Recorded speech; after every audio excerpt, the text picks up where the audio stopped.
The following content contains adult language and humor that is not suitable for viewers under the age of 18. Viewer discretion is strongly advised. The views and opinions expressed during the following video content are those of the individual and may not reflect those of others. Thank you. Everything sucks. Yeah, that's what they say. Pop Talk's dishing out negativity every single day. They're always on a rant, no matter what's in sight. But I won't let their words get me down. I'll prove them wrong tonight. They claim the world is dull, like a never-ending haze. But I see colors shining bright in a million ways. They say love is just a lie, but I know that ain't true. Cause when I'm in your arms, I feel alive and so brand new. Every day is a chance to make it right. No need to dwell in the darkness. Time to shine so bright. Life's got its moments, some tough and some grand. But I won't let pop talks, negativity scare me off my plan.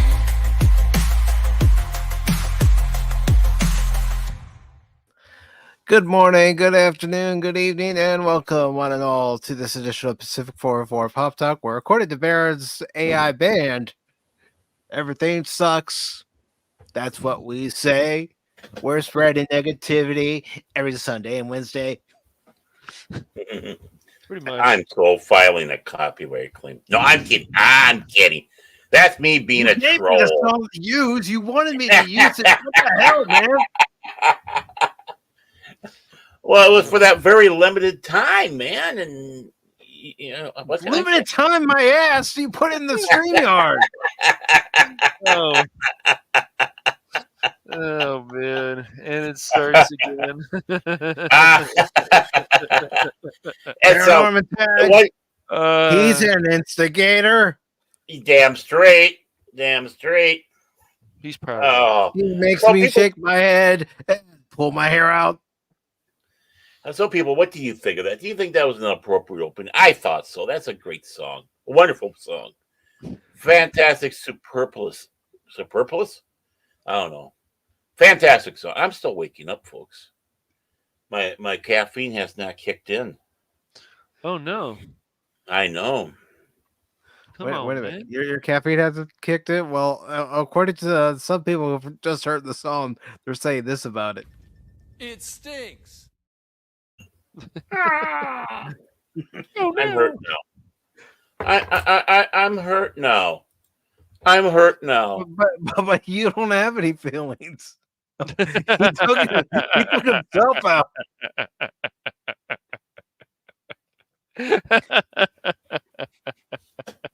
I came back through the window. Right. You just came in through the back door. You have a set of keys. You unlocked the back door and came in. And besides, you don't have any feelings. How many times do I have to tell you? You don't have feelings. You've been around cats too long. Well, I got feelings, but they're like naughty feelings. But that's beside the point. Oh. How many times did I say buddies? No. Yeah. Yeah. So, gentlemen, how are you doing today?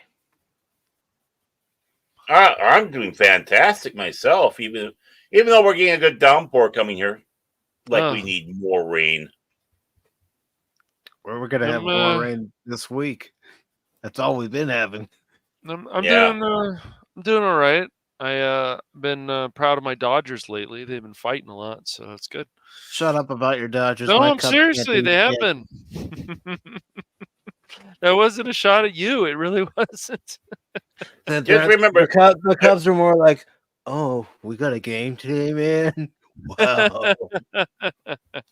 like the Cubs abide, man. But remember, at least the Cubs didn't have freaky nuns coming in. True. Like the Dodgers. True. I know. Yeah. I can't. That was horrible last year. It's ridiculous. Yeah. Since Kayla, this channel has become more political, yes. Those aren't real nuns, people. But anyways, yeah. Mm-hmm. So, gentlemen, on today's show, we have a few topics to discuss. Of course, we will be discussing the passing of comedy great Bob Newhart at the age of 94. Yeah, we've even been teaching Jace about that, about Bob Newhart, and he's going to check out Bob Newhart. I was like, great. Everyone should. His comedy's great. Yeah. You want Yeah. clean comedy? Bob Newhart is your guy. And it's just, yes. Check out his shows that he had. Great shows. There's a reason why they lasted so long. Yep. Mhm. And we're also going to talk about Bruce Timm revealing the Batman Caped Crusader is supposed to make you feel uncomfortable and weaponizes Alfred. He's the guy that's going to enable him to fight crime. Yeah, I looked into a lot of that article before, and I was like, yeah, I didn't want to go and jump like the comments and say it's doom and gloom. Bruce Timm is just as bad as other people. It's over. It's over. Well, I mean, for me, it's I haven't seen anything on it. I wanted the I wanted to wait until the story before I actually commented on it and stuff like that. Bruce And Timm's today's the got an day. impressive resume, so right, today's the day. Yeah, yeah. Bruce Timm has an impressive resume, so let's see. He made it clear that this is an alternate canon, so Mhm. we'll see how it goes. Mm-hmm. Well, And it was hello like, to the old man. hey, how you Hello. doing? I bet you're suffering like me today. So it's just like you and I were talking, Mike, about the Batman, the Curse, or whatever that series coming out, and looking through it, and they're like almost lifting art from Dark Knight Returns, which does and does not bother me because at least it's original art. It's just doing it in the style of Frank Miller, and these were very impactful scenes from the Dark Knight Returns. And being that this is taking place before that, obviously, it's focusing on the bats that came through the window, and of course his parents' murder that happened. And I, one of the things I think whoever it is that's doing the curse, I haven't read these yet, but I could be tempted to. They're on issue 4, so I'd have to catch up. But they say one of the prime motivators, everyone thinks is vengeance, even Bruce, but it's really fear. And it's like, yeah, I mean, some people have said all along the way, the reason why he took the bat was because he was afraid of the bats, especially when they come crashing to the window or he falls in the bat cave. Mm-hmm. They talked about that in the Batman Begins movie. Yeah. Mm-hmm. Yes. Right. So it's like, okay, this is Batman. They're talking Batman. Mm-hmm. So yeah, we'll have to see what they talk about with this one. Like I said, I have not read anything about this, especially this article. So it'll be interesting to take it raw, unlike Cash, who had to cheat and read ahead. Sometimes these articles pique my interest. It's just because Spock and I were talking about it because we're going to watch that show when it comes out. So Arthritis. Okay. Well, yeah. I mean, what's that going to be playing on again? Amazon. Amazon. Amazon. Yeah, Oh, okay. So I'll be able to watch it. Cool. So yeah, I'll definitely take a look at that. Yeah, and if you want to join Spock and I, I'll ask him, Baron, and you can join us for that. And if Mike wants to join too, yeah, for sure. Of course. Just let me know when you guys are going to do it, and I'll be there. Yeah. I'll let Spock know that you guys are interested in watching it too. We can comment as we go along. Tell you Yeah. For a moment. Why for ourselves make our own judgment? Yeah, I don't want to go things that we like, point out things that we don't like, and things that we're not sure about yet. Yeah. I mean, color be intrigued by this. I don't necessarily like the voice choice they have for Batman, but that's a guy from New Adventures of Old Christine and also Legion. Yeah, Legion. He was in Legion. Some other things. Yeah. Well, really, honestly, talk about shoes to fill. I know. I mean, Kevin Conway was, Yeah, how Conroy. long? Conroy, I mean, sorry. Mhm. I was thinking of Conway on Babylon Mhm. 5 too. Yeah. So many names so similar. Mhm. But about what 2-3 decades of doing Batman, Yeah, I Mhm. know. it's really hard to replace that. I mean, Yes. you know, RoboCop did a great job doing it for The Dark Knight Returns. Um, and That's I, true. That's he true. did a Yeah. great job. Yeah, that was a solid job. I agree. Mhm. Absolutely. And Kevin Conroy does have a final voice line in Mhm. the Crisis on Infinite Earths 3. I've seen the Mm. clip. Mm. Yeah, I haven't watched those yet. At least if I go out, I go out as Batman. Mm-hmm. Yep. How you know what? And he did.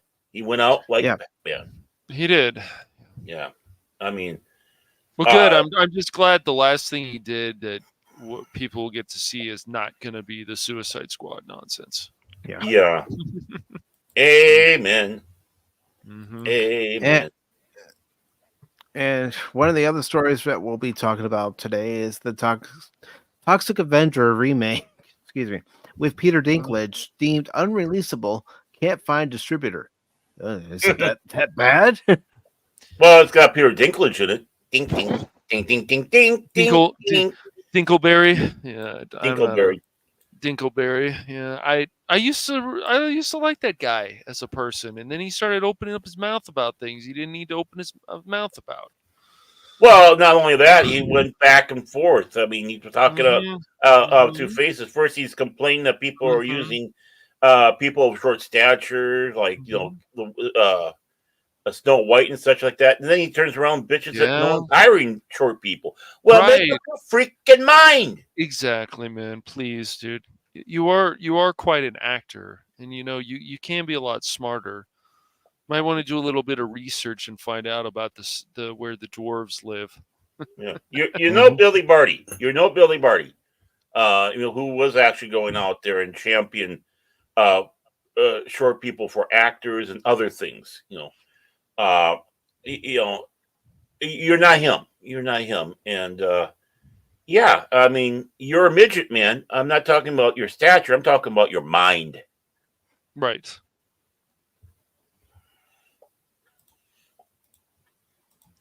Another We lose story we'll Mike? be Oh, there he is. talking about from comicbook.com is Morbius director admitting he wasn't a good fit for the Marvel flop. The movie was terrible. I'll just say that as someone who saw the movie. Yeah, you hated it. Jace liked it. There's a few other people who liked it, but yes, overall it was a flop. So as Phil would say, does that make it a success? Not really.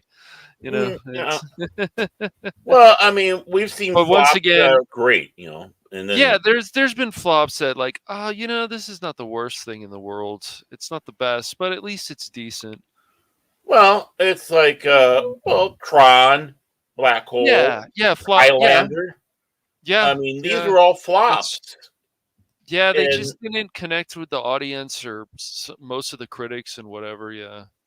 but the great thing about it though is boom, cable and VHS, and it found a new audience there. And people go, "Oh boy, what did I miss in the theater?" People listen to me, theater, theater. Theater. I do say yes, theater. And Yeah. we'll also talk about an article from Niche Gamer where Crunchyroll has updated their website and they've removed comments. Are we surprised? I found that I just was like, oh boy, I'm gonna post this some places because there's people who care and they want to know about that, and even some people said, oh, I just don't have a subscription to Crunchyroll anymore, and that's the other problem with the streaming services when they start doing shit that is obviously not right, especially censorship. You ask yourself, do you still want to spend money on them? It's true. Yeah. Of course, we'll be taking a look at the weekend box office, but first, before we get into any of these articles, we're gonna watch something, and Baron and Cash are Yeah. gonna give their honest reactions. I've All already right. watched it a few times, and I know what I'm doing on September 6th or around there. And I will have to pause this every 8 seconds. Oh no. Thank Yeah. you, YouTube. Well, YouTube, Warner Brothers, and Yeah, again, when you're doing free advertisement for them. Yes. But it is still their property, as other people would say. Yeah. I get that, but Well, yeah, I get that. I'm just calling him stupid. That's all. it is. But here we go. it is stupid, man.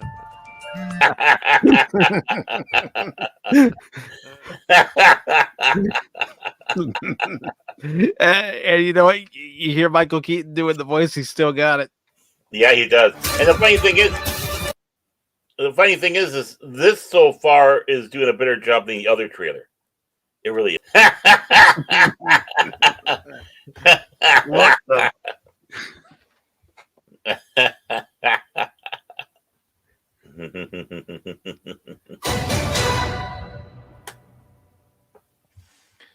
All right, thoughts.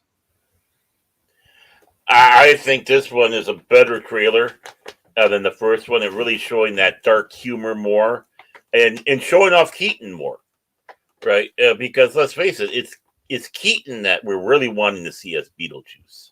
Mm-hmm. What outrageous! And I just hope that these are not the best scenes of the movie. Yeah, that happens. I hope there's more. I'm still always not sure about sequels coming out, and it's been so many years, but I hope it makes people happy, I guess. Some of these movies I just like, I just don't want to see them in the theater. I'll just wait till it's on cable, probably. And I liked the first Beetlejuice movie a lot. I thought it's still a very good film. I'm just not always sure about these sequels. I mean, we're even getting a Gladiator 2, and I know some people are excited about that, but after all these years, it's just, I just never sure. Yeah, I know what you mean. I know what you mean. But this one I can see because Are it's you like gonna that go? next. Would you go to the theater though, Baron, and watch this, or I probably know would. Mike would, but I okay. probably would. Yeah. You think Really, your wife would want to go watch this with you? Oh, hell yeah. Okay, Hell yeah. that's good. I mean, she might not be geeky like us, but there's stuff like this that she does like.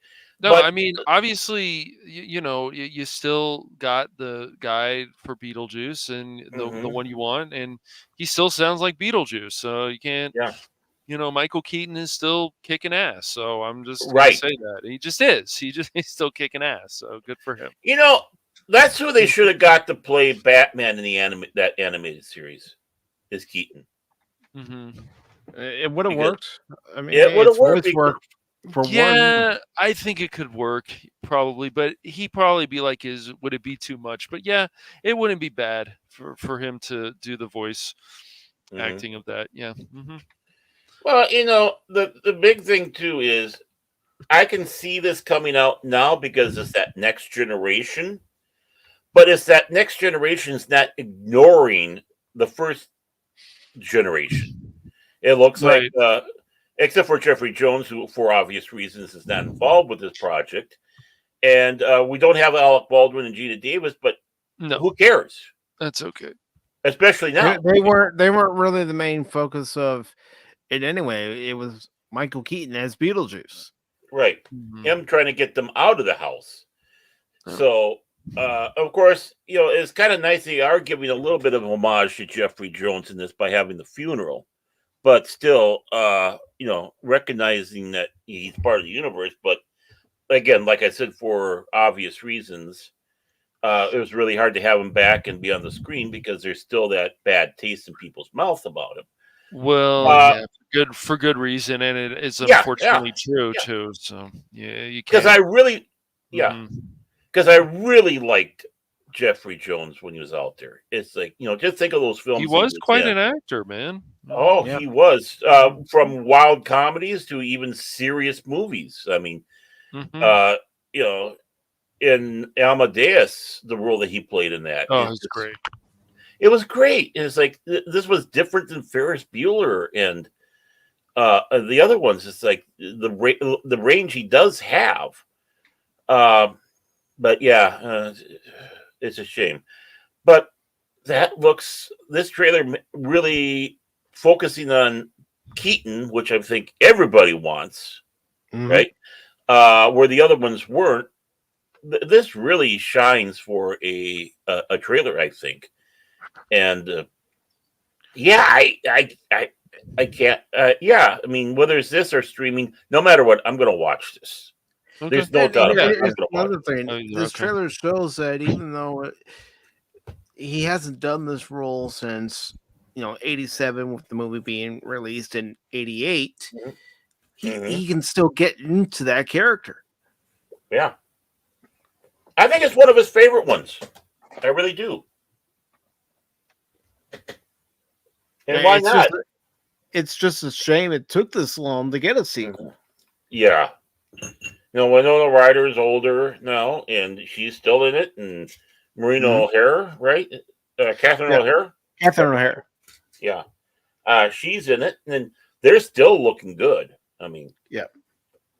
I think actually Kathleen O'Hara is aged more graceful than Winona Ryder. But yeah. I mean, really, you know why? She's a redhead.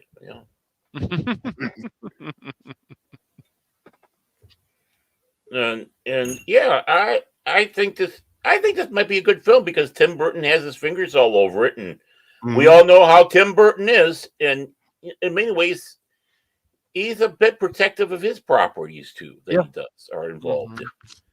Remember the Beetlejuice animated series? I used to watch it. Yeah, me too. I mean, I can't remember who voiced Beetlejuice in the cartoon, but they did a good job. Yeah, I did. Yeah. I'll look it up. I'll look it up real quick. Okay, I'll let you look it up. I was about to, but I'll make you do the work. I was about to look it up too. Yeah. Can't help myself. Well, that's fine. That's fine. We can all get. Whoever gets to it first. No, I gave up when you said you were doing that. I said, okay, I'm not doing it now. You're usually faster than me. No, not always. Not always. Mm-hmm. If my hands aren't cooperating, it's like, okay, come on. Well, mine don't. Yeah. But yeah, Beetlejuice 2 looks like it could be a hell of a lot of fun and weird. I mean, they got to keep it weird too. I see that his version of the sandworms are back in it. With the stripes and all that. I thought I had read that they were doing stop motion again for the sandworms. With Burton, I wouldn't doubt it. I don't think he's all for the CGI. He likes that stop motion. And it shows with, the movies that he had been involved with. Well, yeah, they are. They're trying to get audiences back in the theater. It's now everybody can disagree with me, but it's a shame that they've waited this long to one, release a sequel to the original movie, and two, that we have to wait till September to actually see it. You think this would have done, gangbusters at the box office? It's like, wait a minute, Keaton, Beetlejuice, let's go. Well, what's kind of nice what's kind of nice about it being towards September is because it's close to Halloween, and when it starts hitting streaming, it will probably be Halloween. And what a great Halloween film that would be. And it was Stephen Ouimet who did the voice of Beetlejuice for the animated series. Beetlejuice.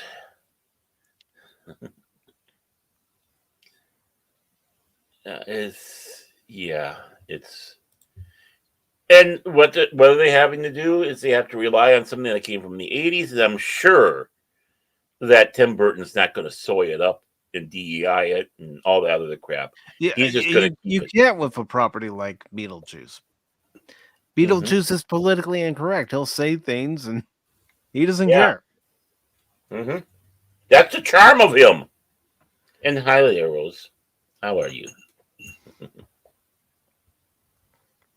Pat Wannabe says Beetlejuice for Keaton is much like Keanu with Ted. The Mm-hmm. character seems to be a part of their actual selves. Every movie they do, there's a bit of the old character popping out now and Mm-hmm. again in new work. Yeah.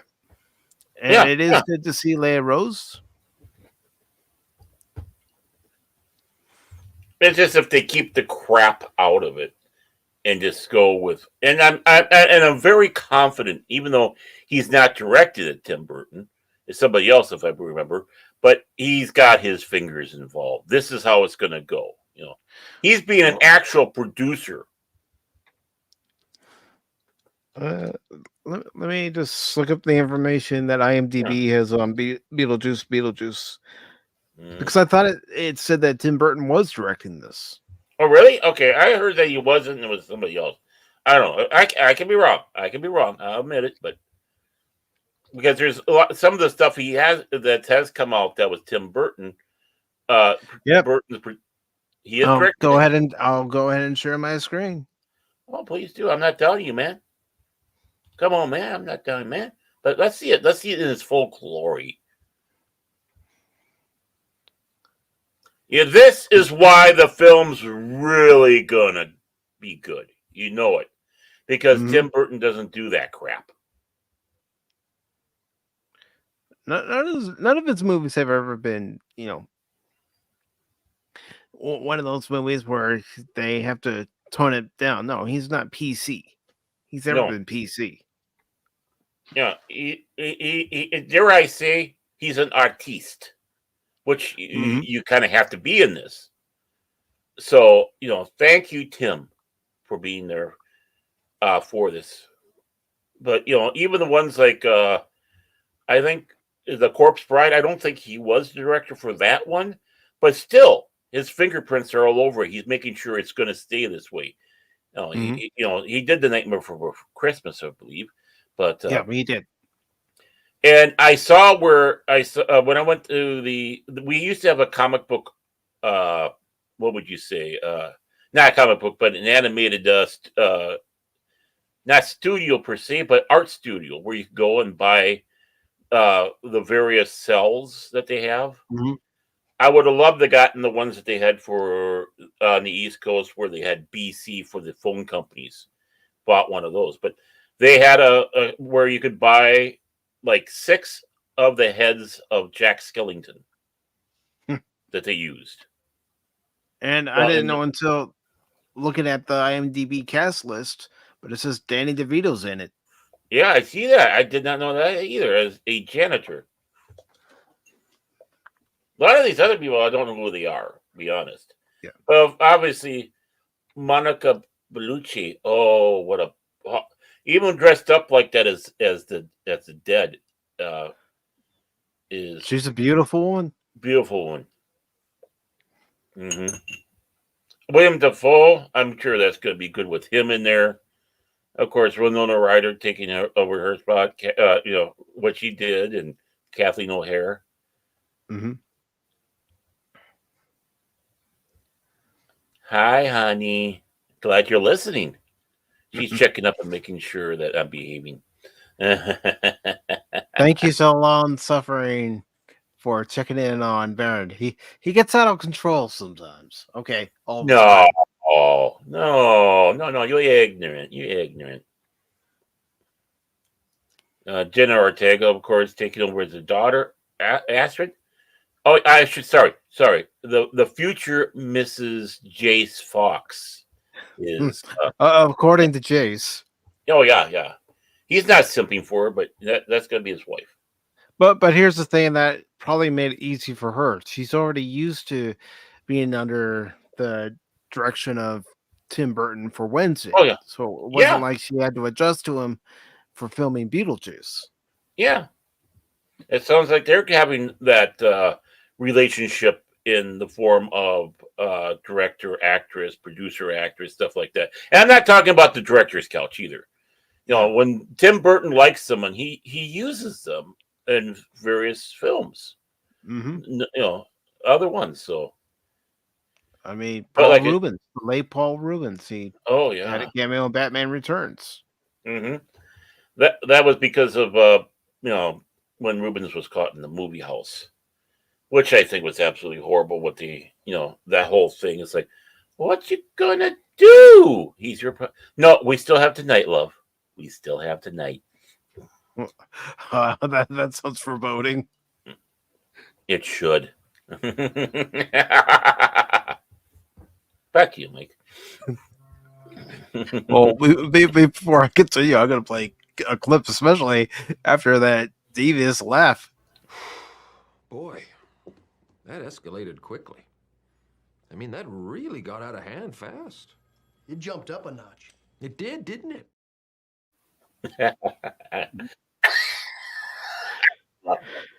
I love it. Actually, most of the stuff we have, I love. So Hey, you know what? We already looked at the trailer, but let's go ahead and look at the stills. oh yeah. I mean, look at that. You can tell Michael Keaton just loves getting into the Beetlejuice character Mm-hmm. just by that smile. Especially when it was one of your favorite roles, yeah. Yeah.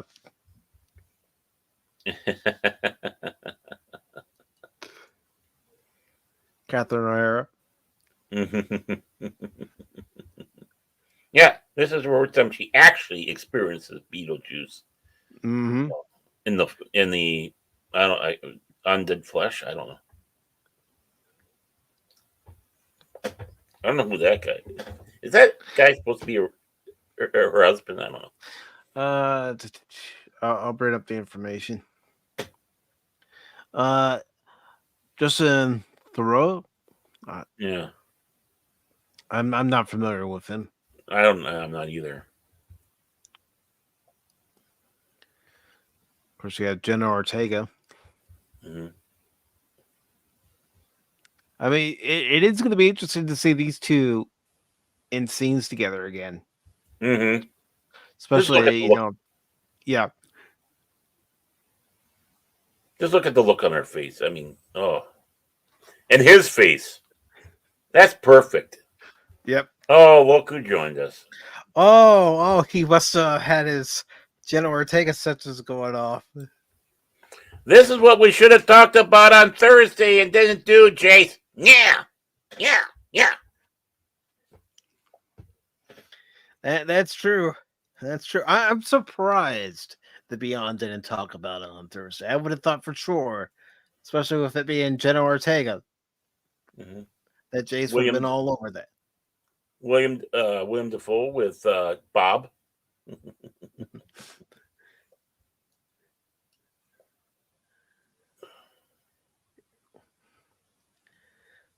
Monica Bellucci. It's showtime. Yeah, that pose. He's got that pose down, man. Yeah.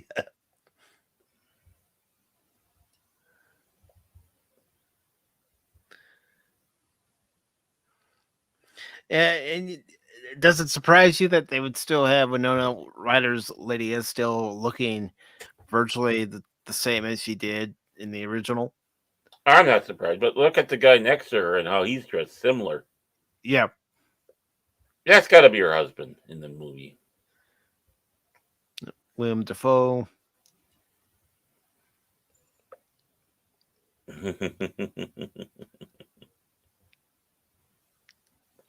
I am looking forward to seeing this. I really am. Excuse me. He's Rory, whoever Rory is. So yeah. Dolores. It's going to be interesting seeing what his role is going to be like in there. You know, he's a bad guy. Yeah. You know, he's a foil for Beetlejuice. Mm-hmm. Let's see. Jay says, Jenna, she is a good actress, you know. Yeah, Sim. Yeah. And she's cute. Doesn't hurt that she's cute. have that on topic for this week. Okay. You don't know. Here's what it is. Jason's watching Pop Talk. What's Mike talking about? Beetlejuice, you son of a bitch. You beat me to it. Oh, he has a chance. He has his chance. Yeah.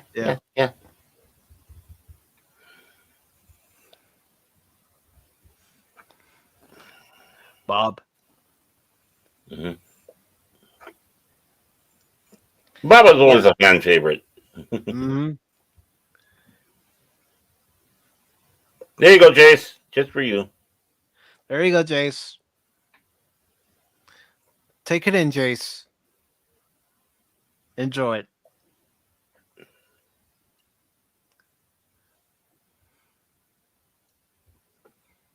Yeah. And Winona Ryder was. in this picture for the poster, it looks like she's in the wedding gown that she was in the first one. Mm-hmm. And you gotta remember, Winona was our Ortega back. Said to her, if you want me to rescue your daughter, you gotta marry me.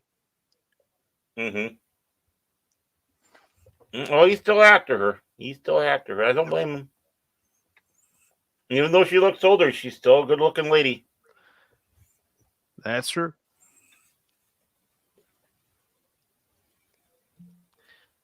Let's see. Of course, Catherine O'Hara. And she still looks great for her age. I mean, look at that. And she's red. With blue eyes. Now, if she had green eyes, that'd be perfect.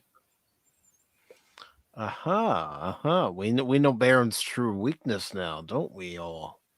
Hey, I like redheads. I like Cash. I like ain't Cash. complaining.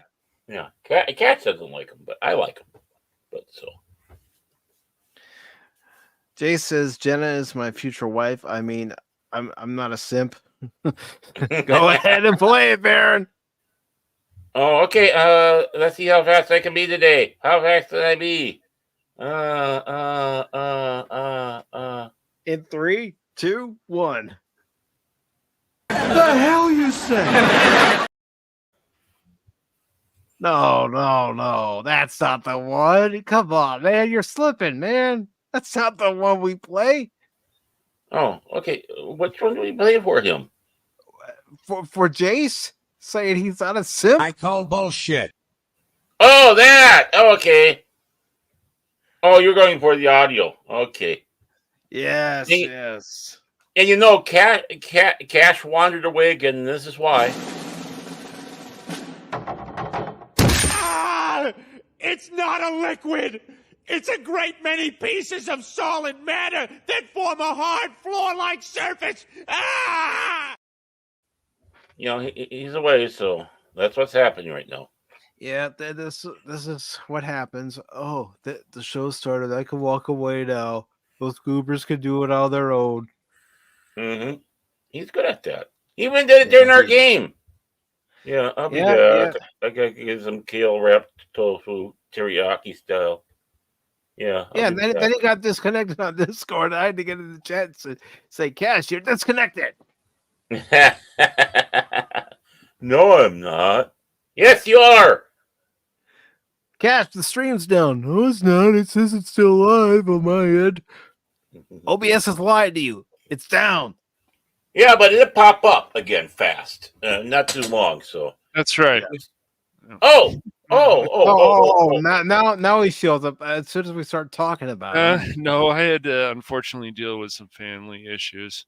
I want to tell people in my family, no, streaming is more important than all of you, but that's not true. No, you know the rule. Family comes first. No, I think streaming comes first. It comes first for family me. Comes first, Baron. Have you met my family? Yes, I have been introduced to your lovely wife who puts up with you day in and day out. She's a saint. And my daughter and the old man. Yeah. The only one who hasn't been the other child. She hasn't shown up yet. So, but you met them. Yeah, dude, I hate to break it to you, Jace. You're a good dude, man, but Jenna Ortega doesn't even know you're alive, my friend. Unless I'm wrong. So yeah, Unless see, there she she's is. subscribed to 540 and under another name. That's what No, she did. it's all those creepy emails and letters he sends her, about 5 a No. day. He's like, "What's up, girl?" I'm surprised. I'm surprised he hasn't been visited by someone saying, "Yeah, we have a cease and desist order here, please." Yeah. There's some guy from Norway and stuff. He keeps bothering this woman.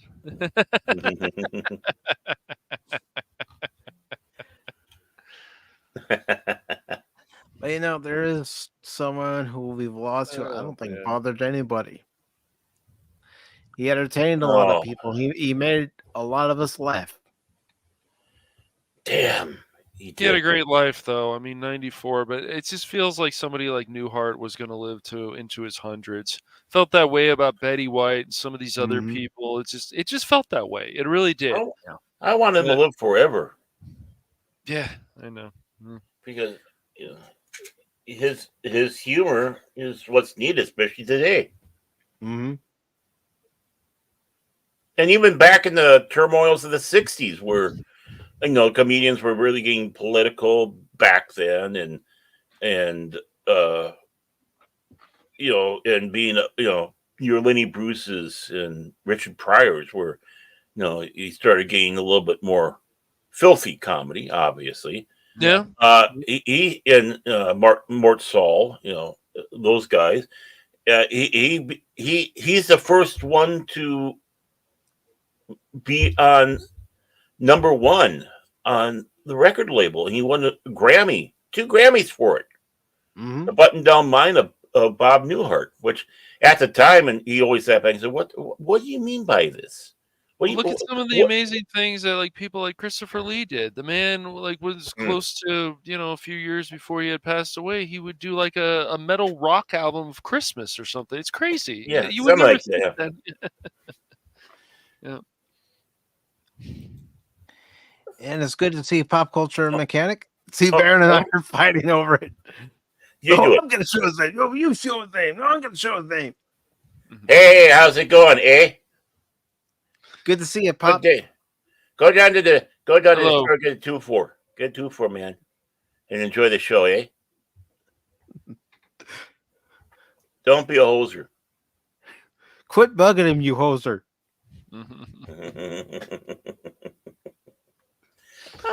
Just be nice. But this article is by Carmel Dagan, and it says Bob Newhart, comedy icon, dies at 94. This was posted on July 18th. Mm-hmm.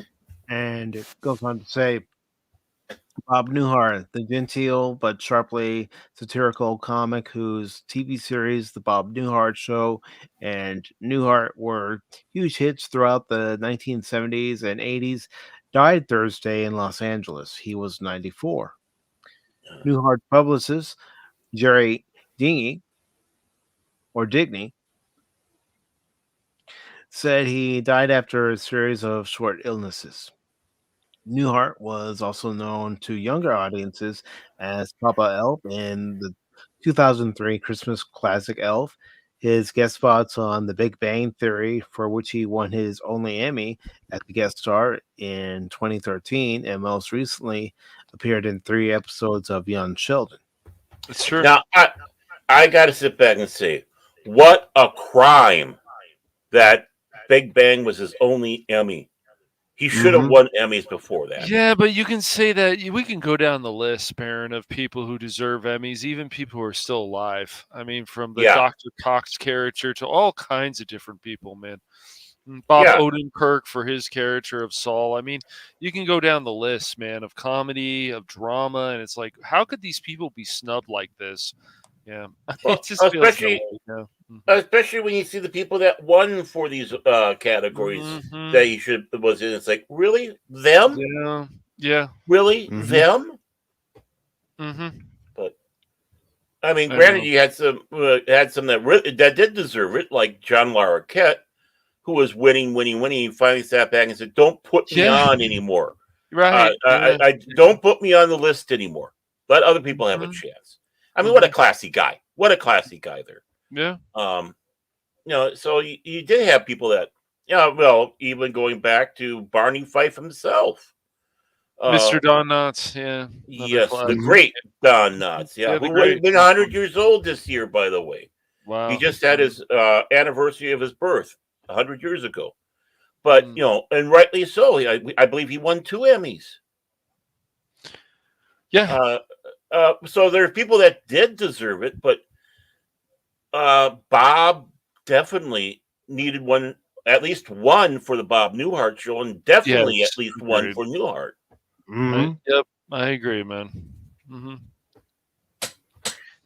The article goes on to say the Big Bang Theory creator Chuck Lorre remembered Newhart saying in a statement, "For years I begged Bob to appear on one of my shows. He always said no. But then he fell in love with the Big Bang Theory and said yes, with 2 provisions. One, his character had to have an arc that spanned several episodes, and 2, he wanted to win an Emmy. We delivered on both.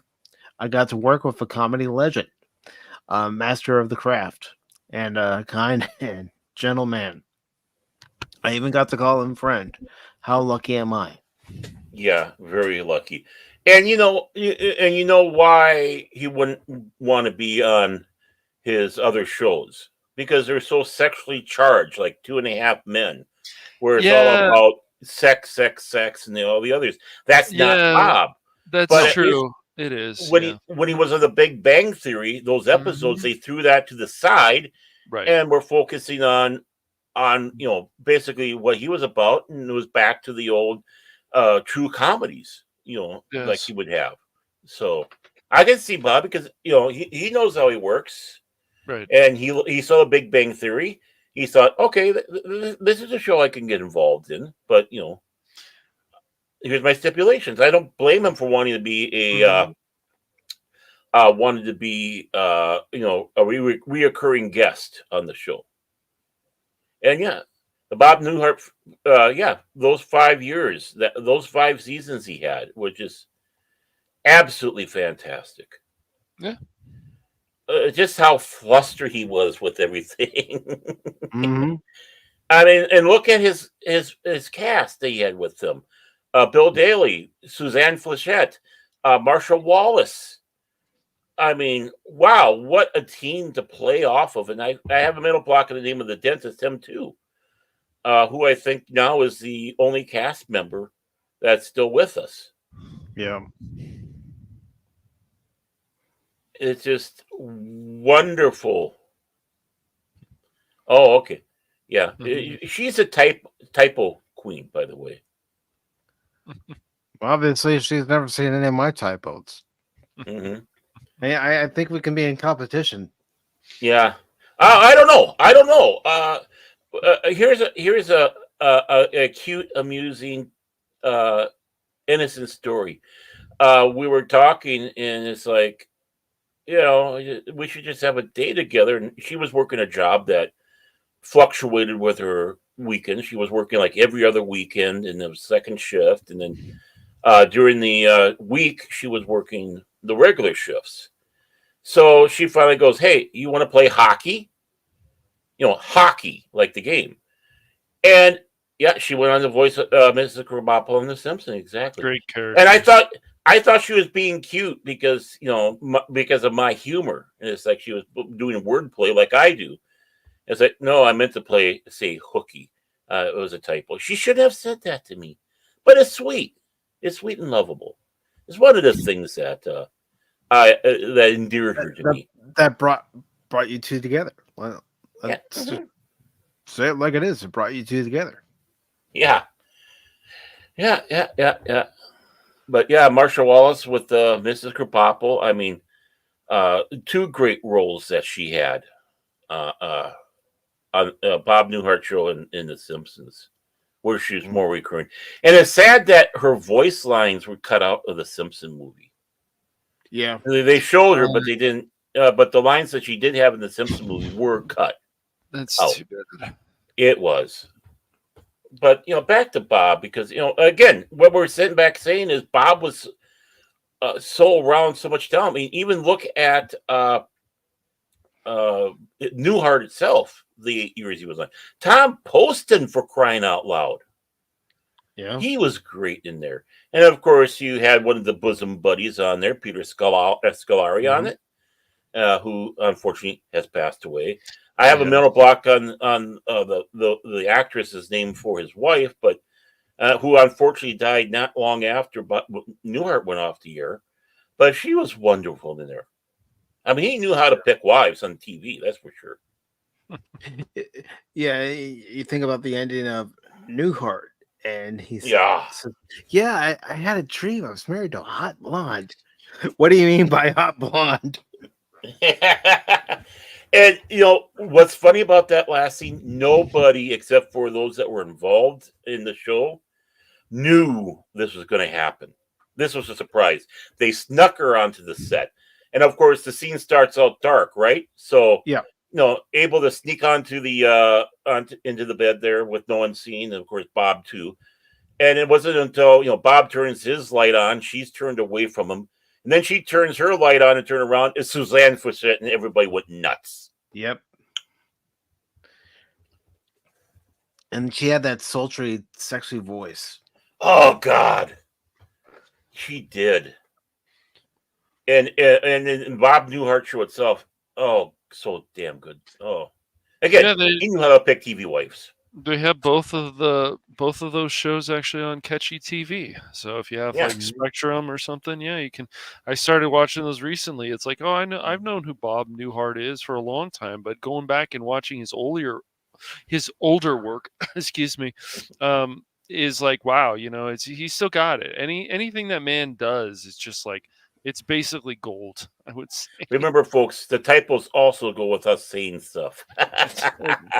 Well, even when I was making the thumbnail and trying to come up with, the different titles for today's edition of Pop Talk, I didn't want to say "Rest in Peace, Bob Newhart." No, I felt it was more appropriate to say "Thank you, Bob Newhart, for all the joy he brought so many people." Oh, he really did. Mm-hmm. And the influence he did. I mean, definitely.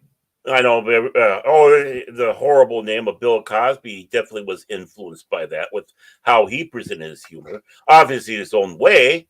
And of course, people say Jerry Seinfeld. The same thing there. I mean, that Jerry Seinfeld was deeply influenced by Bob Newhart.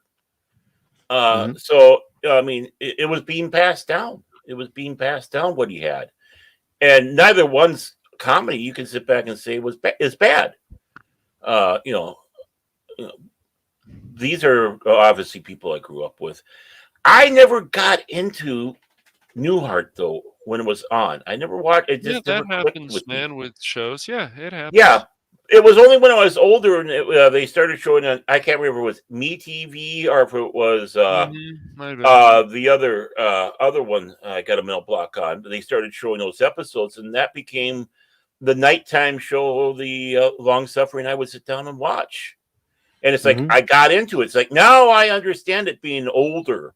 I wish I would have, but what was great is I'm watching these virtually new with my wife, and it's like having a grand old time. It's like, damn, this is a great show. And the thing is, when you hear the theme for the Bob Newhart show or Newhart, you recognize them immediately. Like that. Yep. And CBS is going to have a special on Paramount Plus and on the regular network on July 22 at 8 p.m. Eastern. And so tomorrow. So if you guys want to watch that, yes. Unfortunately, I have neither. Okay. I don't even have the over-the-ears stuff. Unfortunately, I got to figure out how to get the antenna right. I'm far enough away; it causes issues. I could pick up the UHF channels, great, but the other ones, not so much. Yeah. Okay. But yeah, I know what you mean, though. I would love to see it. Back to you, Mike. Well, I mean, who's to say they won't upload it to their YouTube channel? I hope so. I think someone like Bob Newhart should be celebrated. Show his comedy to generations to come and say, this is how you do family-friendly comedy and you still get the point across. Yeah, nothing wrong with that.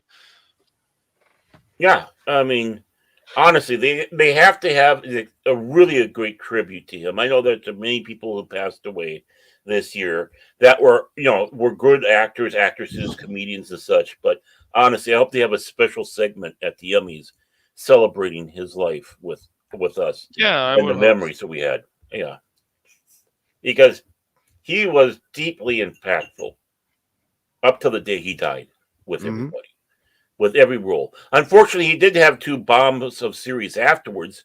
Bob, and then of course Leo and I can't remember what the other character was, but he was working with from Taxi. Oh God, I'm having the mental sieve day to Sorry, day. who are we I talking about? really Alan. God. Just a The Pope. second. All right, you usually have it at the top of my. Yeah, so that show Bob, that was 33 episodes. That was from 92 to 93. Mm-hmm. Yeah, so one season. Then he, of course, had a cameo or a guest star appearance on Murphy Brown. Right. Mm-hmm. Yeah. He had semi-regular stuff on. Let's see, what ER? He had regular appearances on there. Yeah, he did 3 episodes of ER. Yeah. I know some people like to say Elf is overrated. I don't agree, but I still think that movie's quite funny. Well, I Nice, think it helps having. heartfelt story. Well, because he was on it, that helps it. Right.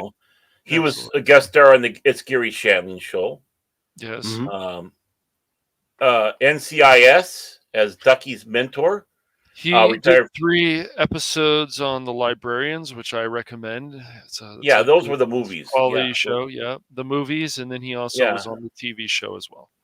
Oh, he was on TV? Yeah, and 3 John episodes. Larroquette. Yeah, Mhm. okay. Oh, on that one? Oh, okay. I Yeah, thought the 3 were those 3 movies.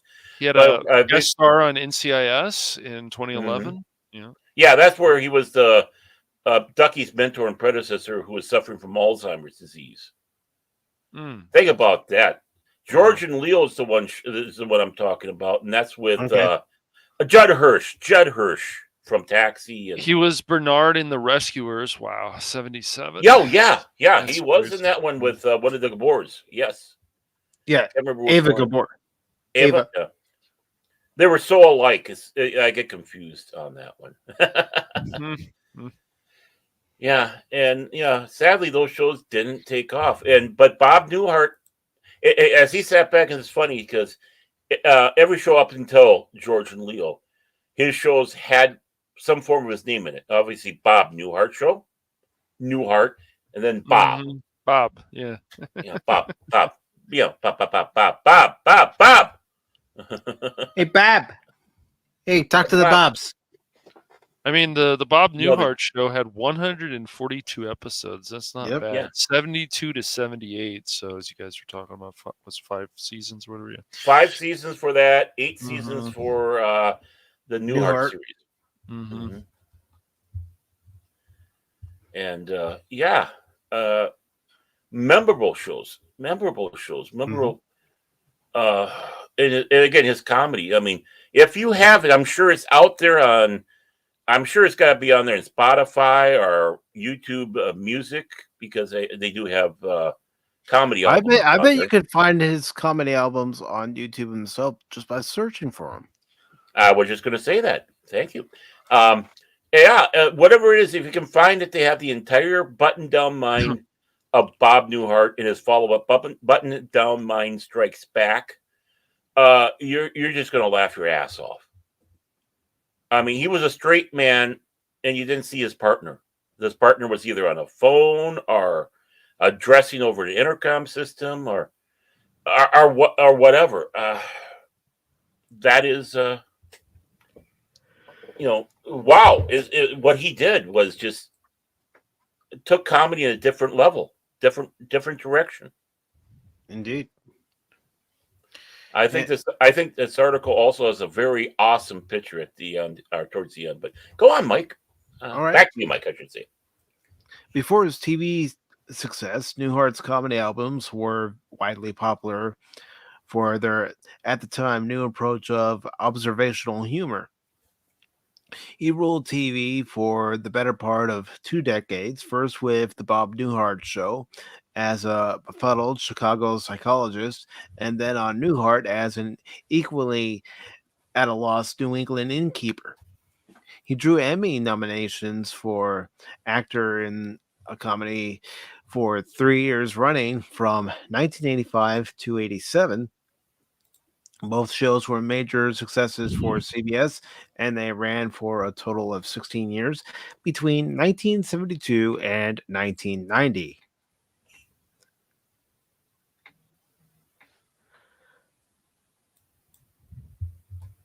Well, you know what? Let's cover this.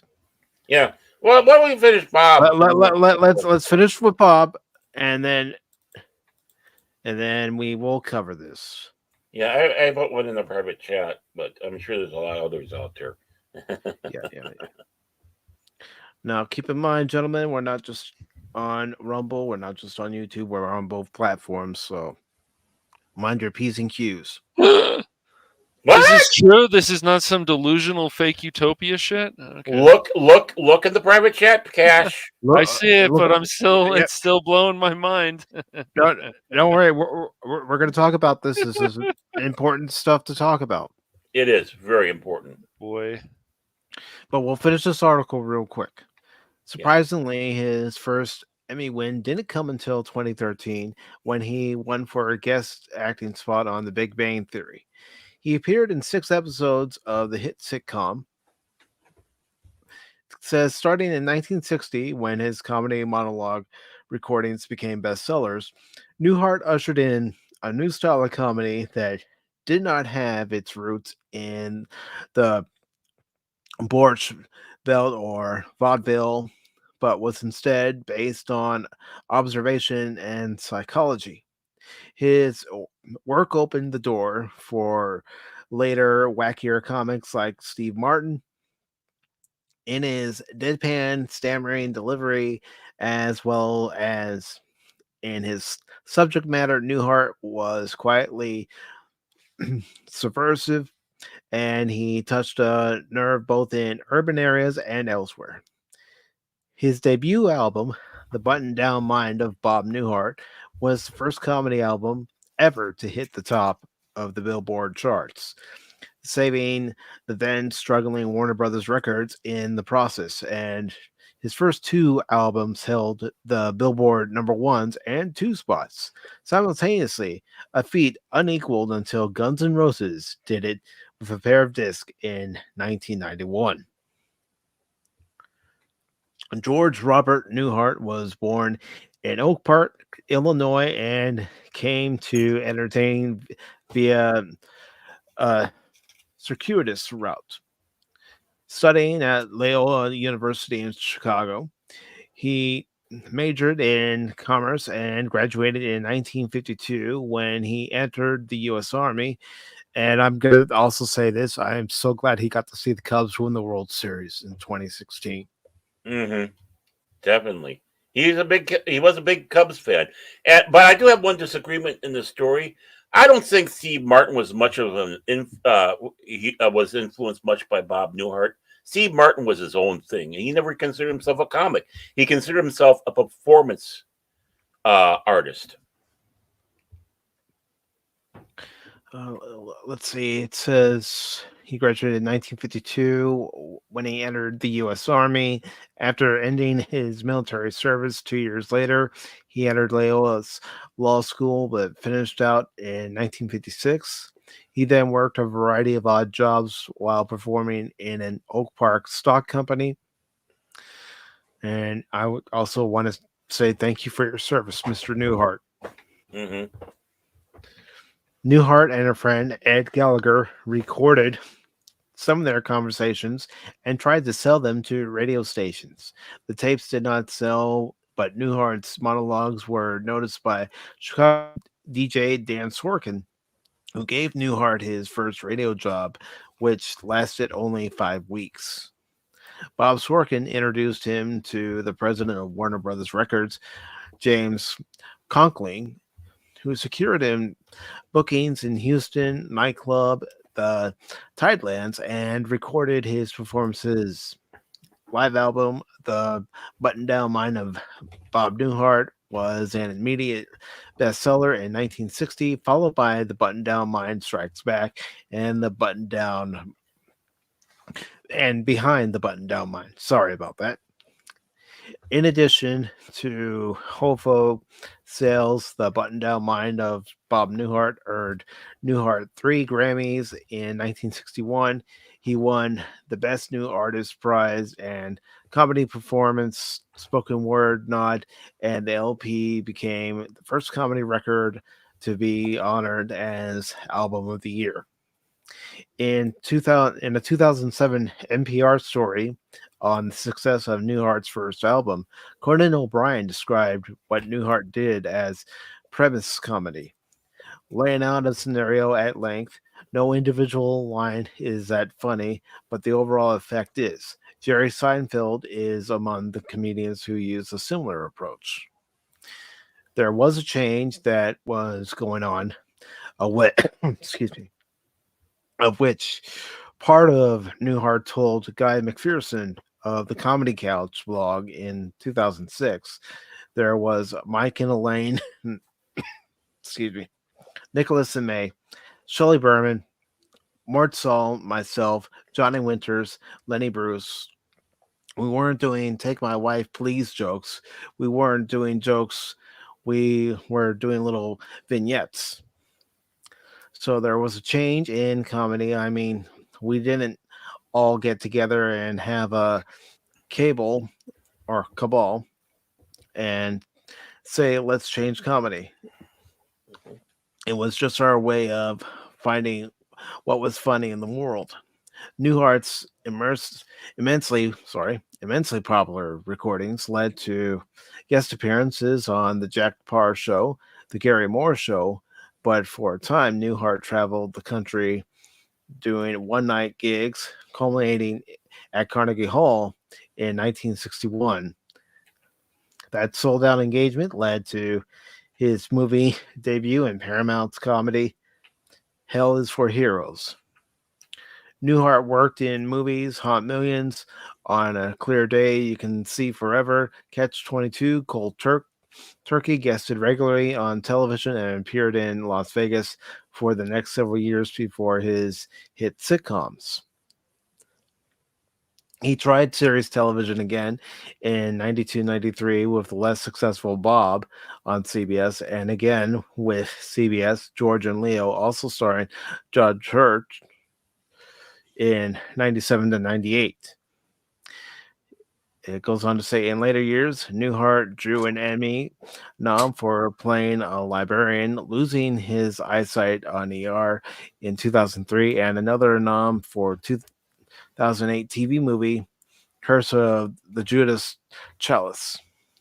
Newhart hosted episodes of Saturday Night Live in 1980 and 95, voiced himself on a 1996 episode of The Simpsons, appeared on 17 episodes of The Tonight Show with Johnny Carson between 1966 and 1992, guest hosting 3 times and 5 on the Leno version between 1998 and 2009, appeared as himself in a 2002 episode of Everybody Loves Raymond, and was part of an elaborate gag at the 2006 Emmy Awards hosted by Conan O'Brien before co-presenting the award for Comedy. Baron, if you could take over the article real quick. Oh, yeah. Let me get it called up here. Okay. I'll post the link in the private chat. Please do. Yeah, I didn't have anything put up there. Oh, that's the wrong one.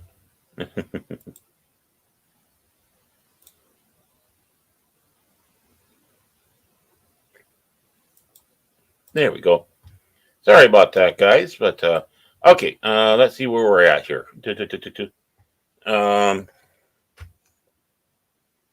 You said that. Let's see. Newhart, yeah. Okay, Go ahead. so Mhm. Newhart and a friend, Ed Gallagher, recorded some of their conversation and tried to sell it to radio stations. Forgive me if I sit back and if this is already said. The tapes did not sell, but Newhart monologues were noticed by Chicago DJ Dan Sorkin, who gave Newhart his first radio job, which lasted only 5 weeks. But Sorkin introduced him to the president of Warner Brothers Record, James Conkling, who secured him bookings in Houston nightclub and the in the Tidelands, and recorded his performance live album, "The Button Down Mind" of Newhart, which was actually his one of his first actually being on stage.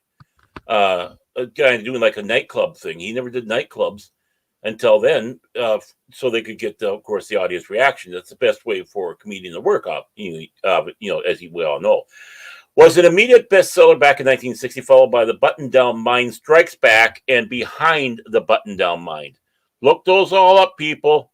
Hysterical. In addition to baffle sales, The Button Down Mind of Bob Newhart earned Newhart 3 Grammys. I said 2 earlier, but wow. He won the Best New Artist Prize and the Comedy Performance Spoken Word Nod. And the LP became the first record to be honored as Album of the Year, which was the first time a comedy album did that, by the way. Wow. All that. Okay. The comedy album never won a Grammy before. So, I mean, Bob Newhart was a trailblazer. And a 2007 story on the success of Newhart's first album, Conan O'Brien described what Newhart did as premise comedy, laying out a scenario at length. No individual line is that funny, but the overall effect is. Jerry Seinfeld is among the comedians who use a similar approach. There was a change that was going on, which I was part of. Newhart told Guy McPherson of the Comedy Couch blog in 2006. There was Mike, Elaine, Nicholas and me, Shelley Berman, Mort Saul, myself, Johnny Winters, and Lenny Bruce. We were doing Take My Wife Please jokes. We weren't doing jokes. We were doing little vignettes. So yeah, we already talked about that. Newhart's immensely popular. We in Hell for Heroes. Newhart worked in Hot Millions, On a Clear Day You Can See Forever, Catch 22, Cold Turkey. Guested regularly on television and appeared in Las Vegas for the next several years before his hit sitcoms. He tried series television again in 1992. Okay, we already told that about George Neal. Of course, in later years, Newhart drew an Emmy nom for playing a librarian losing his sight. Yeah, we already told that. He didn't win that one. Newhart hosted episodes of Saturday Night Live in 80 and 95. Did we talk about this yet? I was getting fixated. Okay. Yes, we did. Yes, we did. Okay. Newhart did occasional big screens work in his later years, appearing in and Out, Legally Blonde 2, Red, White, and Blonde, and Elf. The comic was still doing stand-ups in his 70s, performing about 30 nights a year as of 2006. He fought to his delight that the material from his 60s hadn't aged. No, they haven't. That's what's important. You have comedy, right? You do it right, and it's like who's on first. Timeless. It's still pertinent today. Even some stuff that Jack Benny and George Burns and Gracie Allen did. The same thing. It's timeless. It's not topical. And I think that's some of the best comedy you can have out there. Newhart did his own comedy special, Off the Record, for Showtime in 1995. I remember that one. That was hysterical. The audience was largely 35 to 40 years old, Newhart told McPherson of the Comedy Couch blog. I reprised some of the original first and second album material, and it worked in exactly the same way it worked the first time. I guess the material is as relevant today. The Abe Lincoln routine is probably more relevant today than it was 40-some years ago. That is a funny one. In his book, I Shouldn't Even Be Doing This, mixing reminiscences with bits of comedy, was published in 2006. Newhart was inducted to the Academy of Television Arts and Science Hall of Fame in 1993, and the comic won the second Mark Twain Award for humor presented by the Kennedy Center. By the way, the first one was Richard Pryor, a fellow person from the same state. Presented by the Kennedy Center in 2002 and 2007, the button-down mind of Bob Newhart was chosen as one of 25 entries into the National Recording Registry at the Library of Congress. Now, this is impressive but sad. His wife, Jenny, died last year after 60 years of marriage. They didn't put that in there, but they were together for 60 freaking years. Yeah. Mm-hmm. These articles leave little things out, but I'll give Variety credit for this article. So. Oh yeah, this article is very good. I mean, there's just so much information. I mean, right, exactly. How much more until you start turning this into a novella? You know, he is survived by his children, Robert Jr., Timothy, Courtney, and Jennifer, and 10 grandchildren. And about that Mark Twain Prize Award, when Pryor was dying, Bob met up with him. Richard Pryor said, "Yeah, I stole the button-down mind of Bob Newhart." Bob was thinking, "You stole my material," and Richard Pryor was like, "No, I stole an album. I stole the album back then." Bob Newhart goes, "Well, I get 25 cents per album for that."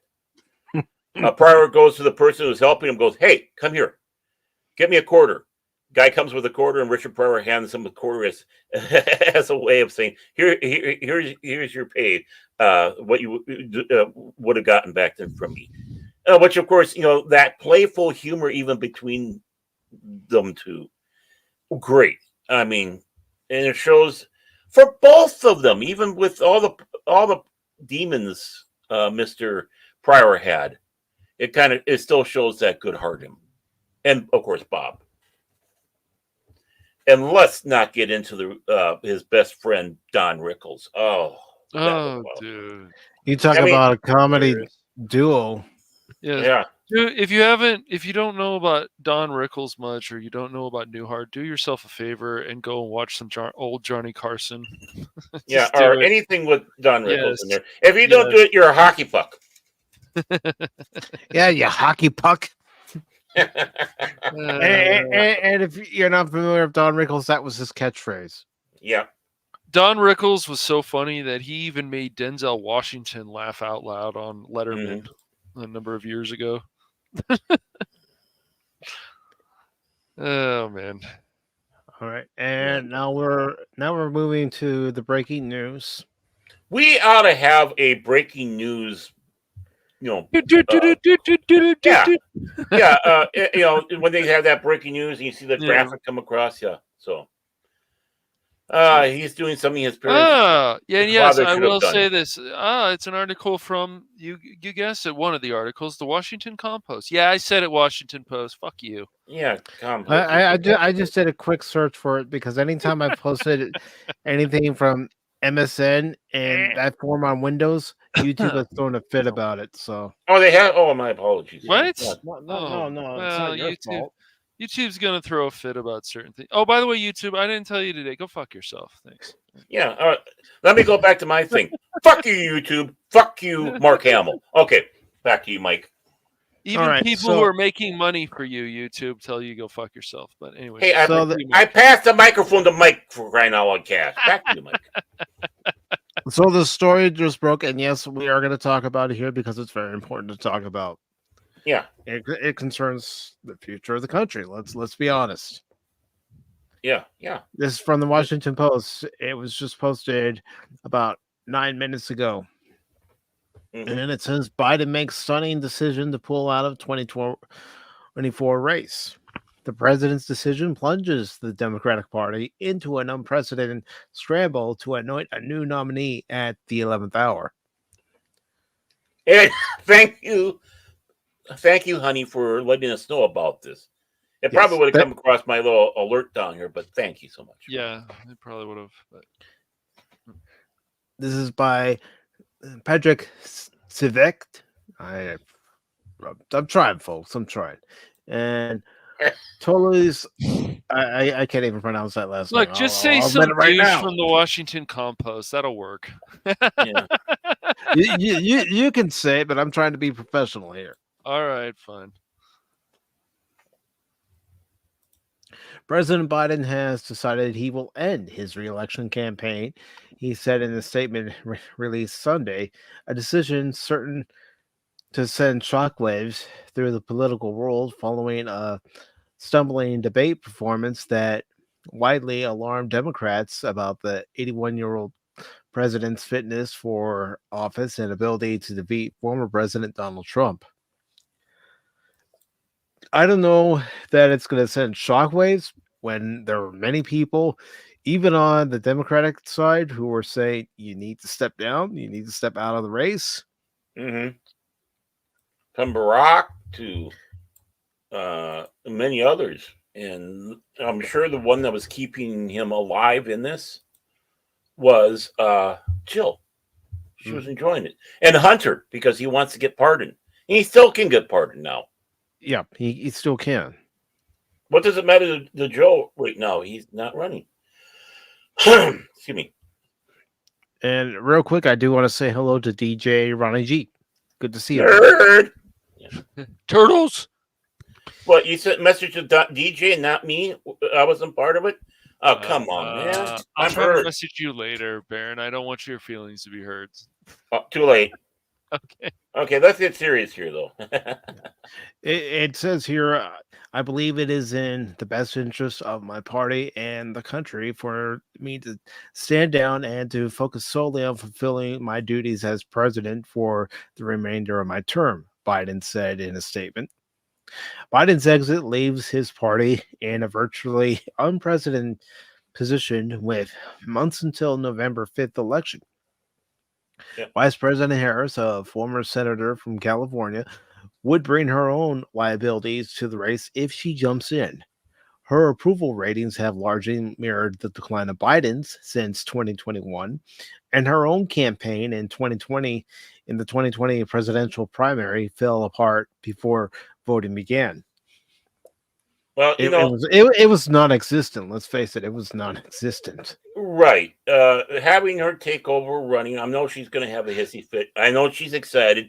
I know that she's all thinking, "Oh, it's now my turn." But the thing is she was even snubbed here because he's staying in for the rest of his term, just not running no more. And she goes, "Oh my God, this is my chance to become the first woman of color president," and it's not going to happen. Yeah, and there's been rumors. There was a video I saw on X yesterday from Alex Jones saying that it's going to be Hillary stepping in. A lot of people have been and saying running that. For president. Yeah, yeah, a lot of people have been saying that because, of course, that's who Barry wanted in there, which of course soured the relationship between Biden and him.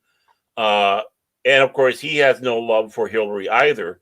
So, and vice versa with all of them. They don't like him. So it's an interesting menage a trois they have going on there with interesting phrasing. I'd continue. Well, three, Yes. But yeah, I mean, honestly, screwing each other and screwing us. So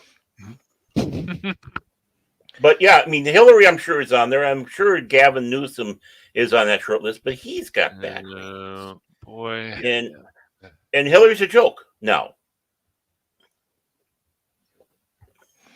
it goes on to say the Democrats' predicament: a candidate dropping out after sweeping mostly unchallenged through the party primaries to become the presumptive nominee is unknown in the modern era. It caps weeks of delicate strategizing by party leaders on how to dislodge Biden, a proudly stubborn figure known to bristle at those who write him off. It signals the conclusion of a remarkable half-century political career that began when Biden won election to the Senate in 1972 as one of the youngest ever senators, and will now conclude in January with his service as the oldest ever president. So far, yeah. Yeah. And as it goes, those 50 years in the Senate were unremarkable. Or the time he was in the Senate was, it's like Ted Kennedy would often say that the stupidest member of Senate was Joe Biden, and Joe Biden sunk his own campaign, Mhm. back in the 80s by plagiarizing a British Labour MP speech, which should tell you something all the way across there. Not just the plagiarizing, but where he was plagiarizing from. He has a other than hanging out with Phil McCracken, he's got an unremarkable career, and even as vice president, unremarkable, Mhm. because he was shoved to the side, and he knew it, and he was talked out of running by Barry in 2016, which again soured it, and Hillary getting in there, and Hillary being Hillary. He thought it should have been him, and then of course we had 2020. I'm Right. trying to remember who it was that said holding the position of vice president is a useless position. Oh, I said that. Somebody. And, Yeah. and I was paraphrasing from others. I mean, Theodore Roosevelt thought his career was over when he became vice president under McKinley, Well, and the Republican Party was making that way because they figured that would end his political career because half of the Republicans didn't like TR, kind of like how 2016 was for Trump. it seems mean to say, but Joe Biden picking him even like as a vice president, you probably the main reason you do it is just to make yourself look better. It sounds mean to say, but I just really believe that Biden was picked by Obama because Obama wanted to make himself look even better. That's just my feeling. I don't care what anybody. Same thing with Kamala Harris. I mean, she was picked to make Biden look good, and boy, did she do an adequate job because, well, she tried her best, but Joe was doing more damage to himself than she. Yep. And whatever anybody wants to believe, this is what happens when you just pick check boxes for your administration. This is the kind of nonsense that goes on. Right. These people care more about themselves than the country. And you can argue with me all you want on that, but the results say otherwise. Well, let's sit back and say he was acting like a freaking king. Yes. As Rita said on Sky News Australia just today, that the Democrat Party, that the Democrat Party is the most anti-democracy as anything. As I scream democracy, democracy, democracy, they refuse to let other people run against him in the primary. They're shoving him off to the side. Mm-hmm. And of course, he got 94% of the vote for running in the primary in Iowa. Right. And everyone was, oh, look at that. Look how popular. He got 94 or 98 or something like that percentile in there. But one thing, only 4% of the people casted votes. That is not good. No. People were mad that they were shut out. Newsom, RFK Jr., all those that were wanting to have their shot at and having a proper primary were told, no, we're not going to have it. It's going to be Joe. That's placing a king. You're putting a king in there now. Yep. Because even the Republicans had a debate, and even though Trump wasn't at any of them, for those it doesn't matter. They still had a debate, and once again, I don't think it's fair, and I will continue to say this, that other networks who just trash one party over the other, that they deserve to have any kind of debates. And I'm glad Ramaswamy said what he did to NBC News, and they had a stupid smirk on their face, but it's all part of the clown show.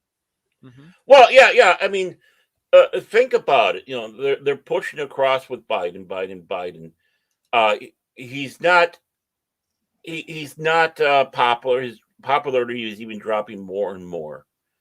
How can it not be? And the thing is, the fact that they had those, they're not placing a king in there. Right. Trump didn't need to be part of those debates. He was hitting the campaign trail, which he felt was more important. He was right. Right. He was getting his word out to the people, and that is a contrast difference. And while he's drawing in thousands of crowds, Biden couldn't fill up a basketball court in high school. No, he didn't. They panned the camera over, and they showed how many people were there. And it's like, even when they're trying to make it look like there's a lot of people there, even that wasn't working. Yep. So I mean, okay, yeah, you're excited. You're excited when you go. You should be excited to be going to a rally, having the absolute chance to go to the rally. Agreed. And if he was really popular, and rooting on your candidate. Let's face it, you should be excited to root on your candidate. Yeah. I don't care what party you're a part of. Right. Mm-hmm. Oh, Yeah. by the way, Biden was actually finally gracious to RFJ Jr. and gave him Secret Service people to watch. Oh, over I him. think I did hear about that. Yeah, the other day, right? It just happened a few Right. days ago. Mhm. Yeah, it wasn't that long after they took a shot at Trump. Mhm. And it's like, as you were saying, why doesn't he have it? Because he's running for president. That's the rules. If you're running for president, you have a detachment. It might not be as huge as the other people, but you get a detachment. Right. Well, what about all these people making death threats against Trump and even against Biden? On the air. That's a felony. That's a felony. Yeah. And then you got classy Whoopi Goldberg going after his granddaughter, 17-year-old granddaughter, and she's going after him. What did her. What did that clown say now? I didn't hear what she said, but what did she say, Baron? Oh, she was saying that demonizing her for trying to make Trump look human. Oh, how terrible! Oh yeah. Oh yeah. no. But she's it finally hit my ticker that he's dropping out. That's going to be big. And of course, the Democrats, they should have had somebody already placed up before this. No, Barry, I'm sure, would have had someone lined up. I'm siding with Alex Jones and others. He's not the only one. No, I'm sure. The ones that don't wear the tinfoil hats were saying that they're going to put Hillary up against Trump. And here's the thing: I could see that being announced at the Democratic National Convention next month. Yeah, that's really going to be a clown show. I believe that big clown. Again, and it's another form of anointing a queen now. Yep, that's right. And once again, if you before supporting any kind of party, if they're not willing to have debates within their own party, how is that not a red flag for anybody? But whatever. Big one for me.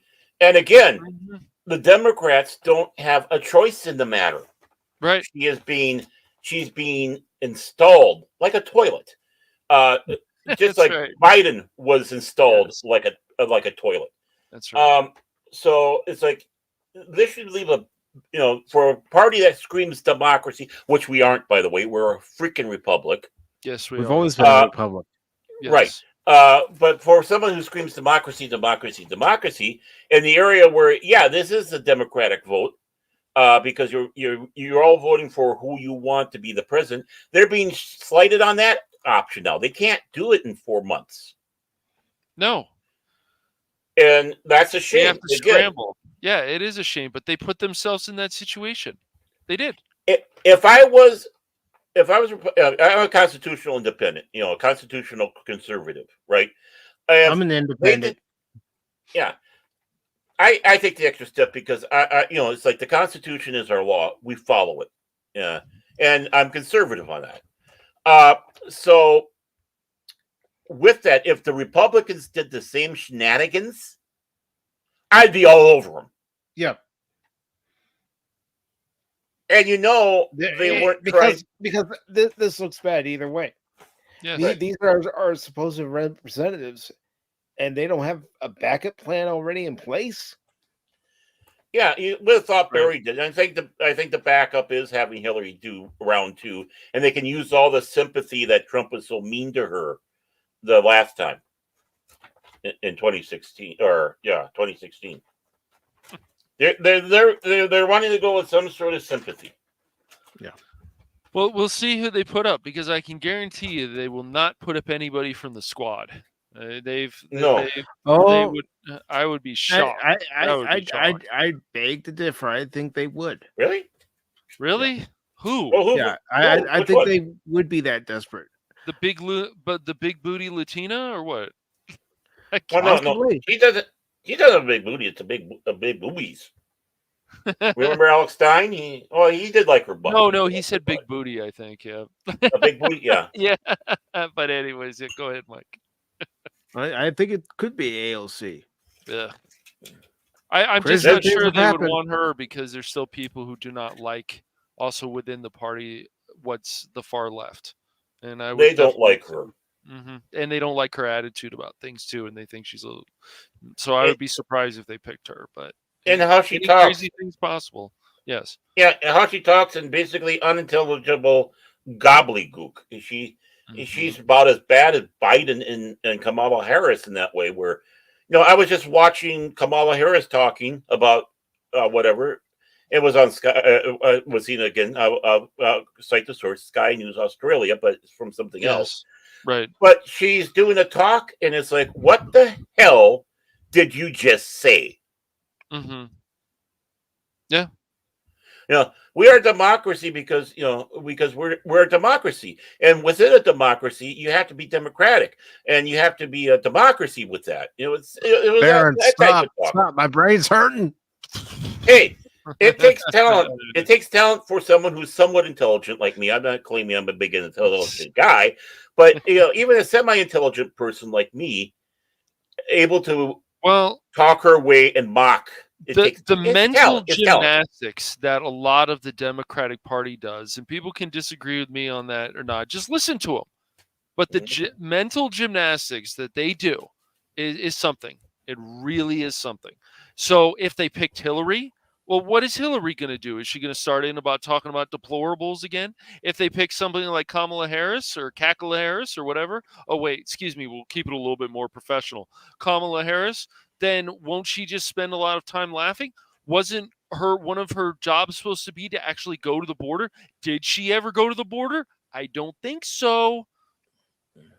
So, by the way, yeah, go ahead. I mean, I'm sorry. Again, it's 4 months to the election.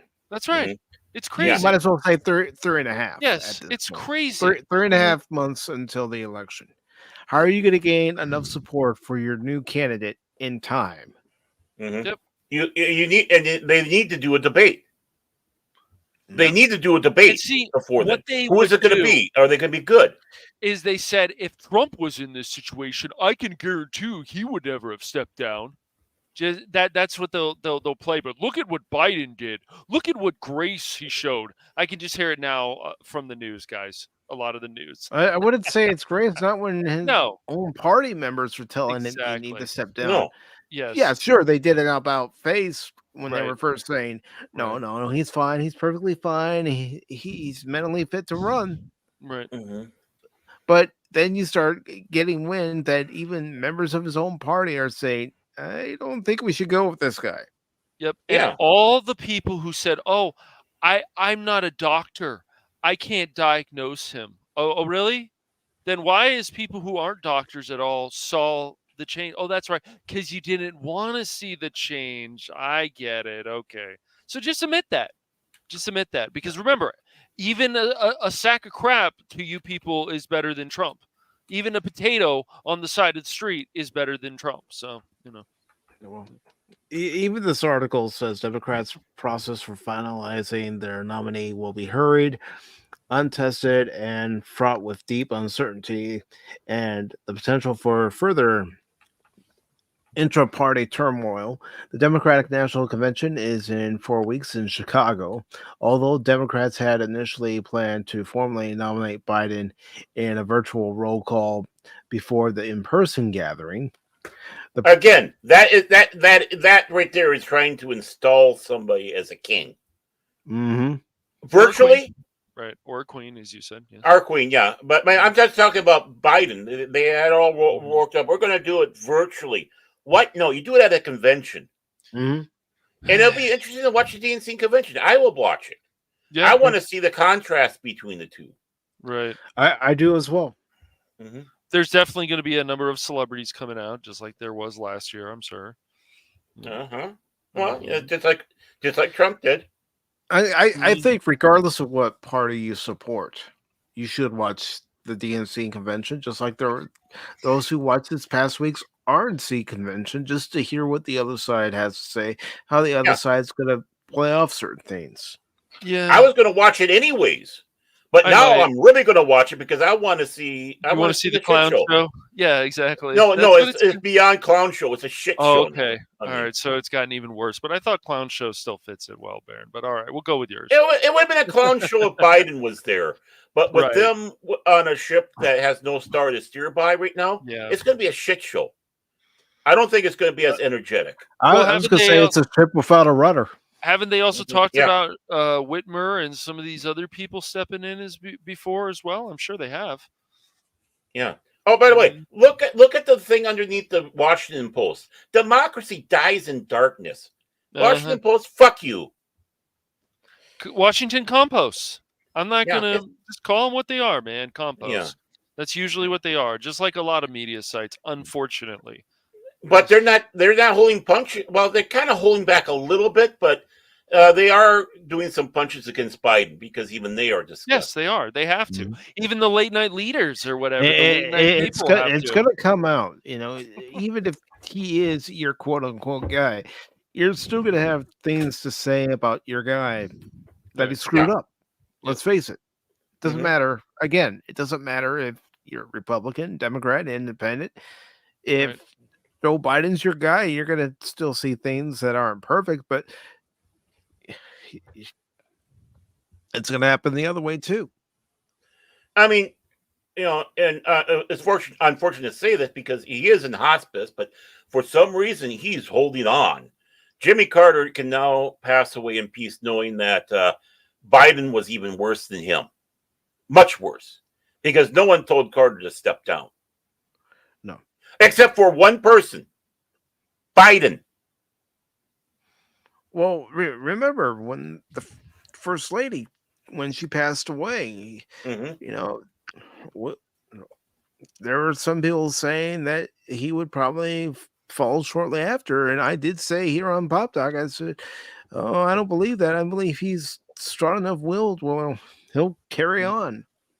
See, I was one of those that was saying that he'd pass away shortly after because a lot of times that's what naturally happens, especially with a close relationship that those two had. And she was a very gracious first lady. She really was, Rosalind.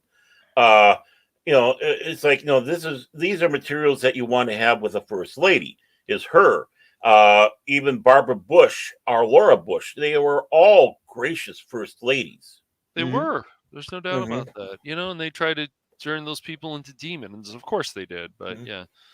And they never tried to become political.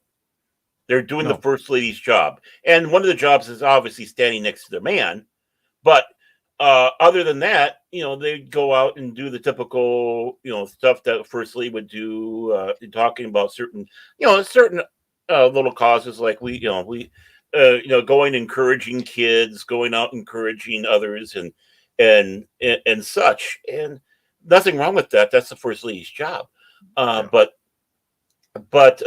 even Melania. Melania. Melania. Thank you. I always have a hard time talking. She was a very gracious first lady. Yeah. I mean, just look at how she presented herself too. Yes. I mean, each one had their own way of presenting themselves, and they were all great ways that they presented themselves. Mhm. And we can't say that about Dr. Jill, a woman who told the United States Marine Corps to have a pomp and circumstance for her being the first lady pomp and circumstance. It's like, no. You're the first lady. You don't get that. No. I mean, you're very important. Don't get me wrong. But you're not a co-president. You're just the first lady. But I think she's thinking, I'm running the country now. because Joe's in his states. I'm calling shots. I'm attending meetings that she shouldn't be part of. Same thing with Hunter. Hunter wanted Daddy to keep on going because he wanted to be clear of all his charges, which I'm sure he's going to get a pardon now. What does it matter? Biden's DOA. When I mean DOA, political wise, not health wise. I'm not wishing that, but his political career is DOA, and so he has nothing to lose. This is the final chapter in his Yes. political it is. career. After he steps out of the White House for the final time in January, he'll be retired and living who knows where. Well, he's going to be living next door to Phil McCracken. They're going to go down to the Dairy Queen and have ice cream together, soft serve, and all that. So Phil's got his buddy back. I know he's been missing him. But in all seriousness, this is a sad way to end your political career. It is. It is. I agree. Just like Mondale, who virtually won all of his elections until 1984 against Reagan. They threw him in for a senatorial one to fill in for, I think it was Paul Wellstone. And he lost by a huge margin. And again, what a sad way for his career to go out. This is even worse. You're stepping down because everyone's telling you to. The only other president we really had that was LBJ when everybody told him not to run again. And he knew he was going to get re-election.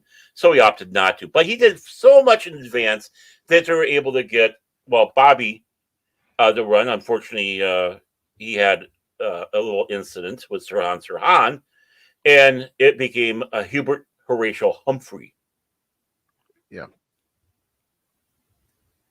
Yeah, and the art. I was just gonna continue to read the article, if that's okay. And yeah, go. Sorry. We were on topic, but we got off the article. Go back to you, Mike. It says the president will leave office with notable accomplishments, especially for a one-term president in an era of deep division. He pushed through bills on infrastructure, climate change, healthcare, gun control, and the semiconductor industry. He pulled the U.S. out of Afghanistan, but that was botched. That's not an accomplishment when it's botched. Of course. When it was started by Trump, and he had a plan, and they didn't follow that plan afterwards. And how many Americans got murdered? Oh my gosh! Give me a break. How many citizens over there of ours got murdered? How many people that were working for us over there that were Afghanis got murdered? And look at those people falling from planes because they're trying to get out of there too. They're grabbing onto the wheel and they can't hold on and they fall off. As the I don't know if it was the C-17 or what, the smaller version that we have, but watch them fall to their death because they wanted to get out because they knew that they were in trouble. Mm-hmm. Good job. Trump at least gave a very good threat. He talked about it. He cleaned it up because of Franklin Graham being in the audience. But he told the Taliban guy they're going when our troops are being shot at. He goes, if one more of our guys get murdered, we're coming after you. I can't remember. He used uncouth language. We're going to fucking kill you, I think is what he said. The translator was all in the gas, and he goes, no. That tell actually him. happened. Yeah, that's crazy. Tell him. So, Trump actually cleaned it up a little bit and changed it, but for for the audience. And then he pulls out the picture and shows the guy's house. Yeah. And that drove the point home. And nothing happened since then until Biden got in with his botchery. Remember, no serviceman died under his watch. He said that. And his botchery killed many of our soldiers, 7, I believe.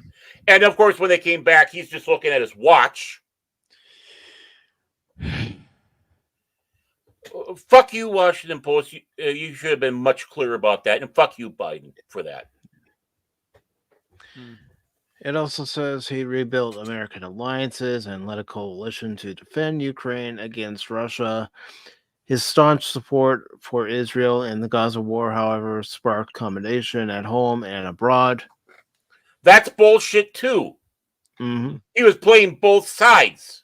He was pissing off both sides. Because why? He had people in the Democratic Party that are just venomous for Hamas. How dare you, Hamas? You got. How dare you go against Palestine? There's many of them that are in the Democratic Party, probably most of them. And of course, then he starts tempering that and going after Israel, and of course, he's pissing off I'm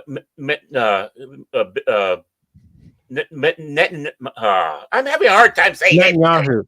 Thank you. You all right Thank there, you man? so much. Check what you've been drinking, man. It's okay. Actually, I'm drinking a cola to get my caffeine, but I don't Benjamin Netanyahu. Yes. Yeah. He starts pissing him off in the Israelis and the people who are pro-Jew, are pro-Israel, that are in the party. So he's stuck there, and he's playing double. He's playing both fields. So don't tell me his staunch support for Gaza.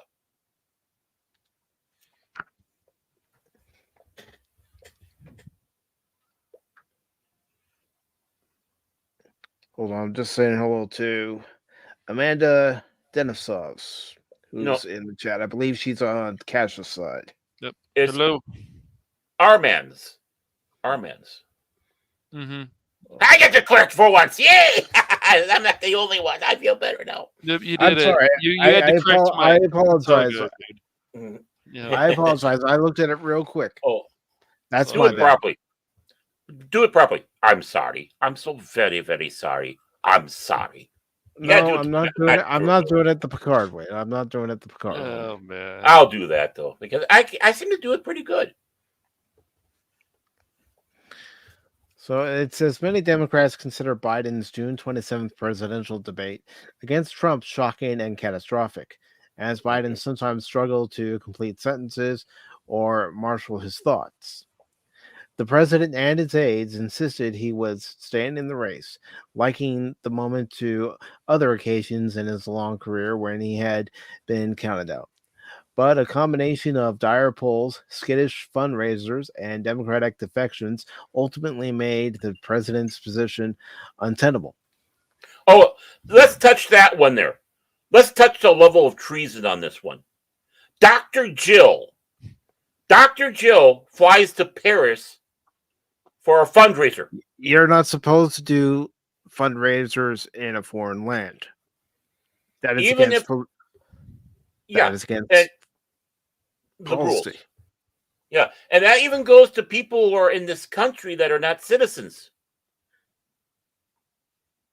People like Patrick Stewart and others.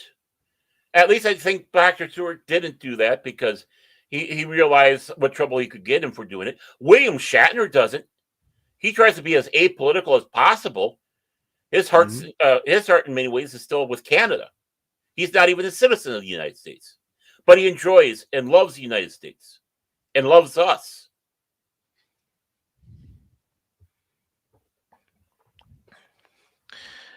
And it says, undergirding Democrats' urgency to replace Biden is the fear of another Trump presidency, which many in the party believe would be uniquely destructive. Sorry. Yeah. Like we have to sit back and say Biden has unified the United States. Look at the poll number. Look at the numbers out there. I mean, he unified, but not the way he wanted. Mm-hmm. But then they sit back and say, "Oh, well, it's so horrible out there. We're so divisive." No, not really. If anything, after the events of last Saturday, it's unified people even more. Yeah. It got those that might have been hanging on the fence fired up because no one likes to see someone like that having be assassinated, or in this case, attempted assassination. It fires people up a little bit more that were on the fence, you might say. Mhm. So Trump got a lot of that. Yeah. If they were smart, they would go to RFK and say, "Will you please take over?" They might. You never know. Right, and that would be That's one of the things you have to take into account. You got to take right, into account any possibility, no matter how right. far fetched it may be. And yes, that is on my possibility list, because, and maybe that's the reason why he got Secret Service protection, because they'll announce that he is going to be taking over. Mm-hmm. And I love to see a RFK Jr. Trump debate. I would love to see that. Yes. I'm not saying it's going to be a bloodbath. I'm going to say it's going to be interesting. No. Yes. At least when you have that split screen, you're not going to be seeing the drooling zombie look of Biden like they did with the debates. I'm surprised they even did that. Doing that split thing. And of course, when Biden's saying that Trump is yelling out things, he wasn't. It was Biden that was yelling out things. Yep. I think only one time we heard it. We heard it Trump during the said that. debate. Yeah, I think only one time Trump said something, and of course he was off mic, and I think it was going after the fact that Trump said that about the soldiers and it's like I would bristle too, because it's a lie. That what he said was a lie. Only one person said that he did that. A disgruntled general who got kicked off out of there afterwards, after that event took place.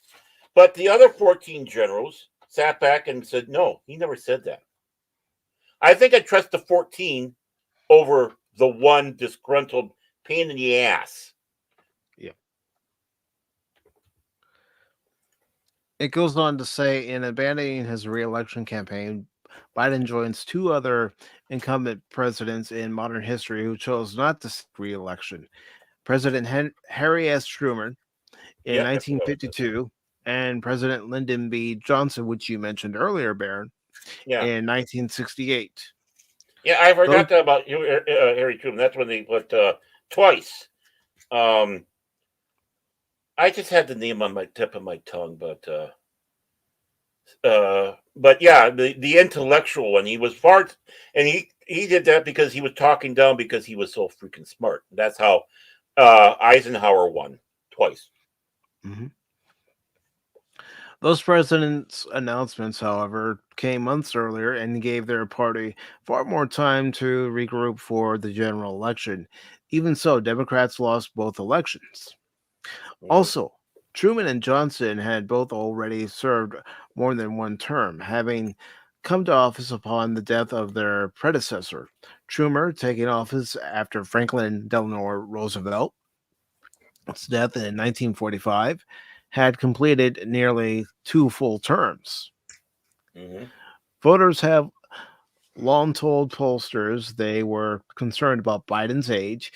It was even an issue in his 2020 campaign, but the debate was an inflection point, releasing a wave of Democratic anxiety that the Biden campaign had previously been able to keep in check.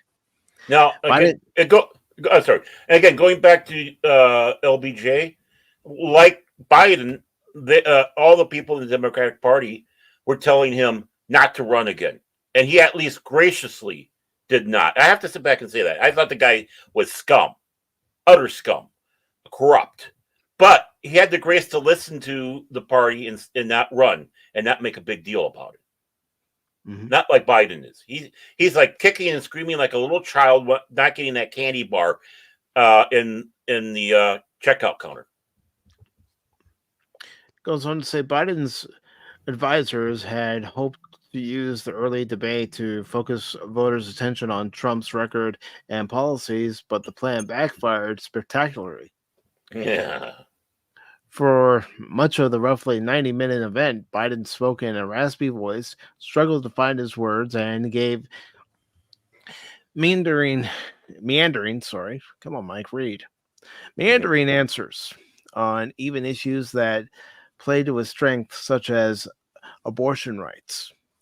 Biden and his aides quickly acknowledged that the performance was disappointing, but they downplayed it as a bad night and said the president had a cold. Which That he did did little not to have. no, He no. did not have because And, he and, was and a it Waffle House actor. it wasn't jet lag like he was claiming to. Yeah, because that was more than 7 days before he got back. I mean, it's going to take 7. It was more, but I'm just going to say 7 days. 7 days. You're still suffering from jet lag as you're being prepped in an aircraft hangar for that whole week for the debate. Well, I'm just, 1 week out of the sight of the public practicing for debate, and he still did what he did. I just want to point that out. Be a little bit more accurate. They can't be, dude. Rodney's not old enough. Rodney's only in his 20s. No, it should be McCracken Cash. No, that's all right. No, McCracken money. 2024. No, it's fine. No. Get me my Buster Bars, bitch. Phil and his buddy Joe. Joe can become VP again. Can he? I don't know. I'm not sure about that, but he could because he could. Well, he could go because he only served 1 term as a president. Okay, got it. And being that the vice president has the ability to take over if something happens to the president, that would be like a 2nd term for him. Yeah. So he could fall in there. A president can only be in office for 2 terms, which is 8 years, or 12 years. It used to be over. Okay, gotcha. I knew about, of course, the 2 terms and stuff, but I wasn't sure. At one point, it was 3 terms. That's true. Well, no, we never had that. Wait, did we? No, we never had that. It was up to FDR. There was no rule stating that you only run for more than 2 terms, and the reason why is they're paying homage to George Washington, who refused to run again for a 3rd term because they were wanting him to run a 3rd term. He said no. They wanted him. Okay, so it's never been official that we've had. Okay, got it. My bad. Yep. Okay. Yeah, and when you had 12 years, 12 years of 12 years of FDR, it was kind of to the breaking point. No, we can't do that. You're now getting a king in there. You don't want a king in there. Of course, his passing away stopped him from doing anything more. But that also, when he passed away, gave when that came about, it still gave Truman the ability to be in there for the 12 years, because it was at that point that when Frank FDR died, that it wasn't quite 2 years. Yeah, that's probably what I was thinking about, Baron. Mm-hmm. Hey, I know things. Woo! I know things too, but it's all. Well, I'm not saying you don't. I'm not saying in the you mind don't. and trying to get it out and sort out the right information, not say the wrong information. Oh, I know you're very, very smart, smarter than me, man. But I was just saying that a dummy like me knows that. That's what I'm saying. It's like, ooh, even I know that. Ooh, I'm a dummy. I'm an SMRT, and I still know that. Wow, Baron, I thought it was SMERT. SMRT? SMERT. Okay. I am so smart. Smart. Yeah. SMRT. SMRT. SMRT. And that was a flub. And they kept it in. They thought that was great. Dan Castanella actually did that by accident and they had a flub. And it's like, oh, we're keeping this. That's awesome. So it goes on to say Biden and his aides quickly acknowledged that the performance was disappointing, but they downplayed it as a bad night and said the president had a cold.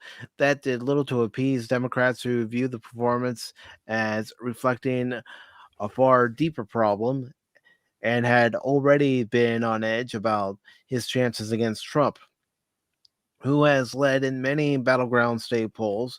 A remarkable rebound from his disgraced exit from office 4 years earlier.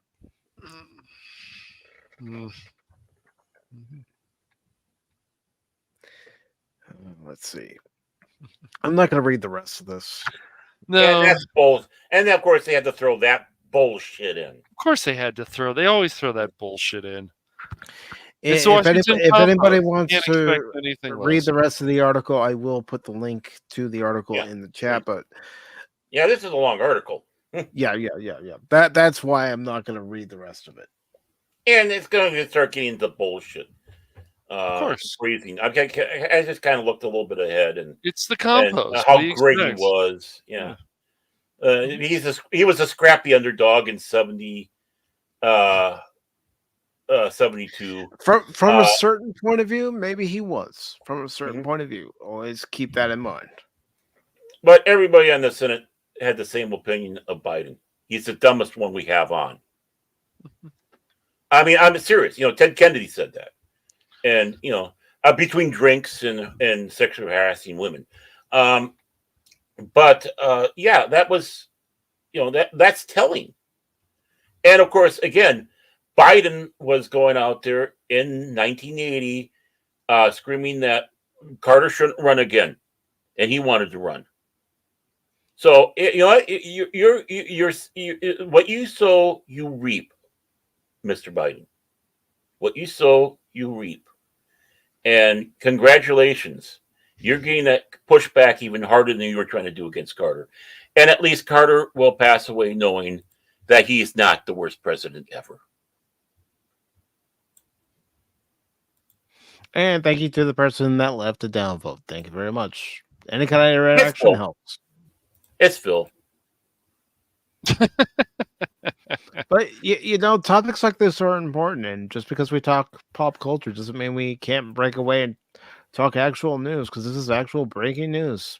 Yeah. And thank you to the long suffering for letting us know faster than the ticker told us.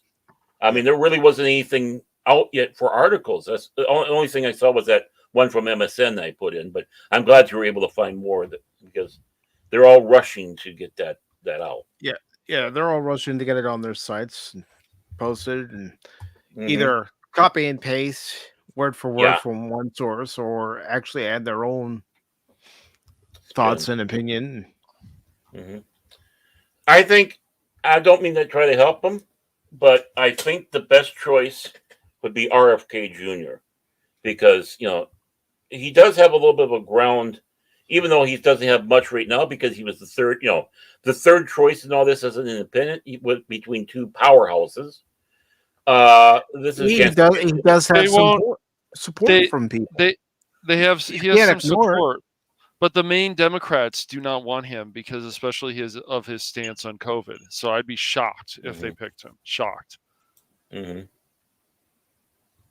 Exactly. I mean, other than Hillary and maybe Gavin Newsom, who else are they going to go for?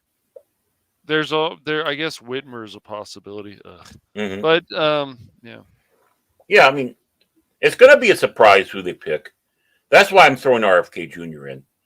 So I think it's RFK Jr., Hillary. I mean, not Kamala. The rumor, Michelle Obama too. That's been rumored for a while. Yeah, but I don't think she wants it. I really don't. But and really, right now they try to say about she's the only one who can beat him. No, even in the Democratic polls that they have for her, she's low. Well, the scramble they're going to have to do in the next few months is going to be something, that's for sure. Oh, not just the next few months, Cash. The next few days, next few weeks. Remember, the DNC convention is next month. See, I got that. And the danger of putting RFK Jr. in there, they're not going to have a puppet. Right. They want a puppet in there. Right. And because Hillary is somebody who would actually go down to the border. I believe that. Yeah. They want a puppet or one of the puppet masters, Hillary, because she and Obama are working behind the scenes, as people say. This is by Obama's third term. Yeah, I can see them wanting to do Michelle in because then it would be again Obama's fourth term. Barry's, that is. And they want to put a puppet in there. That's why AOC would be one of the choices because they know they can play her. I don't think they can play Kamala Harris, and she's an idiot. I think she's going to be passed over, and she's going to be pissed. It'll be interesting what she says if that happens. Really. Yeah. I'm sure we're going to find out in the next few days, next few weeks. Right. I mean, it could be Kamala, but I sincerely doubt it. Yeah. Or should I say, Mamela or whatever, as Drew Barrymore was simping for her. Oh, you're our mom. You're our mother. Oh, I want to hug you. Gosh. I kneeled before Dylan Mulvaney, and I was kind of hoping. Yes. I was kind of hoping that I could reach under the skirt and give a Mamala, wasn't it? Oh, yeah, Mamala, yeah. Oh God. I mean, the word simping. I mean, you had people that were there. You obviously knew that the person they were talking to was on their side, but they're much more gracious. They're much more. What would you say? Gracious is not quite the word, but diplomatic. Much more. They kept their control. Let's put it that way. They didn't start gushing over her and like they were, because it really lowers your ability to be a talk interviewer if you do shit like that, because it's like no, you have to be a little bit more dignified doing this. And I realized, Drew Barrymore, and I realize this, Phil. I'm just trying to throw out names, throw out possibilities, hypotheticals, and some that may not even be hypotheticals anymore. Yeah, exactly. You got to put all the cards on the table, no matter how ridiculous it might be, right? You still got to put it on there. That way you're not really blindsided if that lower chance card does come into play. Yeah, because... And then and you still... Sorry. Go. Yeah.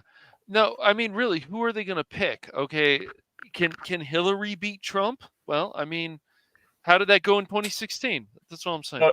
She thinks she can. Oh, of course she can. Of course she thinks she does. Michelle probably doesn't want it. I don't see that. No. Who else? Let's see. Whitmer might want it. Newsom now might want it. Before he was all that, I'm always going to support Joe Biden. Okay, but he may want it. But I look at that party overall, the leadership, and I think, who else could? What could they say that actually would have a chance of beating Donald Trump? And it's not about loving Trump or not. I'm just making a general question here. Well, no, Phil, I do not want anything to do with Mussolini. Yeah, I said it. YouTube, fuck yourself. Anyways, well, yeah. Well, the thing with Mussolini, as you call him, the thing is, as people inside the party sit back and say, he's got the looks, but he looks like a used car salesman. But he's a blithering idiot when it comes around to trying to do public speaking and such, and even debate. So all they're going to be doing is putting up a nice, good-looking puppet if they have that. I think Barry's choice would be Hillary because even though those two don't necessarily like each other, they work together and they know how to work together, and it's to both of their beneficial.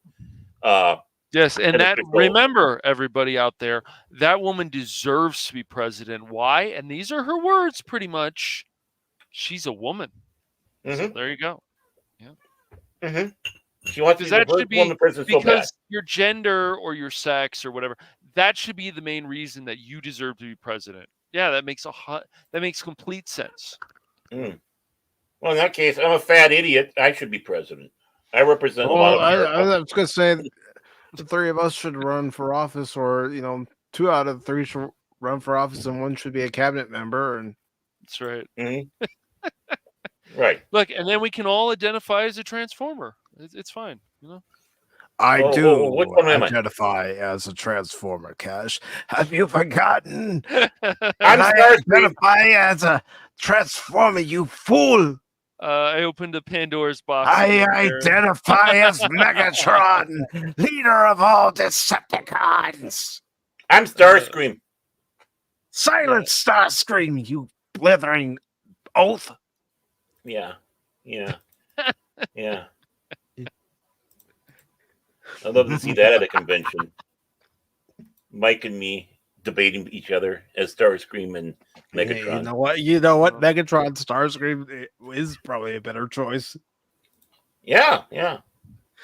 Listen up, puny flesh creatures. You need When no I become your Shine too. president, I will take all the energy from your country and form it into energon cubes for myself and my fellow Decepticons.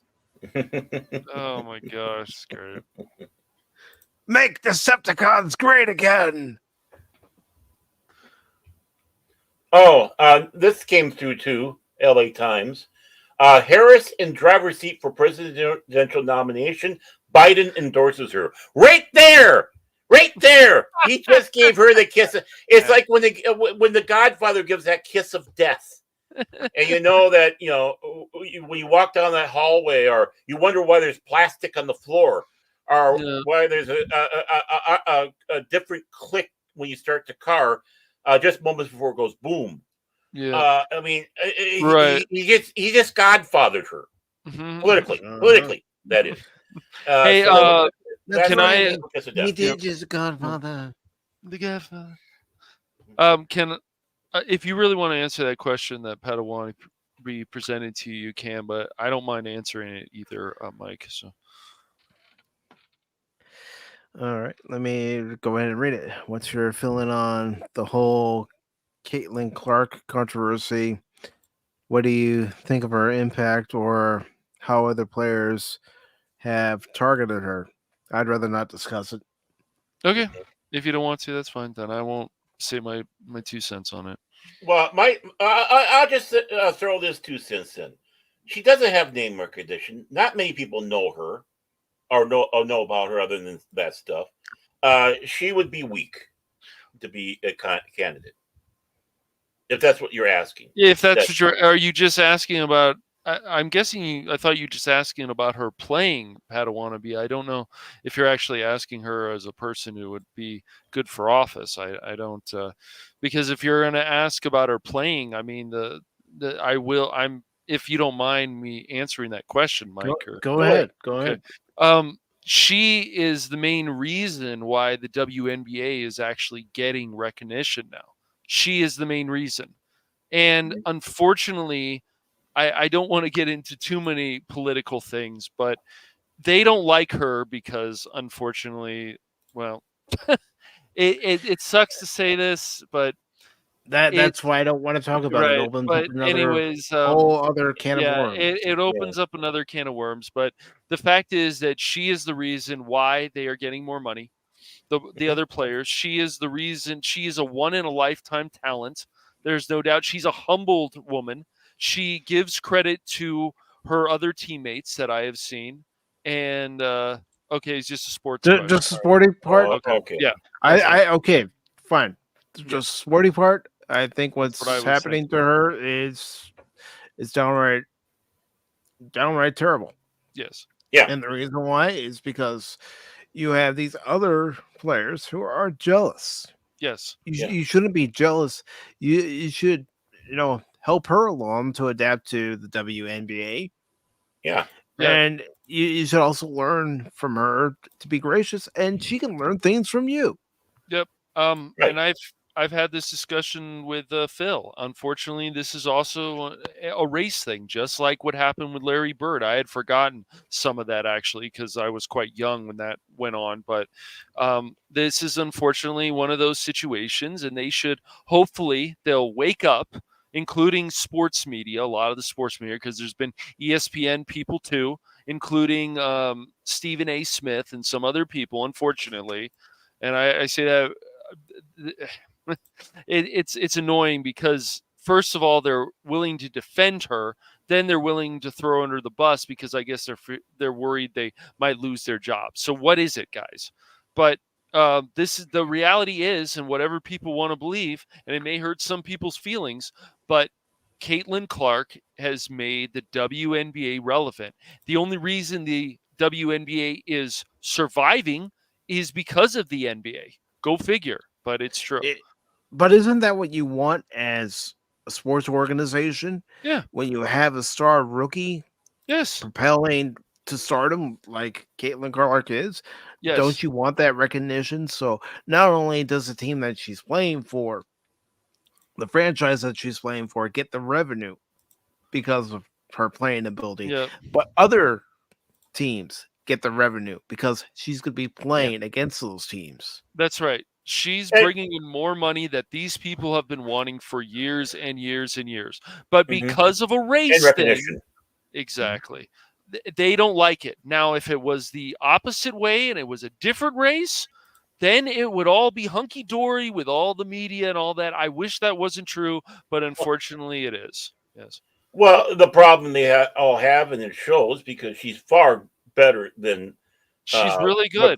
Brittany Yes. Griner, who got Oh yes, absolutely. who was Yes. stupid when she Yes. and basically she earned her spot to be jailed for but what she was doing because again other people's countries, Yeah. Yes. other people laws. Look, And, however you feel. but the thing about is, it, go ahead. Yeah. oh sorry, just to finish up on that, she's not a DEI. She's not.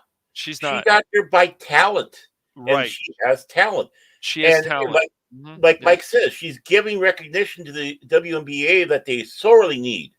Yep. And you even- bring in the viewers, you get higher money. They will all benefit from this because as they get more viewers, their pay goes up. All of them. that's right. Mhm. They get more perks. They get more this. They're all so they. And if they- advertisers. The sad thing Sponsor. is, if they do continue to target her, Padawannabe, then and she does get hurt for a period of time, watch how the ratings and the money starts dropping because that's exactly what will happen. Yeah, she should be on the Olympic team. Who, by the way, Yeah, got she should. beat. Who, by the way, the Olympic team got their asses handed to them by the WNBA. They had a game against each other. Oh, did they? Yeah, and guess who won? The WNBA. That really gives me hope that we're going to come back with a medal. With a and- gold and- medal? Any medal. You Yeah, you, any you want to medal, send okay. your best players. I don't care if they're male. I don't care if they're female. Yeah, you want to send You your want to best send your players. best players to represent your country Um, in the Summer Olympics, Winter Olympics. Doesn't matter. Yep. Send your best. I am worried that Paris is going to become more of a shit show than even Tokyo, but we'll see. We'll see. Well, Hasn't the happened thing yet, is but I just have we this keep feeling. we keep on trying to send people and doing political messages instead of what they Ugh, should be doing. God, Playing right, a exactly. freaking game. That's right. We'll probably have more dignity from the hip hoppers, break dancers, than We might. people. Yeah, Break I mean it's odd. As much as we sit back and say it should be part of it, So they might stupid, actually they may actually present us better in there. yeah. Should be a sport in the Olympics, but I understand what you're saying. Yeah, it shouldn't be a sport. I'm just saying it's happening, right? Right. So it's going on that basis, and I think we will truly be well represented by them because why? They're young, they're hungry, and they're proud, and now they got their chance to shine. Yeah. Yeah, Well, exactly. they're starting. we're both trying Mike and to I had a highlight fight. the comment. Yeah, because Phil is. But they're starting to, Phil, because More of Caitlin people Clark. are Yeah. because they can fill the arena because they want to see this woman. They like the fact, including me, that she's humbled. Even when she lost in college in the championship games both years, very humbled lady. She took defeat. There's still people She in has a sports good who head on can't her take shoulder. defeat. There was even a player, what was it? The USC quarterback who was crying after a game in his mom's arms. Now, some people would feel like, grow up, dude. Defeat is part of sports. It is.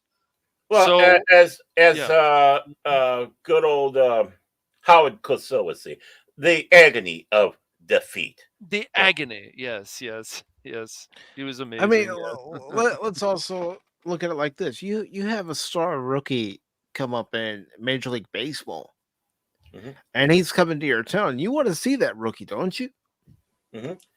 See, I'm not going to watch the WNBA because it's a women's sport. I just hate basketball. I don't like basketball. That's fine. But when it comes around when it comes to rookies, I mean, back in '91, we had a sensational rookie. His name was Chuck Knobloch. The first time I saw him play, which was one of the first times he played for the Twins, because he was moved from one team to the other. They didn't even have photoshopped the color out of the previous team. They didn't have time to put the Twins logo or jersey on when they pop his picture up. And I saw that game for the first time. It's like, damn, this guy is good. And really drew me in. Of course, that's the year that we went from worst to first. And Chuck Knoblauch always gave his best on the field. He did other stupid things that started to get people not so enamored with them. Yeah, especially off the field. Yeah. And when he moved to was it the Rangers? We went to that he got traded to. He started getting that arrogance out, and it's like, no, don't do that. But the thing is, as a rookie, he was a fantastic player, and for the years he played for the Twins, really. Yeah, unfortunately, with sports, like you go back to the '90s, it was just a different sport back then from basketball, baseball, and unfortunately, I just said that, but things have been a bit tainted. I still think baseball is a great sport, but it's been a bit tainted. I can't say it hasn't. Hockey, on the other hand, even their playoff structure is still the same. But baseball, basketball has changed. Football has changed. I don't know if it's for the better. I don't personally think it is. Yeah. Right. And the thing is I'll say this right now. I miss watching the Twins. I miss watching professional baseball because what they did to themselves. It's like with the 94 strike. Yeah, that hurt a lot. That was yes. And then of course now with these new rules they have in there, like I said, it should have been reversed. They should have made the American League have the pitcher bat. I would love to see that. That's one of the things I like watching National League in the day. You like to see the pitcher bat, right? I like seeing the pitcher help his own cause. And I don't care if the pitcher gets a hit. If he's able to move a guy from first to second or second to third on a bunt, then he's doing his job. That's right, doing the job or getting a big hit, or even like when Kershaw hit that home run against the Giants a number of years ago. I think about the 2016 division series between the Cubs and the Giants, and this was game 2 of the division series, and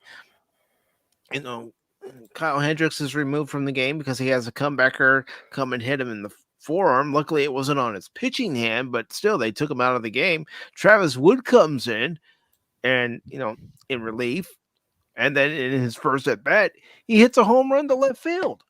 Yeah, those were exciting moments, and when people will say, some people on ESPN and other places, other people in general are like, oh, well, it doesn't matter. Like, of course it should matter. I liked the NL, being an NL person, a fan of the NL, that they had, it was different than the AL. The AL Phil, had the DH Phil, before. About your justice for the DH, I have something to say to you. Oh, How about no? He's being nice because we like you, Phil. Because we like you, we're not giving that typical response we give to like Mark Hamill and others. But right, you are pushing it a little bit. You're just pushing it a little bit. Well, again, I'm going to go back to Knoblauch, right? Knoblauch was not a power hitter. He did not really do many home runs. What he was an expert at, and they used him right. Contact hitting was his specialty. Right. He was able to bring in runners, and that was the important thing. So it's not whether you can hit home runs. Can you get players in? Yeah. Right? Can you drive a runner and, say you got a guy standing at first. Knoblauch's up at the plate. And he hits a double to, left center, right center field. Usually it was left. Yeah. I know it was usually left, especially him batting left-handed. Yep. But, he hits that double. You get a guy on first who gets a good jump off of first. He's around the bases and scoring all the way from first on that hit. Yeah. And if he's on second, if you have second and third people on those, you got a double. 2 runs, yeah. He might be out, but he got other people in, and that was important. What his strengths were. And I saw that with him on his rookie. It was like you can see that talent and you go with that talent. This young lady on the Caitlin Clark, people can see what her talent is. She should be on the Olympic team. She should. It is a slight. It is an insult that she's not on there. Because, but the way she takes it, as she's pointed out, I'm just going to work harder. They'll probably put her on the Olympics team next time, but this is just ridiculous. And so it's jealousy, I believe. She deserves to be on the Olympic team because of what she brought to the sport. And the ratings would go way up for the women's Olympics team, the USA women's Olympics team, if she was on the team. I am sure of that. But this pettiness, as we see a lot of this in the world, unfortunately, the jealousy, same thing, is holding these people back, and that's why there's been. Don't give Major League Baseball any ideas, Phil. No, about don't, adding Phil. a We little talked bit. about this, Phil. Please. The reason they did this in college is to go cheaper. I had to look into that, but it's just you do your research and you find out these things, and those people are, unfortunately, a lot of the NBA players can be, as well as the WNBA, and I would say they're worse, are spoiled brats. And they should come all together with Caitlin Clark. It doesn't matter who it was, who's a one-in-a-lifetime talent, because I believe she is, in that sport, and say, wow, thank you, Caitlin. But they'll say, oh, we thank her, but, it's not fair that we're not getting the attention because we don't thing. And you see them also during press conferences, and some of them are acting like spoiled brats. So why do they deserve to get the attention? You could also say some of them are acting like spoiled brats with what's going on between the Democrats and the Republicans right now. Absolutely. Yes. I deserve this. It's the entitlement. Thank you for the raid, Fat Steven, over on Rumble. Appreciate it, brother. Oh, hey, Fats, how you doing, man? How you doing, man? Hello, Wolverine. Good to see you, brother. I gotta say, I love Fats. I really do. I enjoyed being a co-host with him. I'd like to work with him on other projects if he'd have me. But I would just sit back and say I love Fat Steven. He's a one-of-a-kind YouTuber. He's one of the best out there, honestly. Why are we shouting? Why not? Right, seriously. Come on. Steven! Steven, dude! Steven! Yo, Steven! What up, bro? That's great. And hello, Alpha Zero Omega. Hey, I should have my Rumble side up. I should have my Rumble side up. I want people to always know is that you've got to do your research on a lot of this stuff, especially if you're going to talk about the topic. You need to do your research, because if you don't and people find out your information is wrong, you're going to look like an idiot. Well, yeah, I mean, there are good players in the WNBA, but they suffered because they didn't have the respect the other leagues have. Right. The male ones. Some of that had to do with them and their attitude. But this was your chance to get that respect with her. You should be, don't kiss her butt. She doesn't want that. No, she doesn't. She just wants the proper recognition, the proper one. Now, if she did good, obviously, yeah, she would like to have the praise. If she has that loss, she's gonna go over why did we go wrong, right? But it's not going to be me. No. And she's shown that many times. That gives legitimacy. It gives legitimacy. You're ruining your chance of having legitimacy by having a bunch of squawking entitled witches there. Unfortunately, yes. Yeah, witches on there. And that's what's hurting you, especially Brittany Griner or whatever the hell her name is. Yeah, you got it. Yeah, and there's been some great players since the WNBA has started. But the problem is that a lot of people just were not taking to them. And what you're seeing now, you can understand. But somebody like Caitlin Clark and the way she's humbled, the way she plays the game, They like this, and this is why the ratings and why the Fever, which is the team that she's on, is popular. And they may even end up. They've been playing better lately. They may end up getting to the playoffs. But the thing is, you've got to show some humility, and you need to also embrace somebody like Caitlin Clark, because the woman is bringing you more money. And there's people out there who still, I can't believe you said that, whatever nonsense, but it's true. Right. Well, also let's look at after the events of last weekend more specifically. Mhm. People have embraced Donald Trump. If you looked at any of the broadcasts of the RNC convention, people there in Milwaukee were embracing him. Last night in Detroit, Michigan, people were embracing him. Yep. Exactly. And, as much as they want to criticize everything from Trump's speech on down, no, this was a fantastic one. And, the 90 minutes that Trump spoke, which they say is one of the longest, it was worthwhile. I mean, honoring that firefighter on stage. That was not an act. Him reaching out to the people that got shot and injured. Yeah. He's done that. I'm sure in some way he's already has reached out for the family of that. Well, young. He was younger than me. He was 50 years old. He mentioned in his speech that he had talked to, that gentleman's wife. Yeah. I haven't didn't see the whole thing through because I was on the show with Chase. I had it in the background, and needless to say, sometimes it gets lost that way, unfortunately. But yeah, it's there's a world of difference between the two. Did Biden reach out to any of them? I wonder. He reached out to the wife of that gentleman, that firefighter, but she refused to take the call. And of course, people are on the internet saying, "How dare you not take the call from the president?" Well, it's her right to say, "Yes, I'll take the call." No, I won't take the call. It doesn't matter who the sitting president is. That's right. Right. Yeah. How dare her? Well, I mean, how many people did that to Trump? Right. Exactly.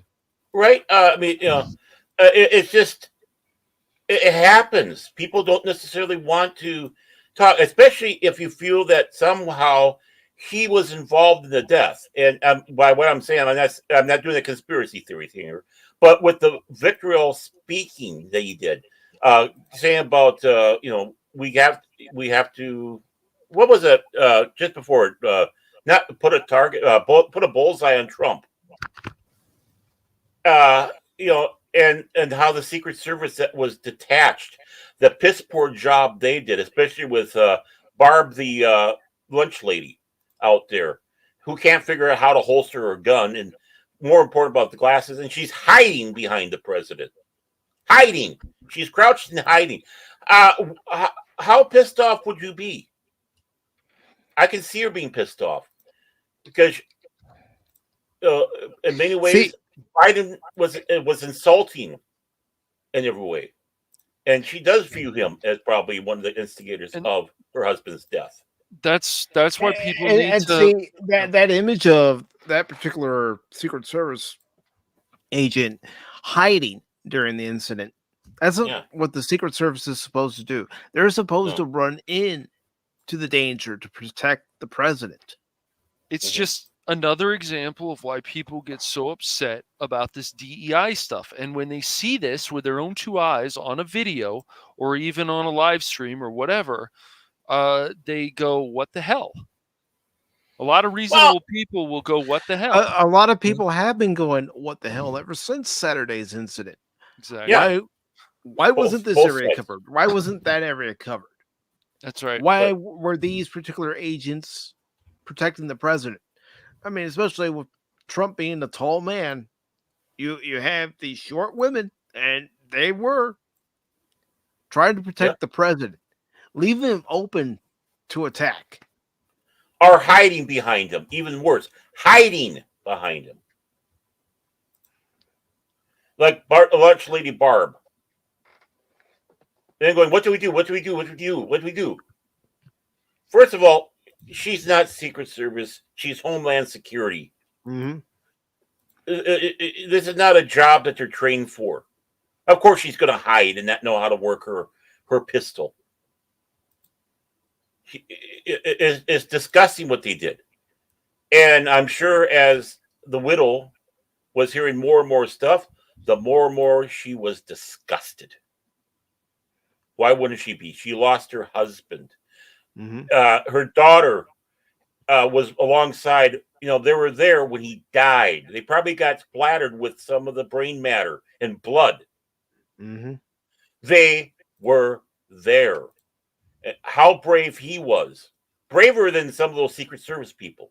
That one skit that you showed us, Cash, absolutely hysterical. It's satire. I mean, yeah, it's about a horrid event that happened, but they were using satire to show, which satire is great for, opening the eyes of stupidity. Saying the emperor has no pants. And I did subscribe to him. I was like, I watched some of the other ones, like, oh man, this guy's brutal. Yeah. They're just pointing out a lot of things that people like you and I and Mike and other people see about this. Like, you can turn this stuff into a clown show, into a comedy, into more satire, whatever. But it's still, if this happened to Joe Biden, as we've all said on this panel, we'd feel the same fucking way. Yeah. And here's the thing. They saw the shooter an hour before the incident happened. They noted that he looked suspicious. Why didn't they confront him? Yep. I've heard the story about one officer going up on the roof and having the gun pointed at him. Yes. You have the gun pointed at you. You go down, you get with your supervisor and a few of your officer buddies, and you say, okay, we got to figure out a way to get this guy down. If you have to, delay the speech, delay Trump going on stage, or cancel the whole thing altogether. Right. Yeah. This guy was flying drones over the site. He was flying a drone. Where they're supposed to have that policed. Yes. That no drone flies over, as is typical for anybody who'd be on stage. Biden, Trump, RFK Jr., whatever, right? And what's interesting is the drone actually flew over where Crooks was actually stationing, where he set up to try to kill former President Trump. Yeah. And it's very interesting. Now, I don't know who's done this or not, but I actually saw something interesting on Fox News. I know, guys, Fox News, whatever. But the thing is, they were showing that the drone, they were showing where he stood. This stuff is interesting because we need to know all the information. And I don't care what news program is showing it. This is good information that we need to keep getting out there. Because this could have happened to President Biden, who, now is stepping down. But this could have happened to him too.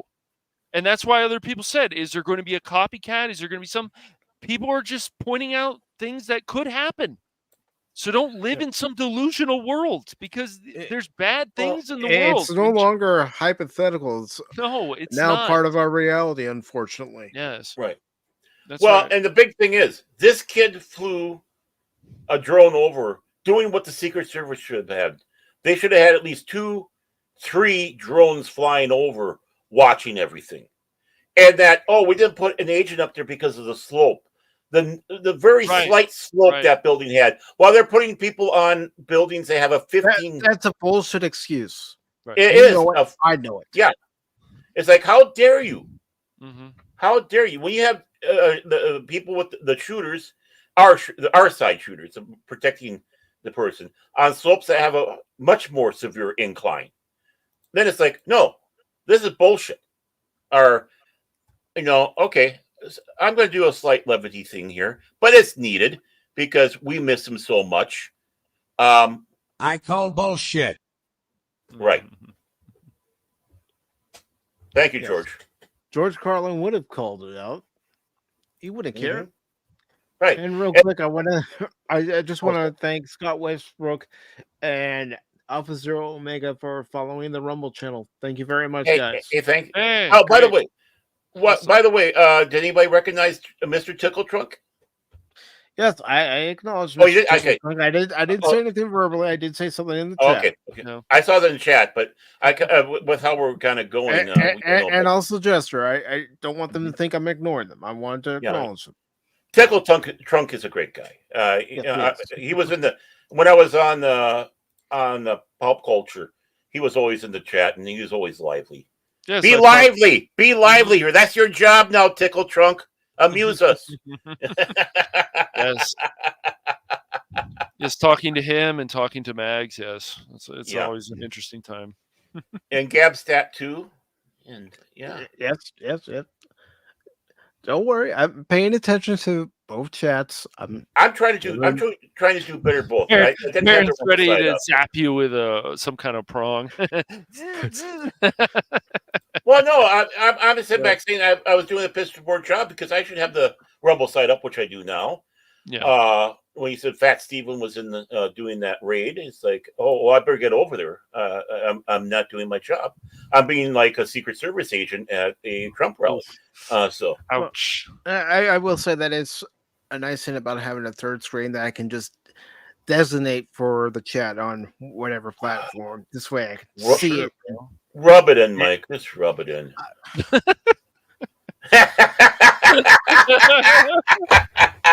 Baron, you're just too much, bro. You're like, hey, you know, I haven't been kicked off the panel in a while. This is what I have to put up with twice a week. Twice a week. Fats, you know it.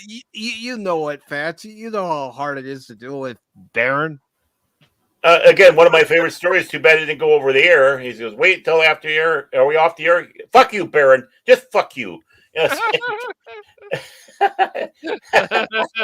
I hear that a lot. I really hear that a lot from a lot of people. What is it? I got a great personality. I'm a shining person. Look at me. Why do I get such hate? Such hate. Oh man. But that didn't do any good, Phil. No. Oh, back to YouTube here. It didn't do any good. They may have called 2 hours before the incident happened, but it didn't do a damn thing. No. Right. The ineptness again, and I'm sorry, it does start bringing up conspiracy theories. It really does.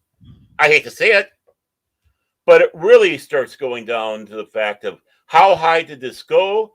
Who bungled this? Why did we get a DEI shooter? All the way across the board. I mean, this kid was doing pretty good on scoping everything out. And yeah, his shot was good, but Trump's turning the head was better. If Trump did not turn his head, he would have been dead. Mm-hmm. And by the grace of God, Trump turned his head, and which he's known for. He's known for turning his head there and there because he interacts as best as he can with everybody. So yeah, I mean, he almost had him. He almost said, "Thank God he didn't." But it's like, it's like he trained for this. He was at the range earlier, practicing his shooting. This guy had a pretty good plan, but what really, except for one thing, if the Secret Service was on their game, he would have been caught beforehand, and it wouldn't have happened. And we do have a question from the Rumble side. Redstone. Hey, Rumblers. Yeah, I see that. Wants to know, who do we think Kamala's running mate's going to be? I don't think Kamala's going to be picked in the first place. I don't think she's going to be picked. Yeah. Yeah, I mean, like I said, the kiss of death, Godfather style, was when Biden endorsed her. And she has poll numbers about the same as him.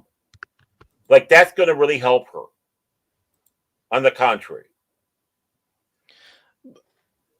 But let's say, hypothetically, again. Hypothetically, yeah. Hypothetically. Yeah, you guys will have those cards on the table. You do have to put them on the table.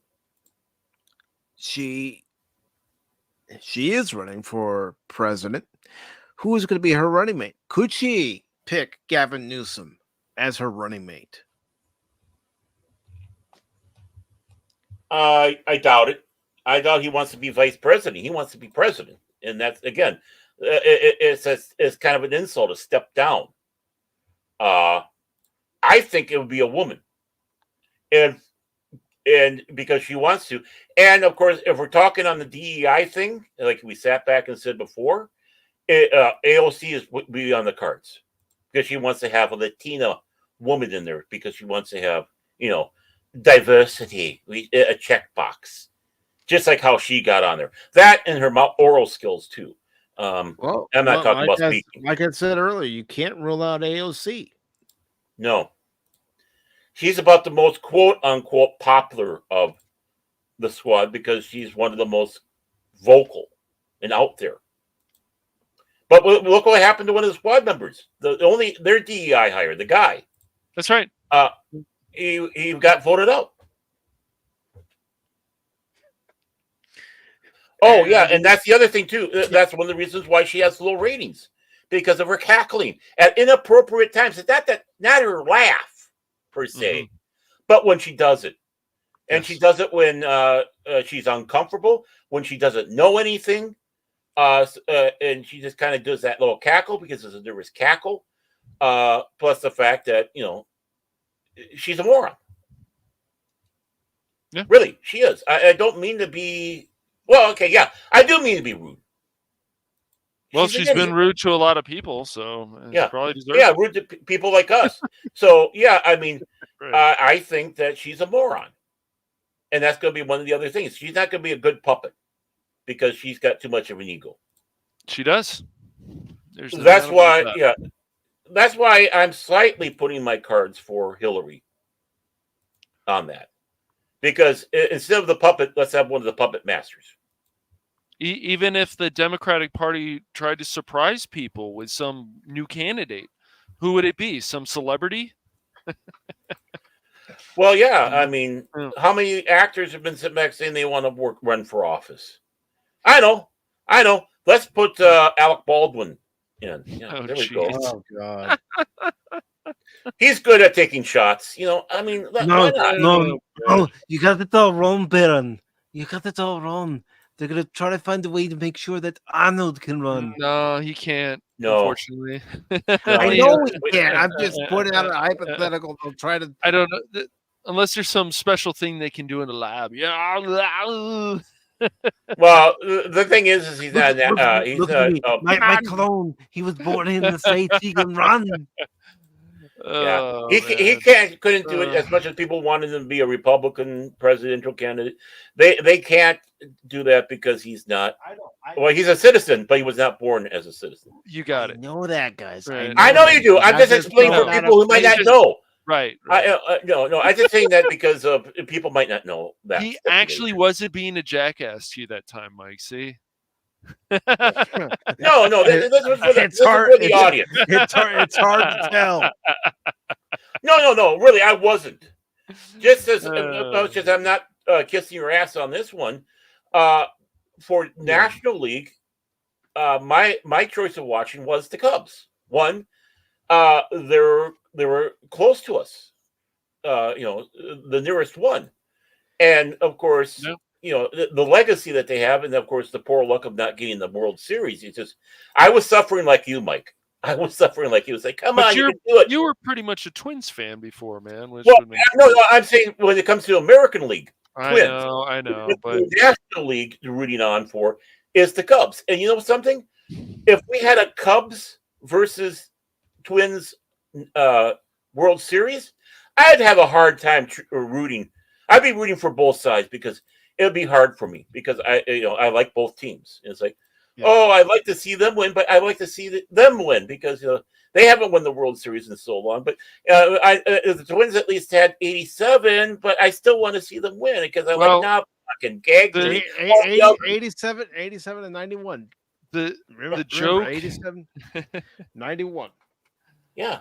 The joke is that when after the Cubs win, that's the first sign of the apocalypse. The second sign would be if the Clippers finally win a Well- championship. That's the second. Well, Well, you and know, I can't remember what the third one when is. the Cubs won the World Series in Yeah, 2016, they deserved and it in 2016. They did. then Trump Oh. won the White House Yep. Yeah, in that's true. 2016. People were blaming the true. Cubs win the World Series for that happening. Ha! Yeah. Ha! They were. Ah! Uh, How ridiculous! Last time I checked, there's people on both sides that watch baseball. You can have interesting political discussions in the benches while watching the game. true. Because one guy, but the thing is, it didn't get into a wild "I hate you" type of thing. Yeah. Agent Smith is at it again. No, I don't know. I think that would be a high-rated Maybe. one. I No, think that's that would be a interesting. high-rated one. That's It's like an finally, interesting not the one, Yankees, and thank God it's not the Dodgers. So yeah. Well, I mean, think about why the 2016 World Series had such good ratings, because you had two teams that hadn't won the World Series in a while competing for the trophy. Yeah, I think if I Right. remember, it was the Cubs and the Rays, right? Yeah. yeah. No, And it was the Cubs and the Indians. I know Oh, they that's call right. themselves My the bad. That's Guardians right. Oh, the yeah. now. Indians. I forgot. Yeah. but I'm really, thinking that of wasn't. another year. That's You call another thing. yourself a baseball fan.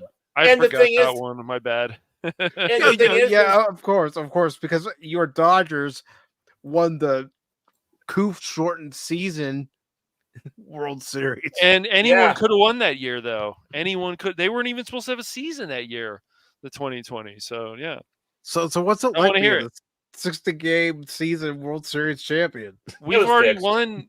It was It was not fixed, Barrett. a short season like that. They made sure that they could get in there before they really bungled, before the nuns came in. No, Baron. Sorry. Nice try. Next time, try winning a Nice 162 game season. We have in the past, but it doesn't matter. in the past. In the But past, anybody could have won that year, Mike. So it Not the doesn't Cubs, matter. Not the Any- Cubs. Okay, fine. Yeah, this is. I'm saying anybody had a chance All right. to win. Let's shift gears. Let's shift gears. Let's This shift is fun. do This is that. fun though. But what were we switching gears to? Are we supposed to be more serious? box office. So yes, office, before- box office. So I Oh. need to correct myself. It was in What? 2016. It was the Cubs and the Indians. There we go. Anyways, Yes, Mhm. the Chicago Cubs and Cleveland Indians game one so started in that Cleveland. was my bad. Which can be a hard thing to do because even the Indians have kind of people have a soft spot for. But I was still rooting Cubs. No, they deserved would- to win the World Series that year. They did. I mean, I would have been upset that the Cubs didn't win it, but I wouldn't have been despondent because the Cleveland Indians again is a fun team, especially when you have Bob Uecker. Yeah. Oh yeah. He was. He's but great, he dude. he was But still. only broadcasting for the major league movies. He's Oh, a he's- tremendous broadcaster for the Yes. Milwaukee Brewers. Yes, Yeah. he is. Yes, he is. But his role in Major League, I mean, honestly, Just a bit outside. Bit outside, yeah. About as excited- that guy has a family to think about. Yeah. I'm as excited as a two-pecker Billy Goat. Can we see that in the air? Yeah. I don't know where it is. The hell with it. Yeah. Drinking in the booth. Yeah. Yeah. Good movie. If you haven't seen Major League, watch Major League. Again. Okay. All right, so we got the weekend box office numbers, and it looks like Twisters exceeded expectations. Oh, With wow. 80.5 Yeah, it million has. for the weekend. I guess it's still got strength. Because Well, it does. I don't think this movie was ever necessary, but it doesn't really have a message. So that, I guess, that gives it legs right there. But yeah. Right, exactly. And not the message big- you think it would. Yeah. Yeah. And the big thing is Twister was like the number 2 movie of the year it came out. So and people love watching it on DVD or streaming or whatever. I mean, let's face it, Bill Paxton in there really sold it. I mean, he really did. It was a good And movie. what It was yeah. Mhm. You look at the cast: Philip Mhm. Seymour Hoffman, Carrie Elways, Helen Hunt. I mean, And of course, one of our local meteorologists who wasn't with us at the time, he started his own thing, was a cameo in there. That was Paul Douglas, the weenie that he is. And he is a weenie. I met him once. I mean, he was a nice guy, I guess, but when I met him, but nothing bad to say, but he's a weenie. Yeah. And also, oh, excuse me. Sorry about that, folks. Redstone says Hillary already endorsed Kamala. Ooh. Yep. Ooh. I think the dice is in play. But do they think they can? Do they think they can play her? She's going to be a hard fiddle to play. That is a tough sell, man, for a lot of people. It is, because Hillary's made such a because damn because anybody who gets on the debate stage with her will just bring up certain things about how she handled the border and all kinds of things. I am sure of it. They would have ammo loaded for days. Yeah. Right. Exactly. And remember, everyone screamed about Trump being an election denier. She was worse. Mm-hmm. Breaking a huge, large TV. I mean, a large one in the back room, in anger over not winning the election. Her wanting to go out and pound the stage and break the metaphorical glass ceiling. Yep. She didn't get her chance to do that. I mean, all their little shtick, and she was so sure she was winning. Yes. That's why we can't be complacent with Trump. Yep. No. But I think Exactly. I think the big thing is you do have that movement for him. They want to make sure their voices are heard. They want, especially after that assassination attempt. Because I just got one thing to say: people are pissed. Mm-hmm. Yes, they are. And coming in at number 2 for this weekend was Despicable Me 4 with 23.8 million. Then Not you have bad. Inside Out 2. It's a good with movie. Little uneven, but it's not bad. Yeah. Inside Out 2 with 12.8 million. I mean, that movie's made It's over bukus $1 billion of bucks. now. It's over $1 billion. Yeah. It's gaining on Frozen 2 now. So it's Yeah, really and it's it got the solid endorsement of Cash Monet. well, it's another That's movie a hard just like sell. it Yeah. is. It can be, Yeah. especially That's why I lately. pointed it out. Yeah. Yeah. It's another movie that doesn't really have the message that you think it would. So people gravitated to it. So I give Pixar more credit than Disney on that one, but I have to give them both credit. More so, of course, Pixar, because Right. But it was greenlit by Disney and all that, so they had a little bit of a say. And right, exactly. again, they went back to the basics, unlike some They of the did. other ones they had that flopped because it was Yes. a message thing. Right. You got it. Mhm. Like Lightyear was just terrible, and then Horrible. Elemental was just a disappointment. So yes, so Pixar, it's really simple. Just keep going more with the basics. Go with more stuff of Ratatouille. Go with more stuff with Toy Story and so on. You'll be fine. The Brave, The whatever. Incredibles. The Incredibles, love- absolutely, yes. I would love to see a third movie because I think it deserves. Really, it. you think Especially the so? fact- I don't know, man. I want a third one because they got to make up for the second one. Honestly, Yeah. no, I'm serious. I mean, don't let it go out I on did a like sourdough. the second one though. I will say the first one's Oh the yeah, best. the But I first did one like was the second one. I did like. There was a lot to like in the second one too. So Are you the downvoter, Phil? Are you the Yeah. one who secretly downvoting the streams because you don't like what we have to say? Well, I got words for you. Too bad. Yeah, Phil. He Freaking likes going Phil, around. causing problems again. He's an instigator, just like Barrett. He's worse than Baron though. I really believe that. True.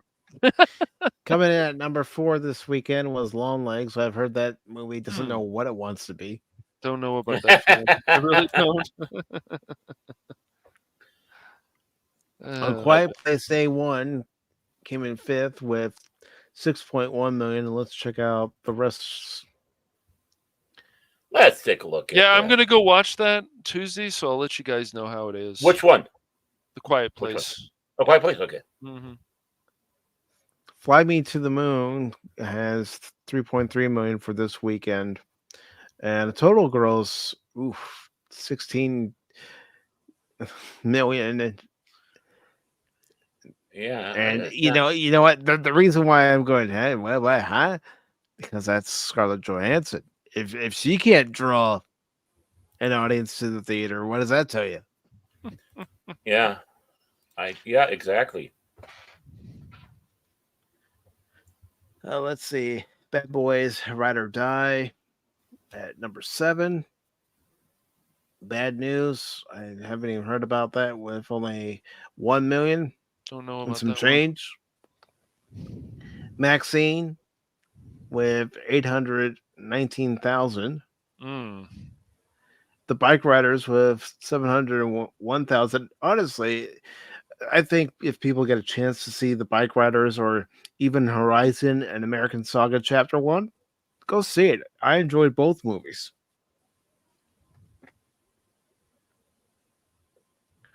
But yeah, nobody really wants to go to the movies Not because as of the much. price. Certain things, sure, but other stuff, not so much. No, we don't. The days, I think, are long gone of summer blockbusters. A lot of summer blockbusters. The last real summer blockbuster we even got was Infinity War and Endgame. Yeah. Mm-hmm. Of course, that was before the Koofadoof. Yeah. That's right. That's true. That did a lot of damage too. Still, Mhm. we're still Well, dealing I with think the effects of that. Yes. Doom Part 1, I think, did really good in the theaters. Yeah, Mm, part 2 part did 2 did well. better than part 1 because of the. Unfortunately, that was around the Koofadoof time of Right. part 1. Yeah. But it still did good in the theaters. That's the important thing. But people Yeah, it did pretty coming good. back. It did Yeah, pretty good. but Yeah. people seeing on the other side that might not have gone to the theater was interested in going to the theater for it.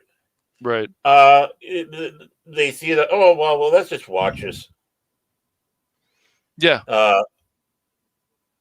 And they go, oh, wow, this is good. So what happens? They go out and see the movie because they saw it streaming, and they want to Yeah. see it on the big screen. They're saying, damn, we missed something on the big screen. This is an epic looking film. So I think a little bit of that helped. Yeah, it's interesting because, of course, of the Koofadoof and the fact that it was usually on streaming at the time with HBO Max, and then That's broke. why I saw it Pretty because my much, theater yeah, was closed. me too. And it broke even. But now, when people were able to actually go to the theater a lot more, it's done a lot better. So which is good. Even Phil, who's read the books, and there's some problems he had, but he watched it recently. And he said it was an 8 out of 10. He liked both of them. He said both of them were an 8 out of 10. He had some problems with them, but yeah. So he did. I mean, only saw the first one. I need to watch the second one. Yeah, you should. But no, I have to. I mean, the missus and I, maybe we'll make a movie night and watch both of them.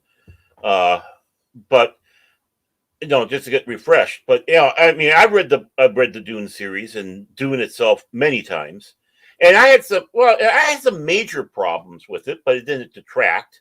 Right. But I thought it really ruined what the elements of the story a few times in there. Yeah. And from I hear the death of Baron Harkonnen, I know spoiler, but it was going to happen. Anybody who knows Dune, especially if you saw the first movie, the original movie back in '84, knows that he dies, and but the way that he died in there again ruins the narrative of the film. I'm sorry, I was just doing something to a scam caller texter here. I keep on getting these messages, good. Hi, how you doing? Great to see you. Whatever. So I've been starting to respond to him with, "Have you ever heard of the tragedy of Darth Plagueis the Wise?" I never get a response back. So, yeah, it's like I was thinking, should I pretend I'm one of the Indian scammers out there? What you doing? Trying to ruin? I'm one of you guys. Why are you trying to ruin me? We're together. Don't try to. Why you bother me? I'm trying to work here. Right. Yeah. I'm hoping that pierogi doesn't get me.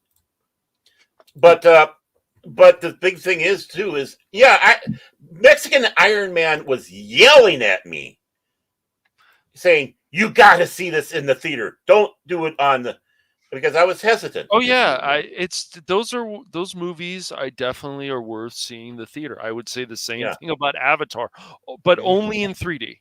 I would say if you're going to watch that, I would always say just watch it in 3D. If anything. And the thing is, it was Coach and obviously Mexican Iron Man yelling at me that told me go see this film. I mean, both of them liking it is like, okay, I have no leg to stand on. I have to see it in the theater. And I regret not seeing the second part in the theater. Just things weren't working out right, personal wise, real life wise. But I wanted to see it in the theater. But at least it's on streaming. So yes.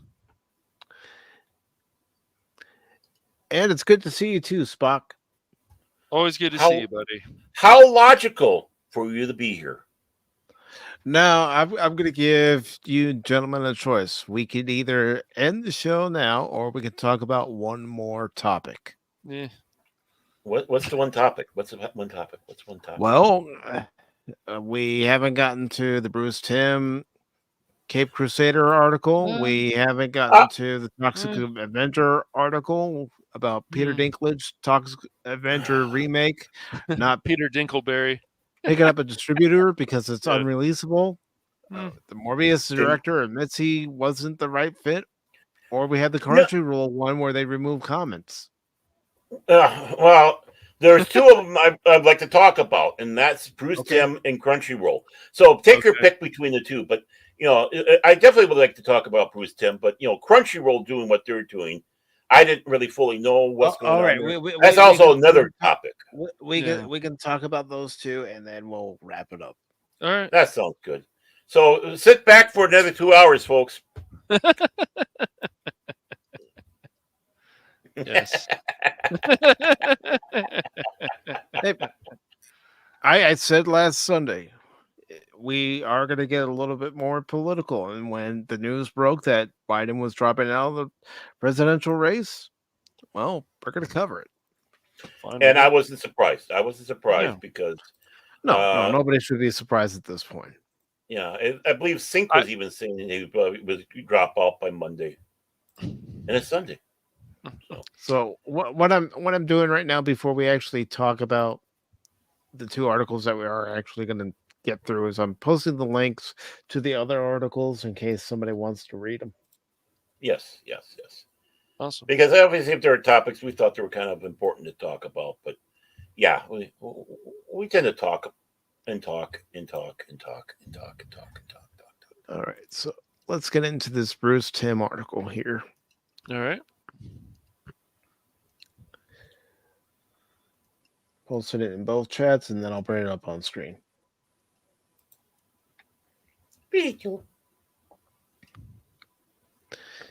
All right. So this comes from JB Augustine of Bounding in the Comics. It was posted on July 17th. It says Bruce Timm reveals the Batman. Sorry. I gotta mute myself real quick. Yeah, he took a shot of whiskey and went down the wrong pipe. And actually, what? Actually, it was water. Oh, yeah, the water of life, whiskey.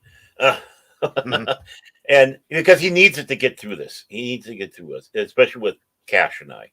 He needs all the strength he can get. Bruce Timm reveals the Batman in Caped Crusader is supposed to make you feel uncomfortable and weaponize this is Alfred. He's a guy that's going to enable him to fight crime. Mm-hmm. That doesn't seem like a bad thing. Right. You need someone pushing Bruce Wayne to become Batman and to be able to stand up to everything that's going on. Oh, they kind of did that in some of the Batman films. Mm-hmm. It goes on to say, we know many changes to the mythos are in store with Batman Caped Crusader, which will be set in the 1940s, and yet is still going to have greater diversity in its cast of characters. That's the part I have a problem with. Yeah. Again, DEI hires. However, the series may go further than anyone initially thought. Sorry. As executive producer, Bruce Timm recently explained in an interview with Empire, he primed readers and viewers for the twist they can expect.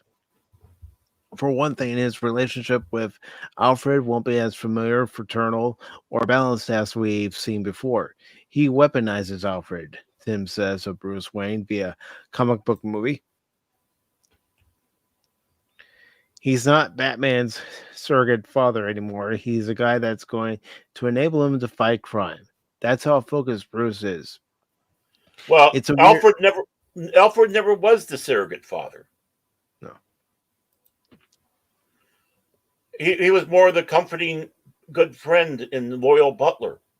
He Mhm. was not a father, which is why Batman has a hard time conceiving having a family. I do feel though Alfred had some fatherly moments for sure, but Oh yeah, fatherly moments. I mean, a good friend would, or somebody that, as a mentor or whatever that he was, would have those fatherly moments.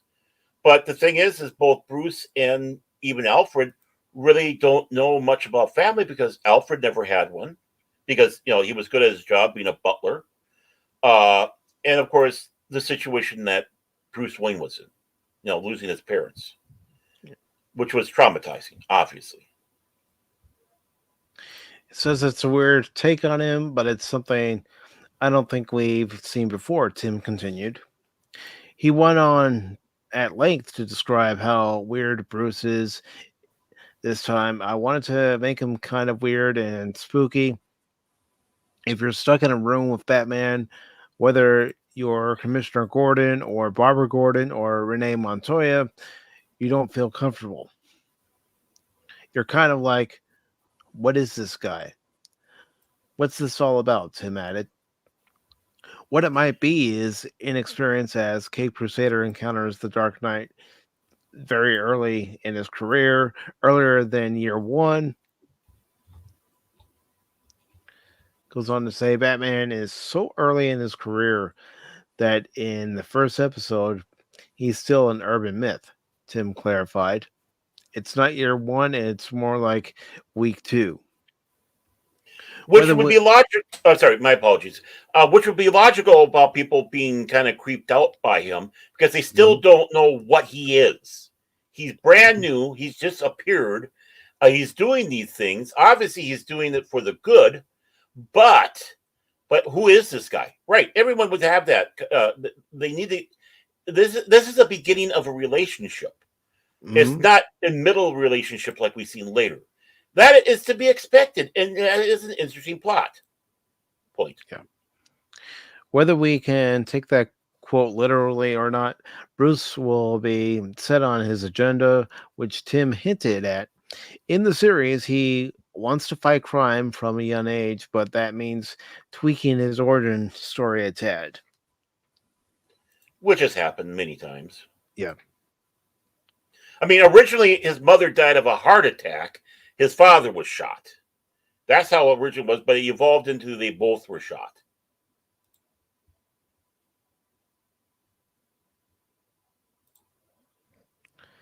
And it goes on to say the slightly different take that we're doing on it is that at night when he's lying in bed reliving the murders of his parents again and again in his head, it's so upsetting and so horrifying that the way he copes with it is he decides right then and there, I'm going to declare war on crime. Mm-hmm. And again, so not out of place. Not out of place. That's Batman. No. Yep. And so literally from that point on, even though he's 8, he's kind of Batman already. He adds. Mm-hmm. And that's again, that's not all the article. Oh, okay. Which is, again, not out of place because of all that. And I tell you, the detractors out there of this, like I said, the only problem I have is, of course, the race changing. They don't need to do that. Remember, this is the 40s. certain people would not be in certain positions. Be at least but, accurate to the era. And but that's it's not all being right. that's But not it's being racist or anything. It's just to mhm. the era. Go, Cash. Sorry. But yeah, no, it's also I'm trying to give that a pass. I understand what you're saying, but it is an Yeah. alternative canon. Right, Yeah, right. alternative canon. They said before. Okay, yeah, And that's what I'm giving why I'm giving the pass. That's about the biggest complaint yeah, I have. But Batman being the way he is in the beginning here, because he's starting out having the fire burning when he's 8 years old, even. Of course, that'll be a driving factor. Of Mhm. course, Alfred would help him out with that. I mean, for crying out loud, even with all the other Batman, he's always been an encouragement for Batman being Batman. Until you got to the Dark Knight Returns, because he's concerned about Bruce's age and he's not able to do it. I mean, one of the funny things is obviously Gordon knows who he is. The phone rings, the bat phone rings, and he answers it. Wayne, not mortuary, but Wayne infirmatory. The doctor's place. I can't talk today. I mean, he had that dry wit about him, and he would help him as best as he could. Even in the Dark Knight Mhm. Returns, he was still being supportive, Mhm. but concerned Right. about his age and how he is. Right. That is him. Yeah, And he's always been concerned about yeah, all the time, and um, we even some things in the show Gotham, I have to say there's definitely some concern. You see that even in the Batman. And I don't mm-hmm, know if you ever want to watch Baron the Pennyworth show. You might like it, learning more about his life as a mm-hmm, younger person. right, And yeah, it's just Alfred has just always been a great character. yeah. He could probably be considered more than even a supporting character sometimes. Like if Oh, Alfred's not around, Batman definitely. could die. I mean, really, Mhm. it's just Infirmary. I finally got the word. So go on. okay. um, yeah. So I just Alfred's just from every movie you look at the '89, you look at how Alfred was in Batman Returns and so on. Like you said, the animated stuff. The graphic novel. You're right about that, man. I mean, Mhm.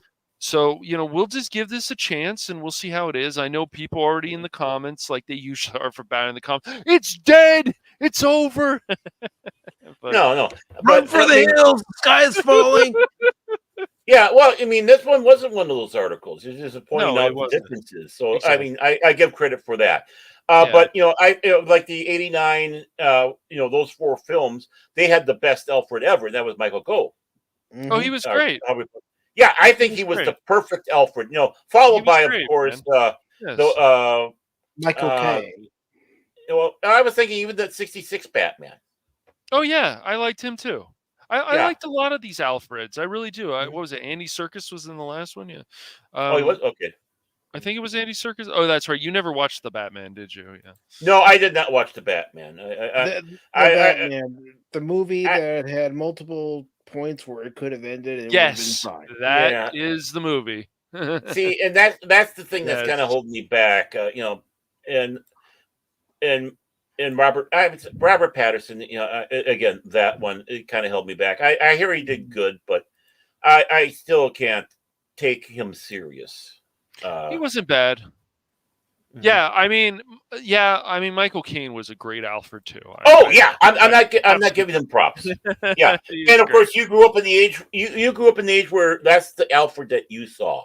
I Mhm. saw the '66 Alfred, and of course the '89 films, Yep. '89 on I films, but and I those still were think my those Alfreds. are They're I both mine. I think they're both great too, Baron. I really do. Mhm. I think they're Right. both quality Alfreds. There's been a lot of Mhm. Alfreds that it's hard to find one Alfred that really sucks. I mean, even Right. Jeremy Irons was Alfred, and I didn't think he did a Mhm. bad job either. Yeah. But good actor, good actor. But Really good the one actor. point I have to say about you say about Pennywise learning more about his past. To be Mhm. honest, I don't want to know anything about his past. I want that to be one of Okay. those mysteries. No. Okay. I mean, it's out there. It's out there, right? So yeah, Yes, but yes, I'm you just can saying watch they it. shouldn't have done anything like that because just like Han Solo or some of the others, Sure. I there's get a you. mystery about them, and it should have Mhm. stayed that mystery. Why is he the way he is? Mhm. And You're right. Right. yeah, Yeah, Which yeah, I understand exactly. that, man. But if you do Mhm. want to watch it, I can tell you there's a lot of good stuff in there. Yeah, I mean, I might. You gave me good points on that, and that's enough for me to want to go see it. My thing is, it didn't have to happen. Leave him a little more mysterious It doesn't. and make you wonder These things don't what. always have to happen. I agree with you, man. Yes. Right. And I like that about Alfred. It's like, who is this guy? Well, I like to keep that mystery because Yeah, he it's can fun. surprise you. And people forget also how Alfred was when he first came out. He was a short, fat guy, Mm-hmm. and almost a comic relief.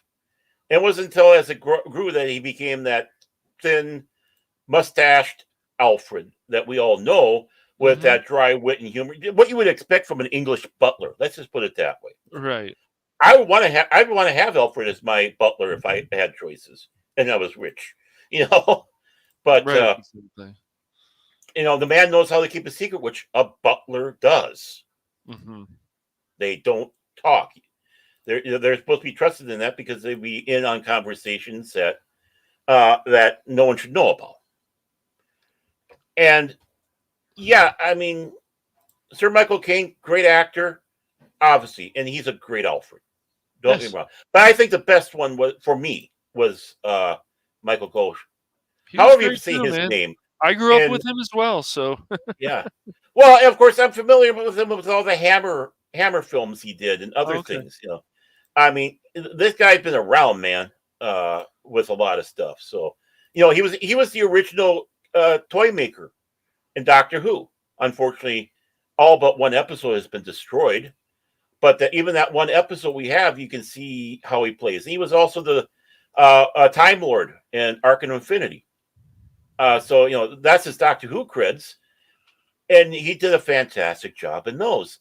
And the follow through, he was also, I believe, on Space 1999. He was on Moonbase 3, which was a science fiction show done by people that did Doctor Who.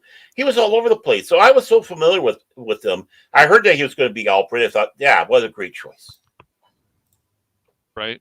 Exactly. And who would like to read our final story of this afternoon's show? The link is in the private chat, by the way. Well, we haven't gotten to the evening yet. Okay. I'm still in the afternoon, Bear. Well, you know what? You know who's got to read it because someone won't. I'll take the bullet for this one. Oh, you wanna take the bullet? That's fine, man. Well, you weren't saying anything, man. I just think Baron, You're you've just been kinda sitting there. obnoxious today, so I just All right. No. Both of you. I'll not that decide. obnoxious. Cash, you're reading it. Oh, you're reading? Okay, I'll take it down then. I had that up on my screen. I So, can't stop laughing. Wow me, Cash. Wow Oh me, yes, Cash. wow you, yes. Right, sure. Comments from episodes and articles in the Crunchyroll removed. Oh no! Like we haven't seen this censorship crap happen before. So of course this is an article from there is Beach no Gamer. censorship. Mm-hmm. That's right. Yeah. There is no censorship. How can there be? Come on, man. Mm-hmm. I like to see you. I like to see you. Hear you say the byline. That's why I was happy you got it. The byline. Oh, okay. Yeah. Try saying that name. Oh man, I know, right? That's that's I mean, we tough try our best. That's enough. We'll work on it. We'll work on it. But so That guy, anime. our That's girl. right. Right. Anime streamer Crunchyroll has removed the comments section for the anime it streams and also its news articles since July 8th. Why? Oh, I remember. Rules for thee, not for me. Right? What else I love is it when there? he does that. Okay, thank you.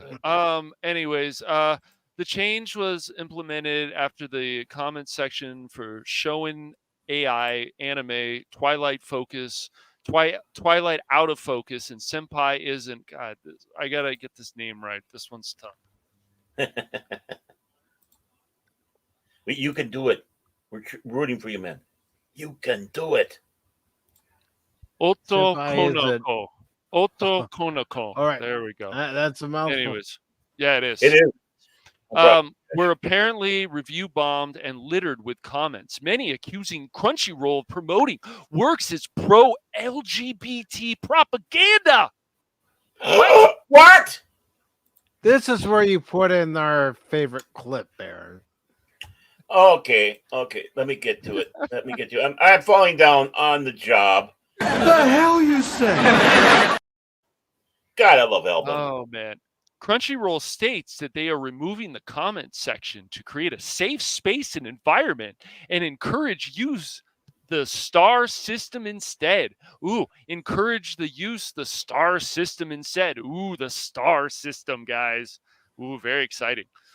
At That's right. Why is Crunchyroll disabling comments? At Crunchyroll, we prioritize creating a safe and respectful community environment. To maintain this standard, we are removing all existing user-generated content, including comments and reviews across all platforms and experiences. The user rating system will, however, remain, allowing you to express your opinions through star ratings. Ooh! So, and then finishing this off, many criticize the decision, saying that it is an unwarranted change. The hell you say? Play the clip, Baron. Play the clip. Oh, well, I'm gonna play a different one. The hell you say? Crunchyroll became one of the largest anime distributors in the West following their merger with Funimation a few years ago. Distributor, excuse me. But anyways, Twilight Out of Focus premiered on July 4th. Senpai, oh God, I have to say it again. I can't. Just stay with Senpai. We know what you're talking about. Yeah. I'll give you this pass. Remember, reading Japanese isn't our forte on this channel. Otokonoko. It means boy in Japanese. There you go. The more you know. Just like our Korean when we have to do Korean. Right. Premiered on July 5 on Crunchyroll. So yeah. That's July 5th. but for cats, it's July 5. Yeah, it's July 5th, but they didn't put the TH in there, but yeah, whatever. I'll add it. Improvise. They should have put it in there, those bastards. I'm not going to be like Ron Burgundy, who reads everything on the teleprompter. Oh, you know about that one, Mike. Ron Burgundy. I know of that. Okay. No, seriously, Cash. Have you ever done ad libs? Where you ad lib something? Yeah, I have, but it's fine. Yeah. You July 5th on Crunchyroll. But anyways, look, here is another example of Crunchyroll and their bullshit. And this has happened before. We're gonna censor this anime. It's too much. These people are just stupid. And I'm sorry, not sorry, but this is just more communist bullshit. I'm just gonna call it what it is. It's just stupid. They need to stop doing this. And I'm telling you, this can happen anywhere. You're on a website that isn't that popular, but people know about it. You make a comment, say you said something about, oh, well, where did they touch you on the doll? Just as a joke. And what did they do? I have to erase that comment, or I need to censor that or ban you. You've been a bad person. I mean, well, you are a bad person, Cash. Everybody's finding that out now. Oh, okay. Well, that's good. I always been saying, why didn't anybody listen to me? Now, will we watch Cash Pop is a bad dude. That's right. Will we watch this July 5th on Crunchyroll? No. What we will do, yo ho, no. But anyways, it's well past July 5th. I know it is. But whoever watched this before, but no. But I'm just saying. Wait, come and say yo ho. Okay. Yeah, that's right. No, I know it's past July 5th, but I'm just being snarky. It's just the thing is, stop doing these things. This is also happening again. We're getting a disclaimer on stuff we don't need a disclaimer for. Even with the Tomb Raider remaster games, we had to get a disclaimer. We want to let you know that we don't exactly express the feelings of what's going on here, and this happened a number of years ago. All this stuff is just Looney Tunes. Yeah. This show needs a disclaimer. Their games don't. Their shows don't. I was going to say this show has a disclaimer. Yeah. Some need it, like us. Others, no. And yes, I know other people I'm sure have talked about this. Now, probably not that many, but it's good to put this information out there. When has censorship ever actually fixed anything? It Really? hasn't. Well, my take on this is, first of all, this is what happens when you have monopolies trust bust. That's right. They should I never have agree. gotten. They should have not gotten the other streaming service at all. Nope. That takes care of the No. competition, and now they're in control of all this is coming in That's because right. of, obviously rights. Exactly. So yeah, you got the censorship, and it leads to not the censorship, proper censorship. They're restricting what you see or how you see it. They're destroying other people's works for it, many times without permission. Yes. They are. And as that goes, it's time to trust bust, especially on this. Some other company needs to take over and get the rights to some of this, especially when it's going to respect that material. Not like that one article with that twat waffle we talked about. I can't remember if it was on our show or if it was Chase. I don't know.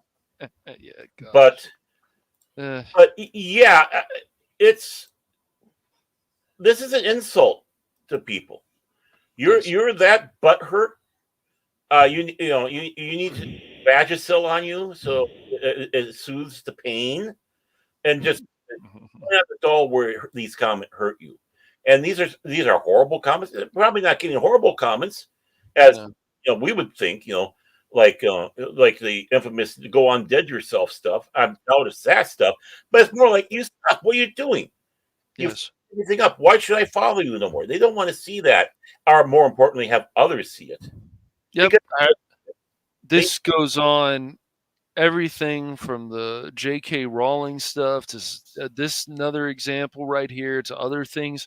It's just ridiculous. It's like people even taking away comment sections because they can't take the fact that other people are giving them opinions that they don't like, and it's too much.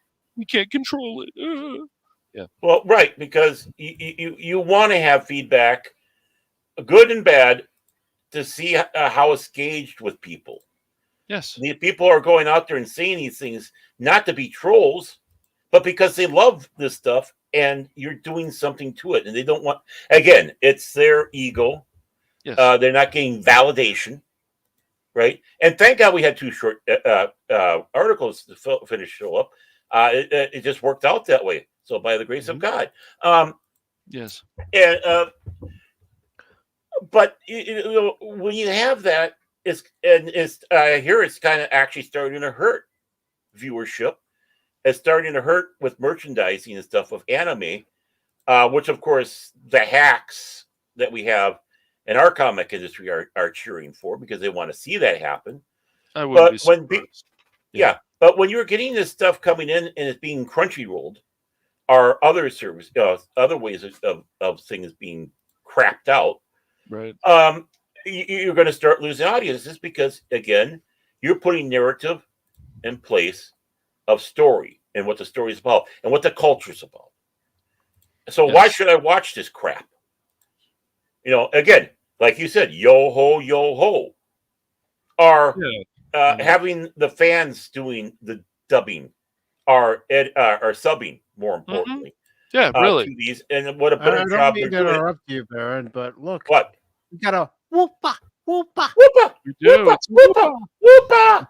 Whoopa! Good to see you, Whoopa. Hey, Whoopa. Nice to see you, Whoopa. We missed Whoopa. Whoopa. In his propaganda. You talk about my propaganda, listen to his propaganda. Yeah, it's St. Louis Cardinals propaganda. That, and of course his nation, his rule. Yeah. Oh, come on. You'd love Soska. You would love it, Baron. So you're going for that, but you would love Whoopstoska. Whoopa is your leader in Whoopstoska, just so you know. He is. I know he is. Definitely. Yeah, he's the one who will be giving the personal butt kicking if you don't do things right in his nation.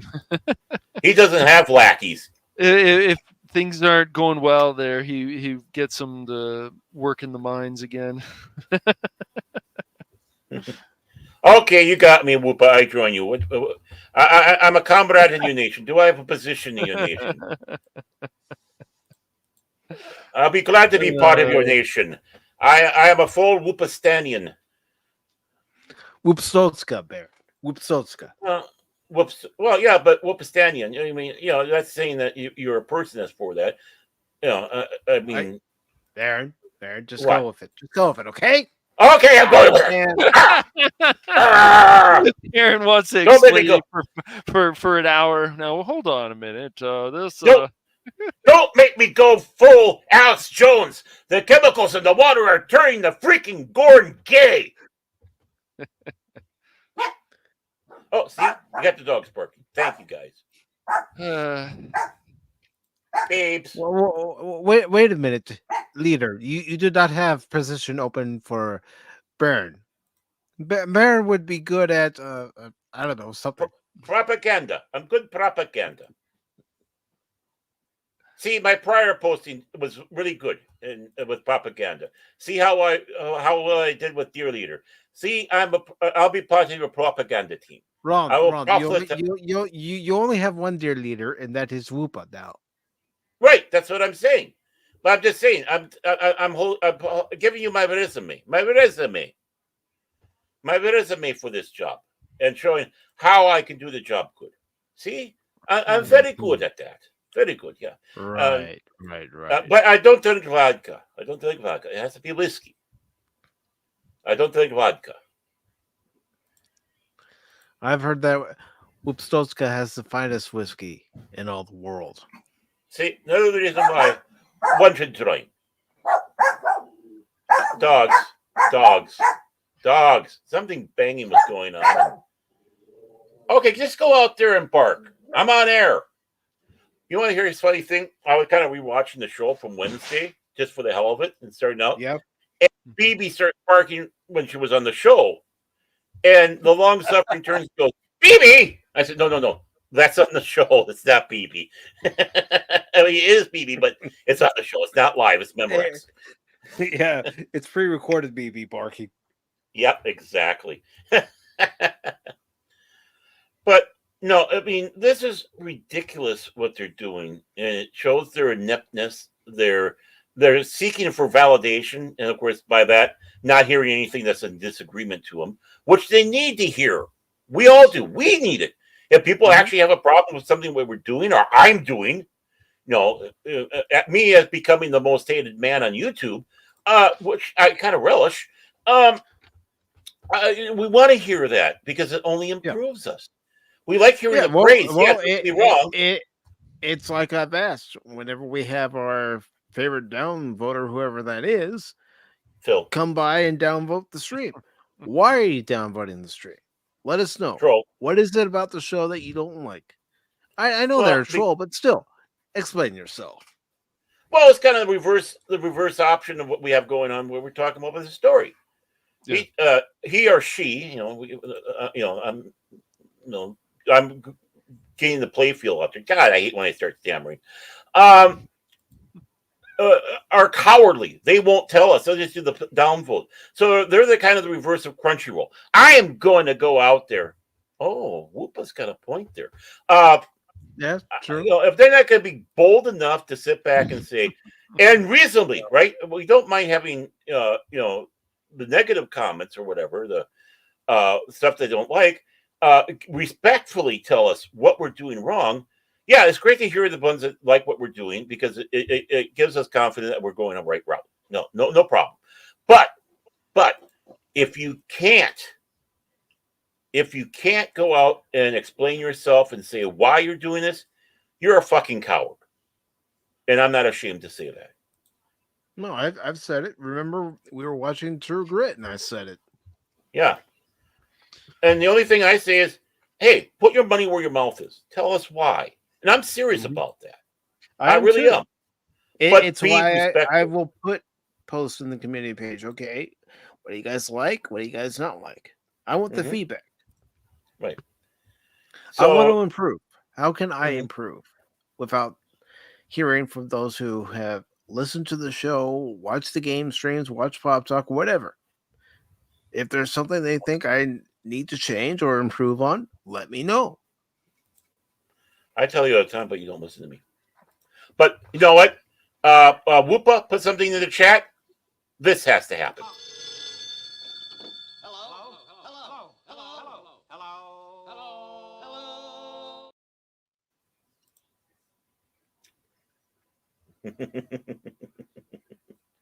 I'm Shump.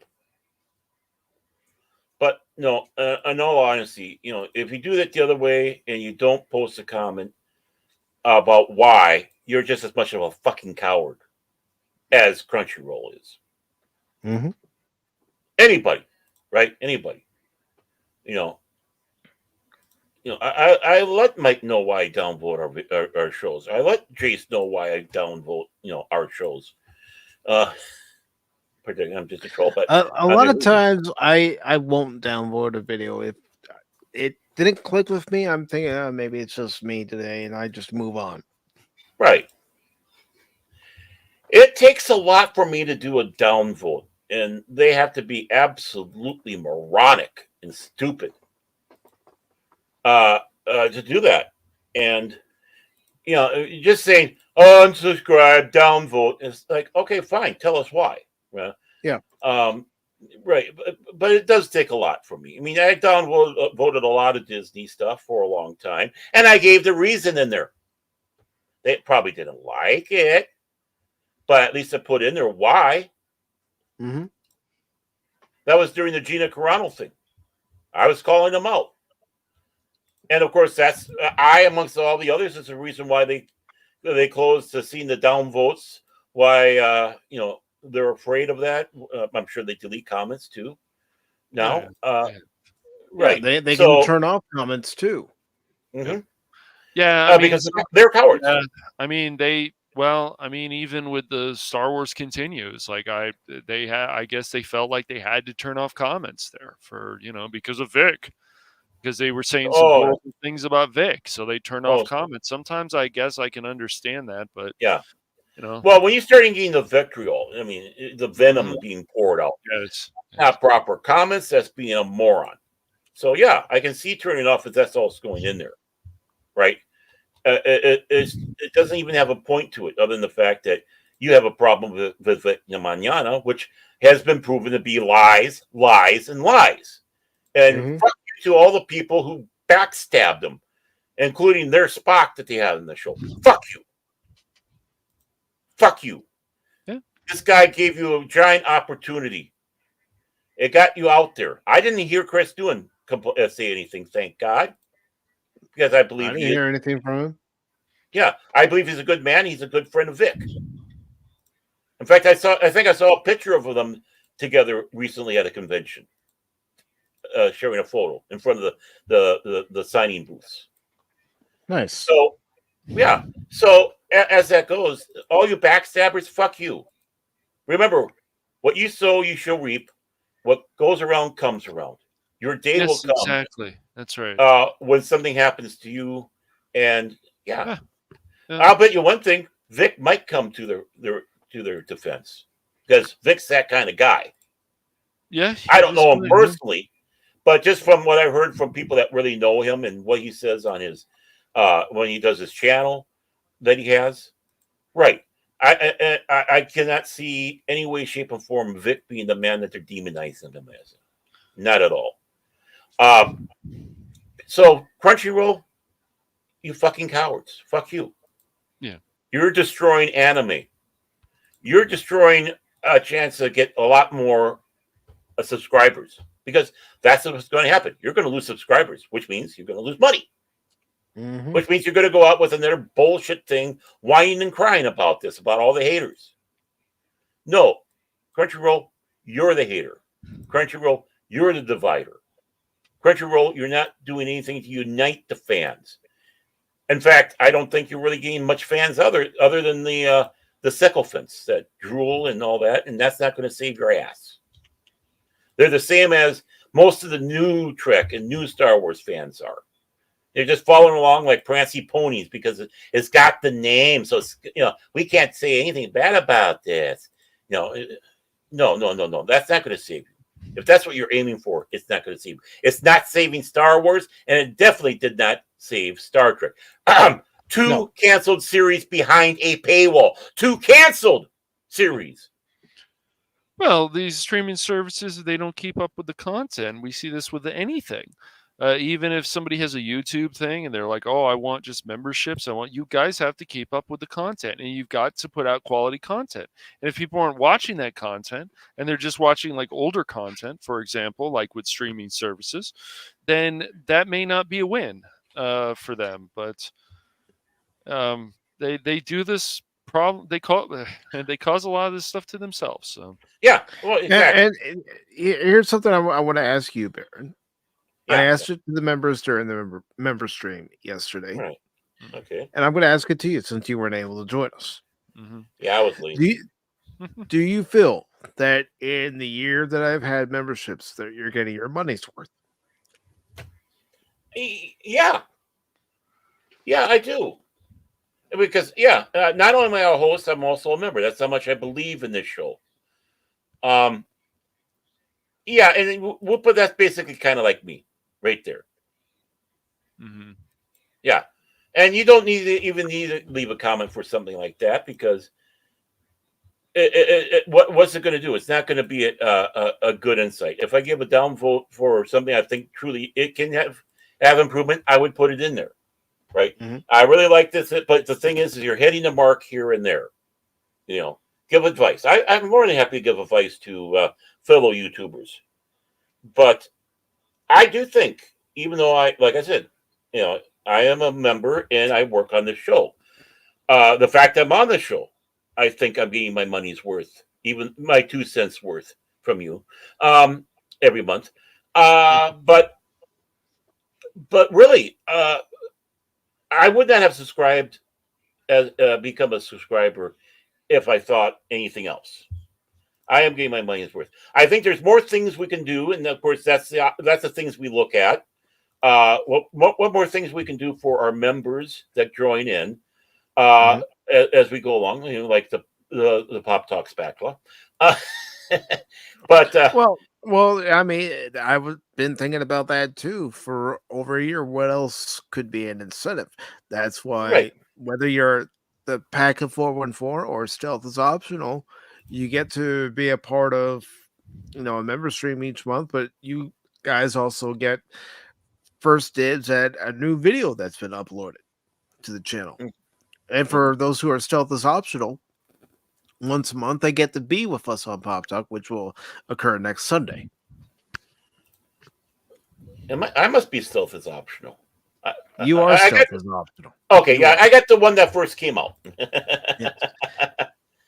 Yes, you got the first edition. Yeah, can I drop it down the other one? Here, let's see. No, I'm kidding.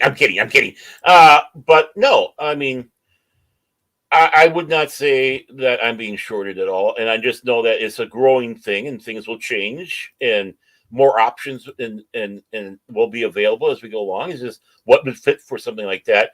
And something that's not going to insult those who are not members, where they say, well, geez, you're giving all this preferential treatment. No. We don't want to do that because we love everybody here. But when someone's supporting, and I don't give the preferential treatment. That's why I say to people when we're live, when we're having a watch party, if you want to be a part of the panel during the watch party, let me know. I can send you the link. Right. There are people out there who want you to pay to be part of watch parties, be part of the membership. You're not given that chance. We're not like that. No. I'm not like that. I'm not really a fan of that I'm not stuff, ever going to ask for people to pay to be a part of the watch party. No, the watch parties are going to stay as they are. We're watching a movie. I can send the link to whoever wants to be on the panel with us. Mm-hmm. And I'm thinking that I can, if we had an open discourse for the show, Discord, people can get in there, or even mine, Baron tags. I can be able to stream it on there because I know you have problems sometimes, Mike. And we can all be in together in that Discord, and everybody can partake in the riffing or just talking about the movie as it goes along, what you like about it, what you don't like about it, all that. You give that option, and that's seriously on the table for me to fully extend to Mike to do. Well, I'll go ahead and mention it since you brought that up. This Wednesday, we are having the second watch party for the month. I did say there were going to be two. True Grit was the first, and this Wednesday we're going to be watching The Iron Claw, which was one of the best movies I had seen in 2023. Mhm. So we're going to be watching that, and we're going to be using Cosme. We shouldn't have any issues for people watching that and being in the chat on Cosme, being in the chat on YouTube. And yes, if anybody wants to join us on the panel and comment on the movie as we're watching it, you're more than welcome. That goes for Right. everybody on YouTube and Rumble. We love that, actually.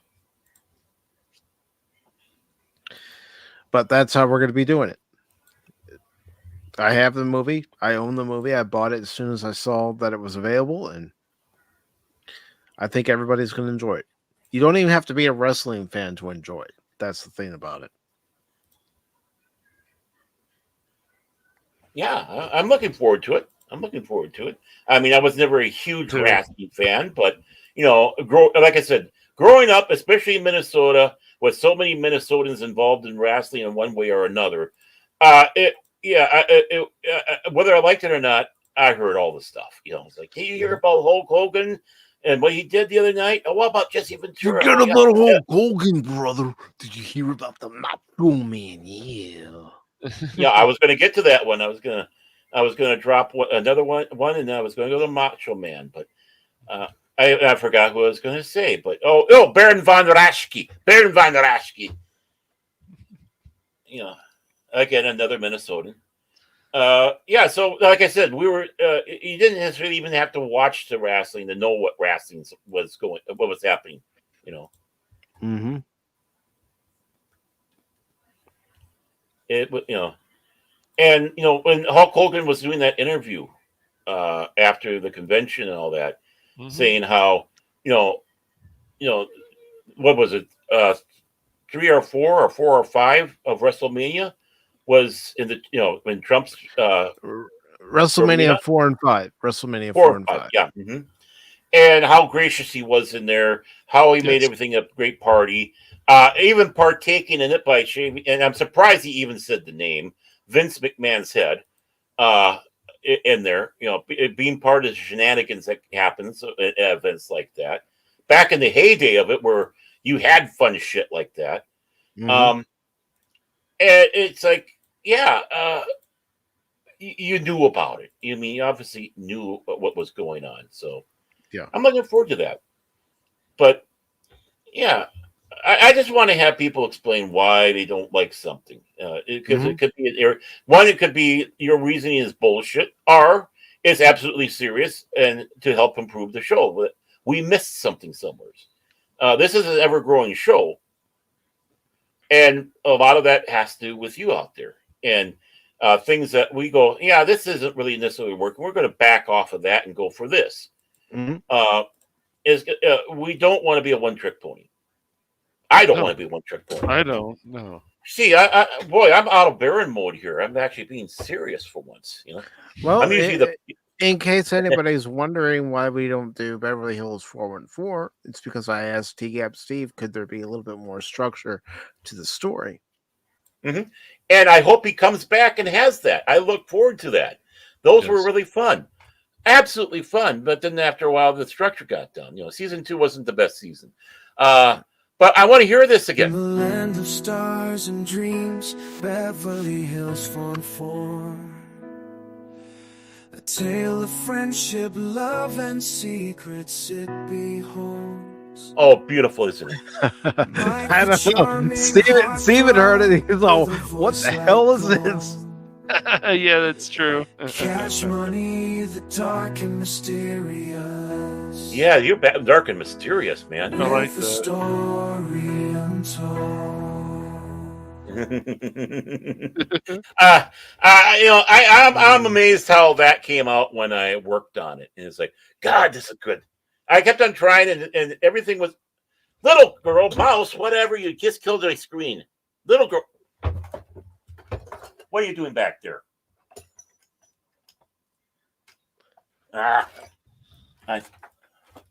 There. She unplugged my screen. Not the main screen, but the secondary screen.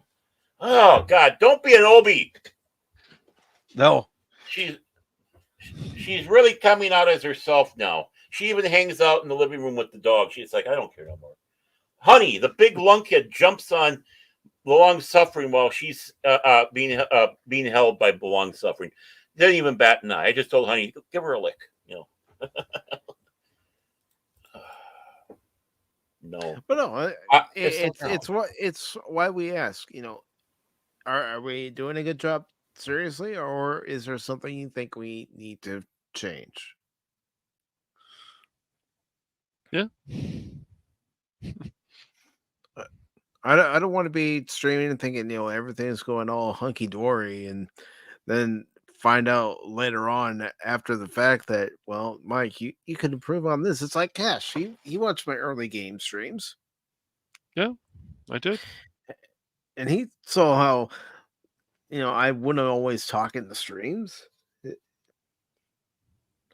Nope. And yeah, there are still times now where if I'm concentrating on an enemy and, everything's moving fast on the screen, I can't pay attention to what's being said in the chat because I'm trying to beat the boss. But funny, Whoopa, I see that. Freaking, I'm gonna put you back in your Pokeball, man, until you behave yourself. And as far as giving any preferential treatment to world leaders, it depends on what team they root for. Yeah. Right. Wonder who's that directed at. Oh man. And I do want to say hello to Tim. What's up, Tim? No, not you guys, Tim. Hey, Tim. Good to see you. Oh, breaking news. Kamala Harris says she intends to earn and win Democratic presidential nominee. Dude, I really believe the woman. I could say something right now, but I restrained myself. All I'm saying is she's going to be a hard sell for a lot of the American people. I am sure on both sides of the parties.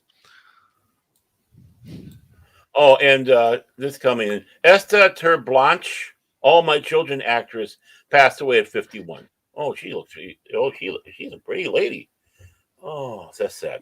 Yeah, I saw that before we went live, but I didn't know how many people might be familiar with her. And oh, I'm sure there's a lot of soap opera watchers like Whoopa. I know of that, All My Children, but I don't. I don't know. Whoopa and Phil McCracken, they sit there and they have their hankies next to them. Whoops, got turds. Well, I mean, the funny thing is, if you're writing something, you want some ideas, you're looking for deep drama, soap opera is probably the way to go. At least one of the ways, one of the options. DJ says he'll give his vote under one or two circumstances. Days of our leaders.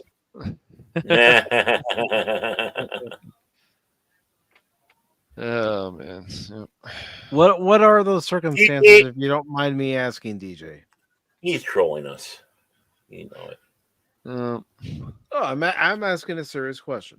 DJ is trying to look for more planets that he can name after himself. I'm sure of it. Asteroids.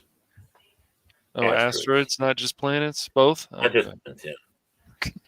I guess it's an honor, but there's a lot of asteroids out there. DG Ronnie G 812 and yeah. Oh wow! Oh my god! Oh my god! I told you it was trolling. Oh boy! That's our DJ. That's our DJ. Hey-oh.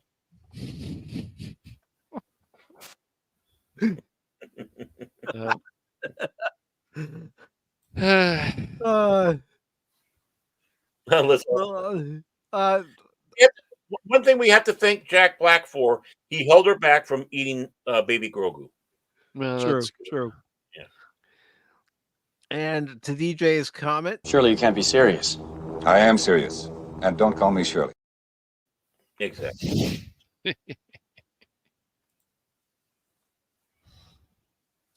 Yep, exactly. Are this? Yeah, well, that's just like your opinion, man. The dude abides. He's serious. Ah. Okay. Yeah, well, he's right about that. He's right about that. Yep. Yeah. See, that's just it. She's got so many against her because of her. No. What she's done. What people observed. Even people in the DNC, follow the Democrats. I'm sure they hit their head many times when she's talking. Because it's amongst their own people that don't like her.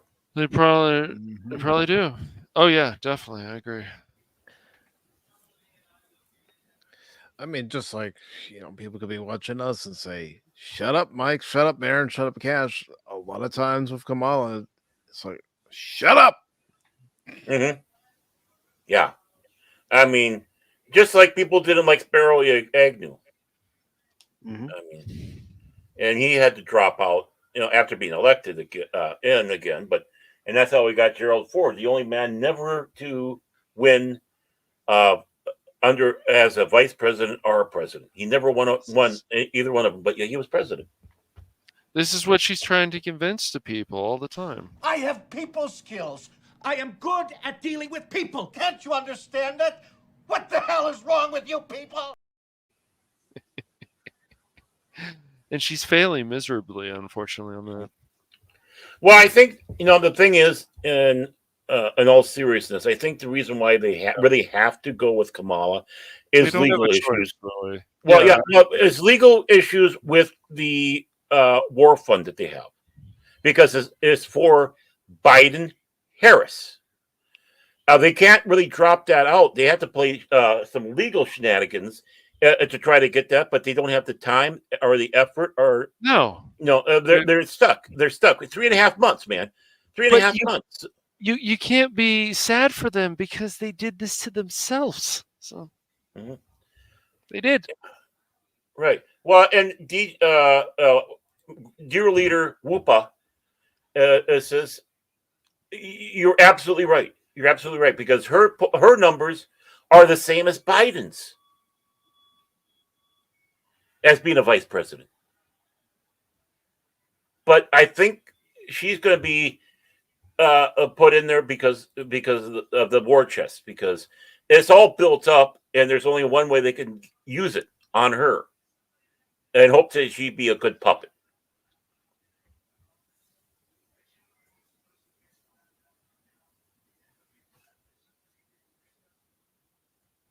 Yes.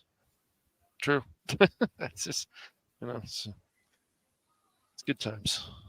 I mean, may you live in interesting times. Well, right now, this interesting time, I find fascinating. It's like, okay, I'll take that Chinese curse.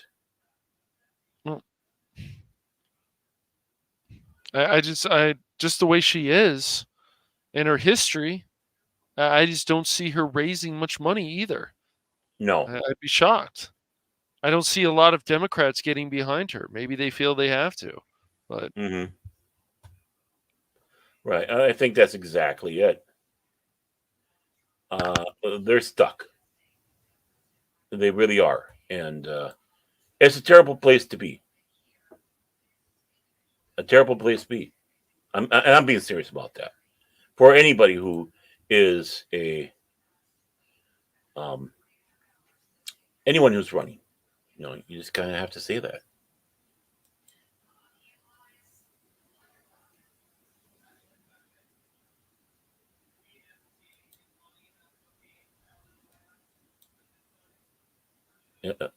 Did I drop off the face of the earth? Hello, everybody. I must be one of those little signals going around and around and around. Oh, Cash will be back soon. Okay. He walks away. So here I am. Trying to go and do a little bit, because I don't know what happened to Mike. I don't know what happened. Oh, no, sorry. I was having a quick conversation with my sister. Oh, okay. I got concerned. I said something. I didn't get any feedback. What I normally, it's like, Am I a circle of death on there, or what? And then Cash goes, "Yeah, guys, I'm running away for a moment. I hear the tofu truck. The music from the tofu. I gotta get my frozen tofu." No, my sister and I were having a quick conversation about the events, and What's going on? Yeah. yep. Isn't it fun, folks? Isn't it fun? But if you'd like to promote yourself right now, Baron, go ahead. Well, the only thing besides hanging out with you guys I have going on, which is my usual statement that I do have to throw in, and we're keeping a leash on him. We're keeping a leash on him. Cash and I. We're going to hold his feet to the fire. But it's Jace Fox, 540 Studios, The Beyond. That's right. We got the Beyond going on over there, as Phil likes to call it, Pop Talk 2.0 or whatever. Diet Pop Talk, all that stuff, because Cash and I are on there. So yeah, join us on there. We're going to. Sounds like he's got some good topics so far. We're going to be talking about on there. That would be, of course, Jace is the head of it. Jace is their version of Mike, but he's a little more undiplomatic, shall we say. Of course, we have with us the great Cash Monet, as well as Prismatics, as well as Hashi, Celtic Cajun, Fenner, who I haven't seen yet. He might be, I don't know where he is. I haven't even asked. We also have, of course, Whoopa Toopa. I hope you'll be there. And, of course, last but not least, he's not a member of 540. He's a member of 540 Studios, but not necessarily the Beyond. But we'll probably see Tom, the leftist geek, as he calls himself. I'd rather have him say he's a liberal geek more than leftist. But he's a good guy as well. And yeah, join us on Thursday, anywhere between 6 o'clock and 6:30. And if you follow 540 Studio at all, you know why I'm saying that. Central Daylight Time for the show. And we hope to see you over there. Other than that, like I said, I'm hanging out with you guys. I should be doing more stuff myself. I keep on saying it, but I'm close to it, but I just got to give myself a kick in the ass. Let's just put it that way. And that's all for me, folks. All the excitement. I'm a thorn in these people's sides. There we go. I was going to say thighs, but yeah, whatever. All right. And how about you, Cash? I don't know if he's back yet. I don't know if he's back yet. That's why I just thought I'd try and say, how about you, Cash, to see if we hear anything. Oh, I'm getting this frozen tofu at the from the tofu truck going around. Yeah, I mean, I know the two of you have something that you're working on for the Phantom Hooligans. I know Cash doesn't want too much getting out on it right now. Well, yeah, we're still in the planning phase, but we should be really soon here. Cash and I just need to get our heads together here, in the Discord or whatever, and get some things ironed out. But it is going to be called the War Room. Yes, it's going to be a panel. It's going to be a little bit more different than a panel show that you normally have out there. I will say that. It's going to be not necessarily pop talk, not pop, but talking about pop culture. It might be other things along the way. Television. We'll probably steer away from politics in that one, but we'll talk about like TV shows, movies, things that are outside this. Sometimes the venue of what we will be talking about with pop culture, and that's our intent. And we hope to have 3 topics each episode where we talk about it, giving everybody equal time to talk. And that's just the bare basics. I want to put that out there to let people know and get them kind of interested in what we're doing. And that's the most I'm going to say. Of course, we're going to be looking for. Obviously, I'm one of the panelists. I'm kind of the Tyrus of gut, and he's the Greg Gutfeld. And so we're looking for at least 3 other people every week to come in.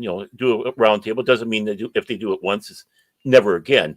No. We want to change out and such with people, and get their opinions and thoughts, ideas of things that we have going on. And so that's what the War Room's going to be about. And we're excited about it. And then me laying this all back out, laying this part out, I figured it's safe to say one with that, because that's a solid what we're doing. It's just finishing up the little pieces here and there to get things going. Like Chris' criticism of my intro. So I'm going to have to work with him on that and show him how I'm doing it too. So other than that, yeah, that's what we got going on. And I'm excited for the War Room. I really, really am. And yes, we'll invite you now and then, Mike. Well, like I've told you guys, because you guys asked me, are you okay with this? Or are you offended that we're, doing this without you? I said, no, here's what I want you guys to do. I want you guys to go out there and kick ass each and every time. Right. But we're also loyal to the people that we work with too. We don't want to have them think that they're being, ignored or bypassed or what. So, and that's why specifically it's a different thing. It's not going to be like Pop Talk. But it's going to be a serious one. We don't always have to do every single stream together. I know. Working with Jace proves that. You have forgiven me for that, thank goodness. But yeah, working with Jace, sometimes he pop on there, and that's great.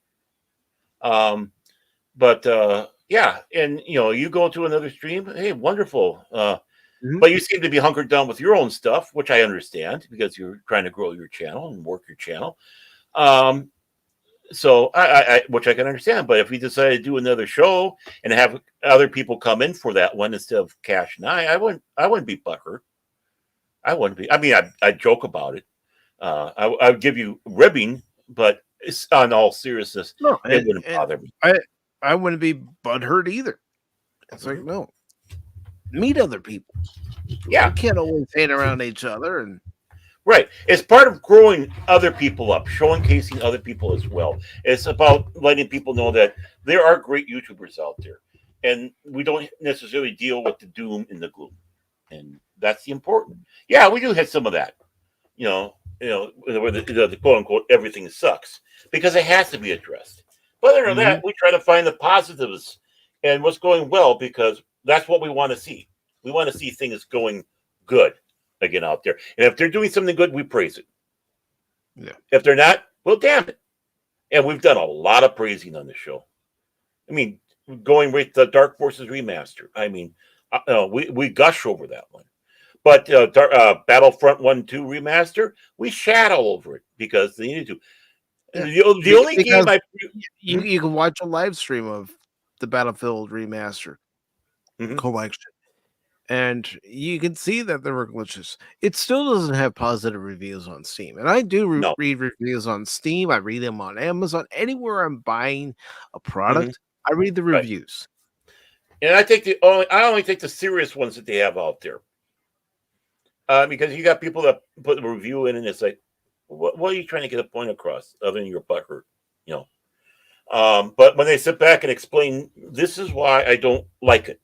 And I've seen it there. It's like one downvote goes, I really like this game. I think it was for Jedi Survivor.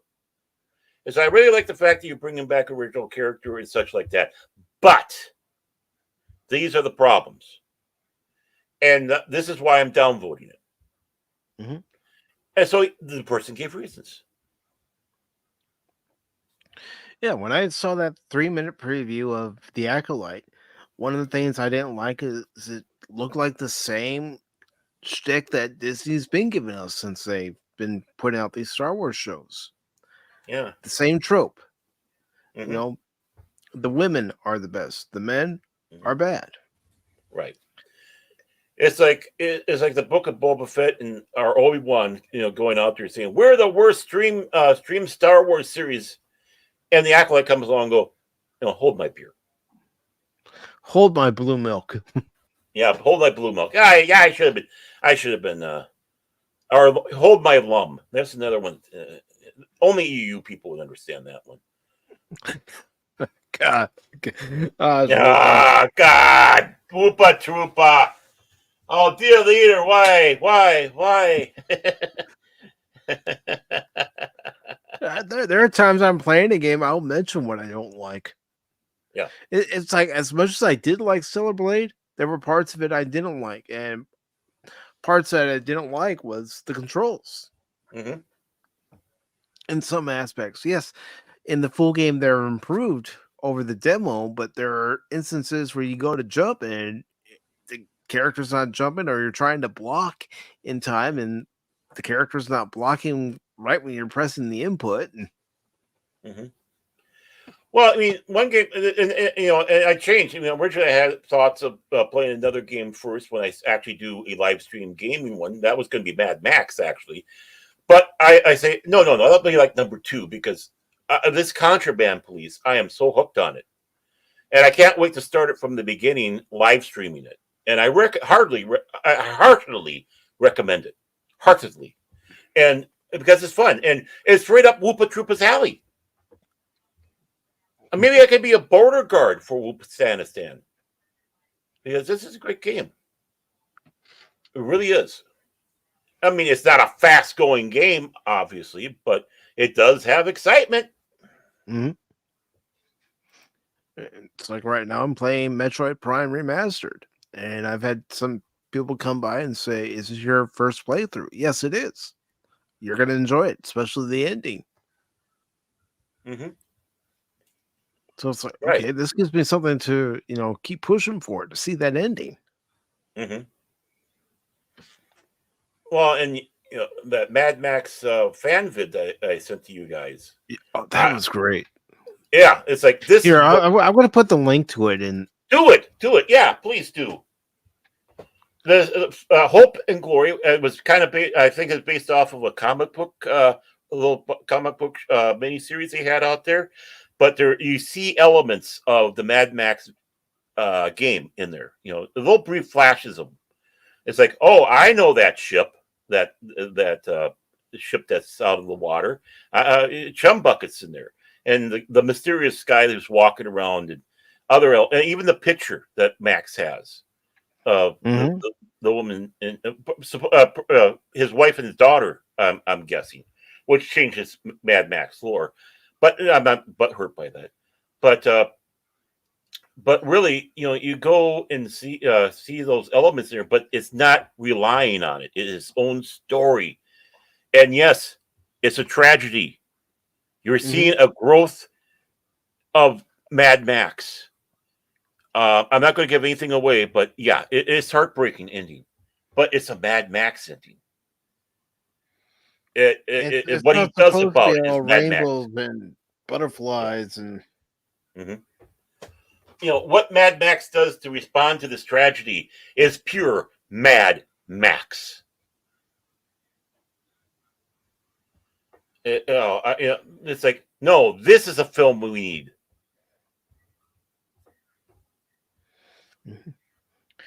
Well, since Cash isn't back yet, I'll just go ahead and promote what else is coming up on both the YouTube and Rumble sides for Tuesday. There will be more Metroid Prime Remastered. That'll start at 6 p.m. Eastern on both YouTube and Rumble. For Wednesday, we're going to be watching The Iron Claw, based on the Von Erich family, and that'll start at 6 p.m. Eastern, also on YouTube and Rumble. And then Thursday will be more Metroid Prime Remastered, also starting at 6 p.m. Eastern. As far as Cash is concerned, I believe we're going to be playing Darktide, if I'm not mistaken. But yeah, I was going to promote my Mortal Enemy. But you can go. Yeah. Oh, okay, you can promote them too. I mean, okay, yeah. I mean, on Thursday, on Fridays, Mike, Cash, and I, and hopefully my daughter this time, and hopefully Spock, will join us for doing gaming. We've been doing. I see a back. I see a back from him. So speak up, buddy. We're trying to promote you. Yeah, we're promoting. He heard his name. His ears were burning. And he came back. I have to deal what with what are these goobers talking about? No, I had to deal with some family stuff again, unfortunately. But this is what happens when you go cash money.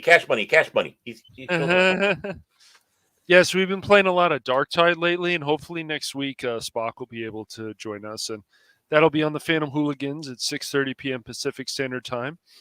And then there's some other stuff I'm working on too, but just stay tuned for that. Yeah, and I went on offline trying to get my Krieg's Corpsman up a little bit. He's up to 4 now, so I want to get him up there so I can start using him because I love those Krieg soldiers, their outfits and everything. Looks straight out of World War One.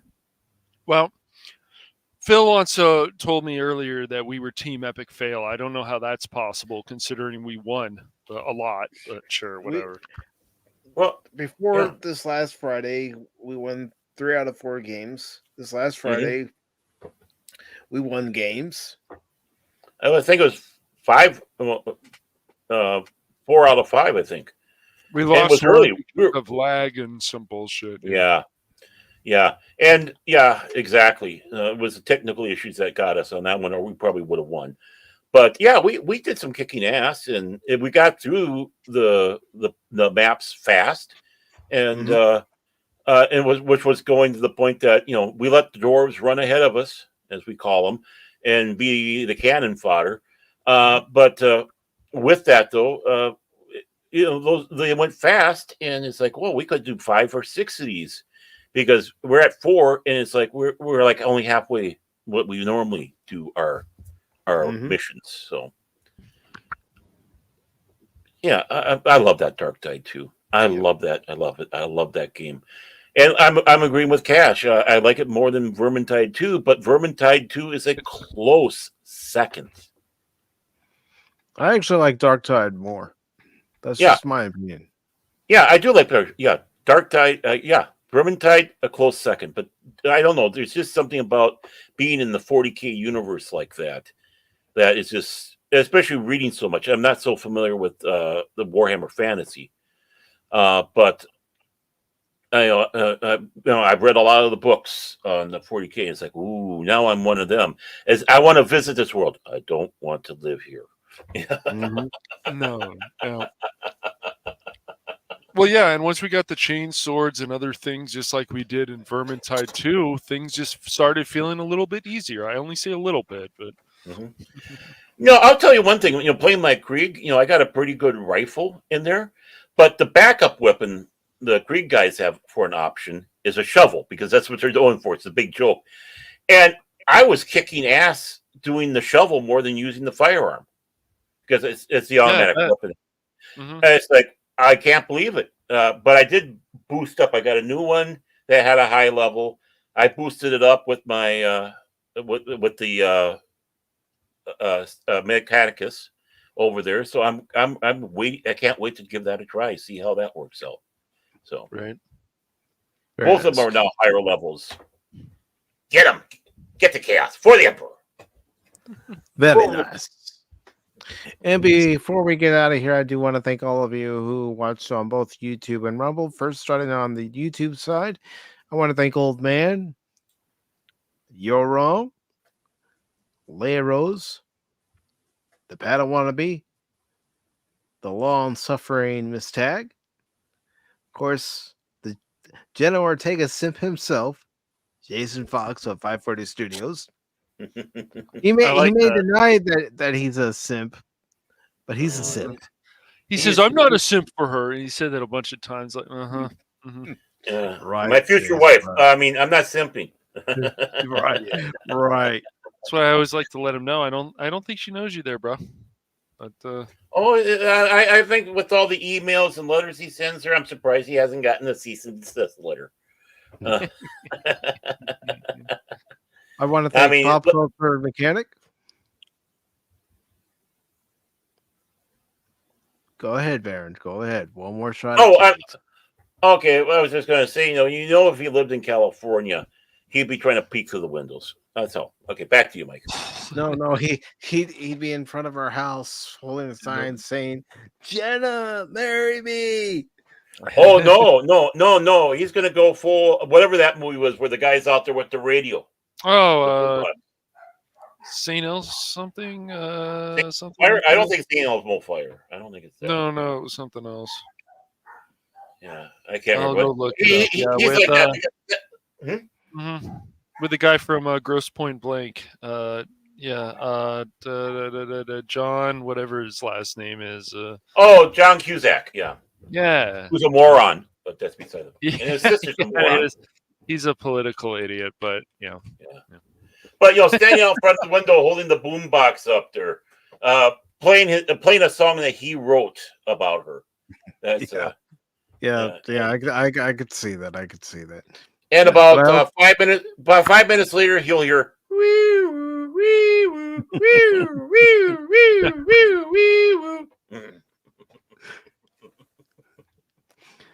I also want to thank Pop Culture Mechanic. Thank you, Pop Culture. Of course, DJ Ronnie G. Nerd! He gives it right back to us, though. Oh, yeah. He does. Nerd! Phil McCracken. Agent Phil, Smith. You need to get some sleep, man. Yeah, I agree. Get some more sleep. Armands, thank you very much. He has a name that sounds like he would be part of Whoopistania.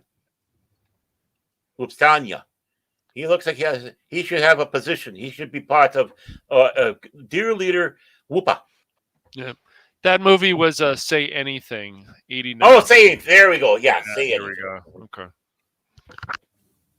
I want to thank Spock's Friday Nights and Whoopa Troopa over on the YouTube side. Now over to the Rumble side, where Dear Leader. I want to say thank you very much to Fat Steven for the raid. And that also brought over Wolverine Snicket. Good to see you, Wolverine. Also, Alpha Zero Omega, Scott Westbrook, Jester of Sin, Mr. Tickle Trunk, and Red Snum. Make sure I didn't miss any. Sorry. Anybody? Oh, Gabstat 2. And Gabstat. Oh, don't forget the Rumble bot. It's a bot, Baron. Oh, we had a bot invasion? Oh, no. No, it's a bot I put in there to put our links periodically. Oh, okay. Are you sure he's not a double agent? That's where you're getting your Dumbo from? Oh God, we're ending the show, folks. I think Baron. He broke him. Enough. Yeah, I need to get some tinfoil and put on my head here now. After that, yeah.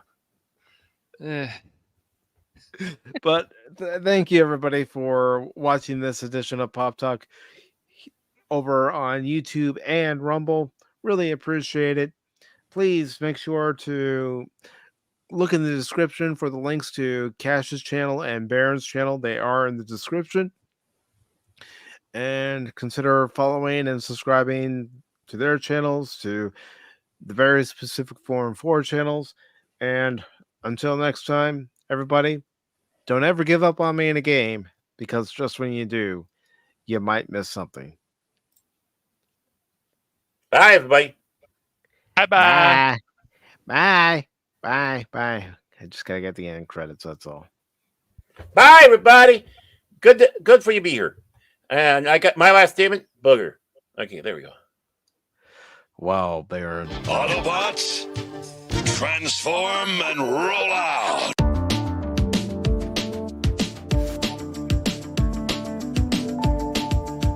Respect my authority. Since one of you respected my authority. I'm telling other people. Pop Talk is where it's at, baby. You know, because we had more of a serious opening, and I don't want to interrupt the song. Cash Money can put his change in my piggy bank any day. There, I'd feel bad if I didn't do that. Really.